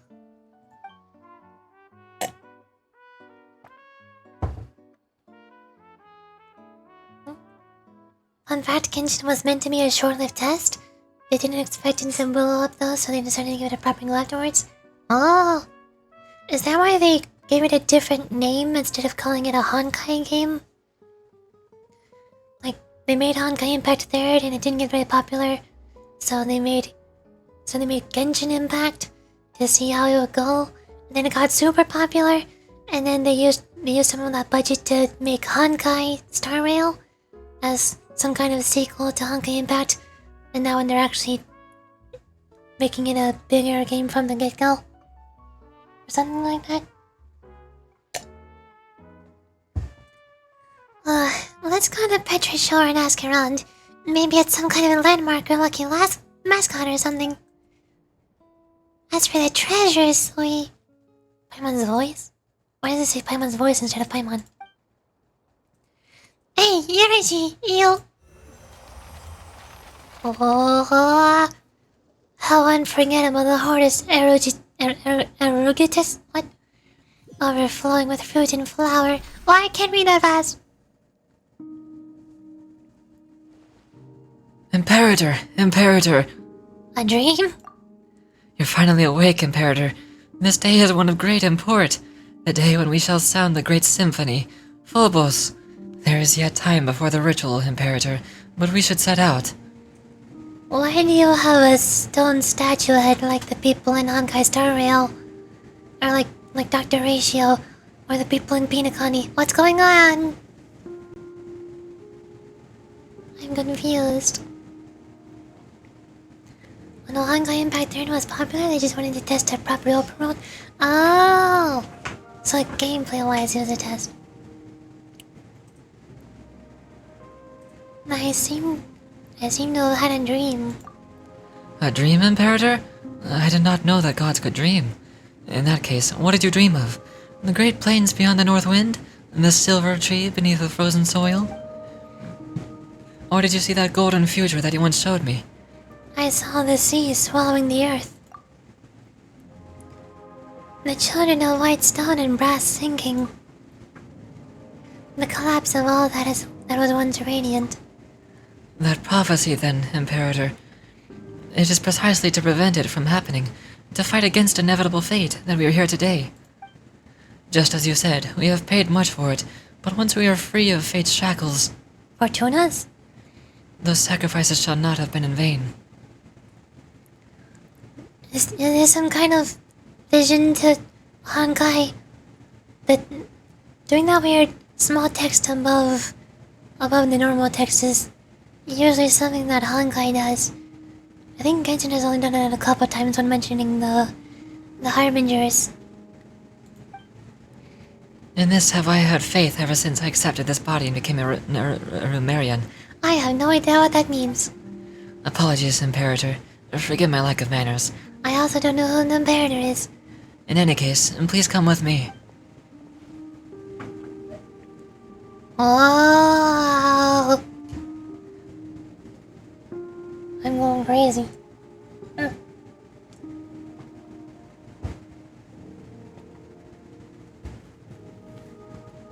Hello? Though you bestowed undying bodies upon the people, allowing humanity to fear the tides of the deeps nevermore, our souls are still bound by the shackles of Fortuna. The burden of fate is not something mortal souls can bear, but Phobos shall weave the path of fate on our behalf, leading us forward on the path of justice. The melody of the symphony will flow through the waterways to the high sea, and soon Remuria, no, all of humanity will be freed from the unconscionable tyranny of fate, and welcome an eternal utopian future. And then one day the people will no longer need the guidance of Phobos, and all will be able to play their own symphony.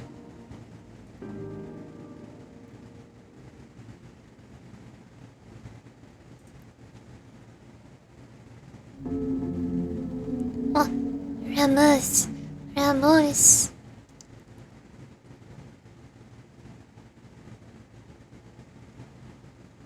One of the small texts can be used for corrections or extra context before. Oh. Remember they once used it for lines they needed to change but couldn't get the voice actors to come back straight away. Oh! That would make sense. I guess it's extra confusing for me because I'm not using English voice actors, so the English text and Japanese voice actors don't line up either way. They never line up. I've always thought that they use the top text whenever they're giving context to some kind of name that you've heard somewhere else. Like with the Harbingers, sometimes they would say the name of the Harbinger, sometimes they would say the title of the Harbinger. Like mixing up the Arlecchino and the Knave, or mixing up the doctor's name who I forgot, or calling him the doctor.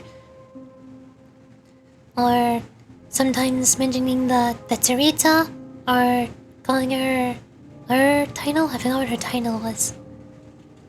It's really confusing. Like I said, I'm really bad at remembering names. I don't know either way.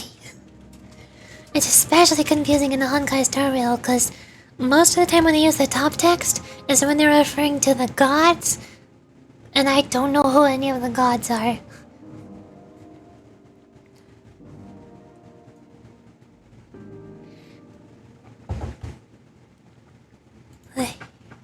Ramel, you once said that you create a future free from the shackles of divine destiny. Yet your realm now lies violently shattered, and the chasm you tried to bridge has grown deeper still. The immortal race you created and the peoples of the waters are slaughtering one another. And now this so-called eternal city too faces imminent collapse. You cannot control your own creation. This symphony has brought neither justice nor happiness, but instead has become the source of all sin. Though their flesh and blood has been sundered from water and soil, the lost souls guide them upon the path of inevitable death nonetheless. The curse of Fortuna is upon your people, and upon you. Do you still remember our promise? That is our last resort, as long as the symphony is played. Is this the only way your usurper lords of humanity know to atone after bringing things to ruination? Still, your resolve at least does not shame your kingly crown. And a promise we made indeed, therefore allow me to bear witness to your end. Wow! O king cursed by fate, drown thyself in song, wine, and feast, for the day of judgment has not yet come.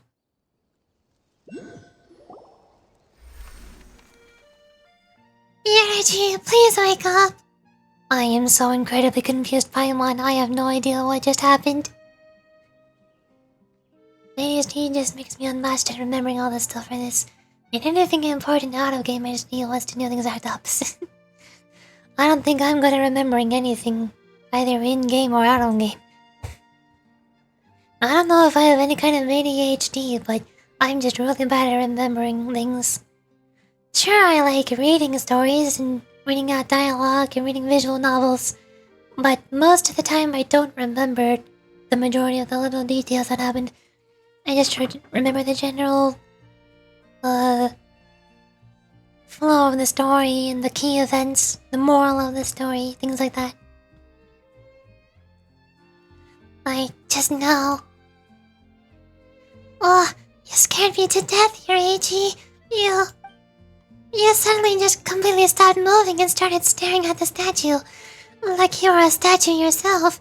Paimon thought you'd been turned to stone by the Dark Lord's evil curse. Don't know what a HD is, but my doctor says I got 80 of them. Oh, that's a lot of them. I think I had a strange daydream. There isn't really a curse, is there? Yarachi, are you okay? Fine, sorry for making you worry. As long as you're not hurt. Yeah, we should definitely go to the Petra shore first. Centicles of Harmony Prelude. Shadow Aura Petrichor. Petrichor is the tiny little village on this island. I don't know how much longer I can keep up a voice. My throat is all tight now.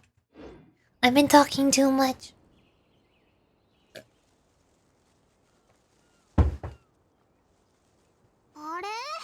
My water can only do so much.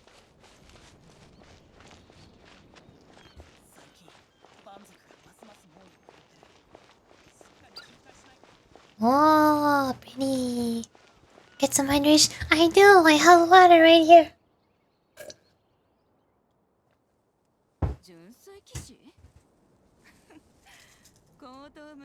I have also been streaming for 4.5 hours now, so I'm also getting hungry. I have cough drops though, those help a little bit. Like a little sister. What do you mean? This place feels so deserted. Yeah, but it looks pretty though. Everyone looks so weird. Just want to give all the headpats. Oh, that's what you mean. Understandable. I was debating getting some kind of headpat redemption, but I don't know how to do that. It's really complicated to set up. I don't know how other people do it either. It seems like they have some kind of program set up. Like, most of them, obviously VTubers, use the headpat thingy as part of their VTuber program setup, like VTube Studio. But I don't have that, so I don't know how to do that. Welcome, travelers, traversers of dreamscapes. Oh god, this is Pinakani. I didn't think I was back here again. I'm the bell ringer at the intersection clock tower, the guy that welcomes travelers to the Eternal City. So, valiant guardians, shall we find the Eternal City, or to our left or to our right? Wait, you're in character already? Are you sure you're okay? Leaving that aside for now, all the townspeople we ran into on the way over were acting really weird. Do you know what that's about? Why, everyone has gone to Mashimos already. Mashimos? I don't know. I imagine that they now dwell under the protection of the Sebastos. What are all of these names? I'm not going to remember any of this if you keep spouting gibberish at me. Ah, so in addition to the Dark Lord Remus, now I've got a Sebastos. This is getting much more complicated by the minute. Dark Lord Remus, it would appear that in your journey you have crossed paths with those uncouth barbarians. That is indeed a blasphemous title with which they besmirch the Sebastos Remus, our mighty imperator. What is this gibberish? Ah, so they're both the same Remus. They're the same person after all. But it is of no consequence. The Sebastos may not be defined by the narrow notions of the tribal mob. Those despicable insects may speak slander as they wish, but the wise, inspired by his noblest ideals, will yet come forth in their droves. When the bell of eternity tolls, all that has ever come to pass shall be erased, and all will be reborn, regardless of who they are or where they are from. Be grateful and rejoice. Praise be! Oh, what should we do, Yorichi? This person seems lucid, but the stuff he's spouting is all kinds of whack. You think we've got a sleepwalker here? Maybe he's dreaming. Do you name me a dreamer? Who knows? We could be the ones dreaming. No way, that's impossible. At least we probably aren't. Dreaming? I certainly...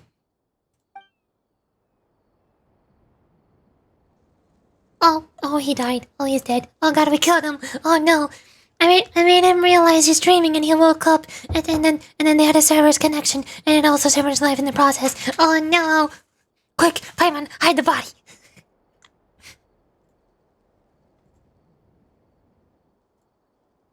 Well, to be honest, to be fair, you're basically in France. Of course, you won't remember or understand much. True. I don't know anything about France or French culture or history or anything. All I know is what I know about Fontaine. Hey you! Oh, he sound cold. Travelers from outside? Halt!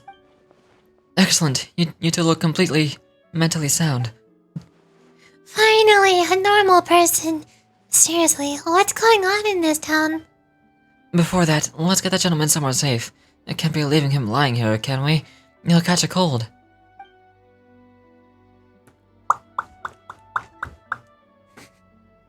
Popping sound. Insert popping sounds here. The risk of catching a cold may may not be the most important thing right now. You still wander together with a normal person to move the incoherently rambling bellowing around to near my bench.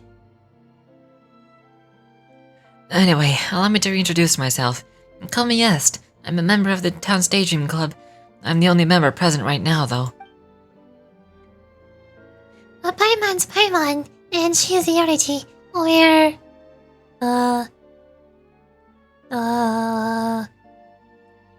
passing adventurers? Adventurers, you say? We're not here to look for that castle or whatever, are you? Oh wait, you introduced yourself as Est. Oh, we've heard that name before. It was you who brought the bandits into the Dark Lord's castle, was it not? What? So, you've also... No, we're wide awake, trust us. We just don't get why everyone's saying all sorts of crazy things. You tell us about how you met and drove the bandits who saw the Shattered Stones' treasury away outside town. Oh, it's them. Where to begin? The legend of the fated castle has never been a secret. Adventurers just like them come by looking for it every once in a while. And whether it's because the impression that the name Golden Troop conjures up is nothing more than the poetic imagery, or because the castle was built a millennia ago, or because it's an artifact set, it's more likely than not that nothing of value remains there now. But would they ever listen? Of course not. No sooner had I brought them over to the ruins in the mountains than they began destroying statues and stuffing them into boxes like people possessed. I could not stop them alone, so I went back to town to get help. I never imagined I'd find nothing but dazed stars and mad ramblings all around. It was like everyone had fallen under some hypnotic spell. The Daydream Club has researched hypnosis before, but something like this is far, far beyond our capabilities. My hypothesis, not hypnosis, is that something abnormal has occurred within the ruins, according to the records. Actually, why are we the only ones not affected? Interesting. Most interesting. Perhaps we can find a solution in the ruins? Well, why don't you wait here, Est, and leave the adventuring to us? If you come too, you might get turned into a goblin. A golem, not a goblin. What? I'm so confused. I'm struggling to keep up. Oh, is that your cat, Est? It's so cute. No? Though the fellow who studied hypnotism would say that they're creatures with keen senses. How odd. That collar? A pendant? I could swear I've seen that accessory before. It ran off! Anyway, ignoring the cat question for now, we should still go to the ruins first and have a look. Say yes, how can we get there? The ruins? The mountain behind town. Just happens to be the exact direction that the cat ran off in. Kitty cat. I wanna pet the kitty cat. Yoriji, are you sure you're okay? Things are pretty murky right now, and take extra care. You too, alright? We'll be right back. Don't you worry.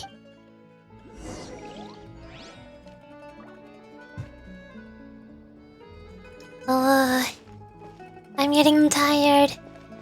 I think I'm hungry. Probably need to go eat food. But the problem is I don't like eating food while on stream. And it takes me like 15 or 20 minutes to get food and eat it. So I don't want to set the stream to be right back for like 20 minutes. So I'm probably gonna end the stream here and go take a break for like 20 minutes or maybe longer. And depending on how I'm feeling afterwards, I might start again later today. Or I might just wait until tomorrow. I don't know. Quick question, what's your favorite manga? Tachito Shimamura. That's one of my favorite. I'm gonna have like multiple favorites, but that's usually the first one I think. And another one else, Miyasanga Yoto Kase-san. Or Kase-san and Morning Glories. It's the English title. I also have a bunch of other favorites, but I'm really bad at remembering their names. I'd have to check my manga history on something like my anime list. I probably have more. And I just gotta remember. But how can you call them your favorite if you don't remember? Shut up, I'm trying my best here. Memory not work good. Manga list. 爆弾持ちすぎたのかな。Is it Tachi Toshimamura, Sangen Takase-san? I could tell you a few of my favorite manga artists are, like Ito Hachi and shoot, I forgot their name. I forgot the name. 場内爆破は Never mind, maybe I can tell you names. 怪我人 First one I think of is Ito の Hachi. 団長あり They're one of my 山 favorite 火事は artists. 反応ありこれはクレイの騎士団で生きるための心得だよあれ I feel like I should remember. どこ Was this one? This is one of their manga. What's their name? Publisher? Artist? Name? Where are they? Shinatama Mochi! Now I remember. I think my top 2 favorite manga artists are Ito Hachi and Shinatama Mochi.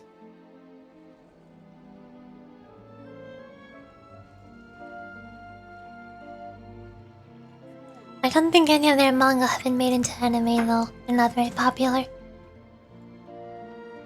I don't even know how popular the manga is. I don't think they're that popular in general. クレイ Well, actually, no. あのトカゲを捕まえたんだ見たことない模様だから見てみる Like I said, Adachi Toshimamura and Asage Takase-san both got anime adaptations after I read their manga. It's probably part of my other favorites. I think my favorite manga that has not gotten an anime adaptation is Kana's Daily Life, which is a spin-off of the Miss Kobayashi's Dragon Maid series. I haven't actually read Miss Kobayashi's official manga. I only read Kana's Daily Life spin-off. It's because I like slice of life anime a lot. And Kana's Daily Life is a lot more slice of life. 怪我人いるところに陣団長あり山火事は一貫の終わり That's all I can think of right now. これはクレイの Anywho, おい I'm hungry, so I'm gonna Petrichor Dream. It's in the middle of the list of my world quests. I was expecting to be on the top and the bottom, but oh, I gotta make it confusing. So next stream I'll most likely be continuing exploring the world area, since we did not get to for nearly as long as I thought it would. Like I said, Arlecchino's story quest lasted a lot longer than I was expecting. Is there a rabbit a good size of life if you haven't seen? I have seen it! I saw the whole anime. Oh, I think, what was there, 3 seasons? Or is there a 4th? I'm pretty sure I've seen all the seasons. I haven't read the manga though. Oh, that does remind me of another one of my favorite mangas. Speaking of rabbits, is Mimi Mix. It's a manga about a world where people get animal ear aesthetics transplanted onto their heads. It becomes like a fashion trend, but some people also gain the attributes from those animals based on whichever ears they get. That one is also a super cute manga.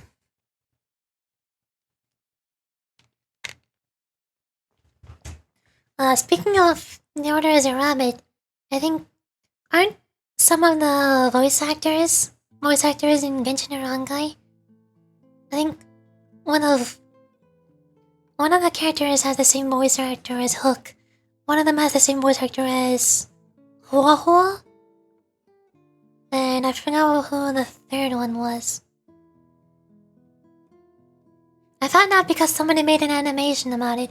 There was an animation of one of the opening or closing songs animations, but they redrew it to instead of being those 3 characters who were actually in the original animation, they redrew them as 3 characters from either Honkai or Genshin. It might have all been Honkai. Pretty sure one of them was Hook, one of them was Ho-Ho, and one of them was... Oh, Clara! Clara! I think one of them has Clara as a voice actor. And they read you those two characters because they share the same voice actors. Farina is called Chino. Oh! There's more voice actors.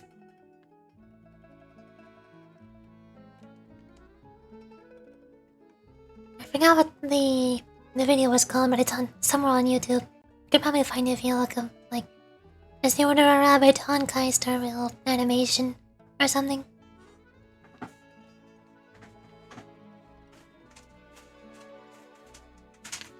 Anyhow, I got distracted again. I keep forgetting. I'm trying to end this stream. I'm hungry. I'm gonna go get food. When all Reddit thread, all should be used for him in the kitchen. Oh, wow. For specifically as the Order of Rabbit. We're gonna get food. Yeah, I'm gonna go get food. Probably ramen or cereal or ham sandwiches. One of those three. Whichever one I'm in the mood for when I go to the kitchen. We'll find out. Bye bye. Have a good day.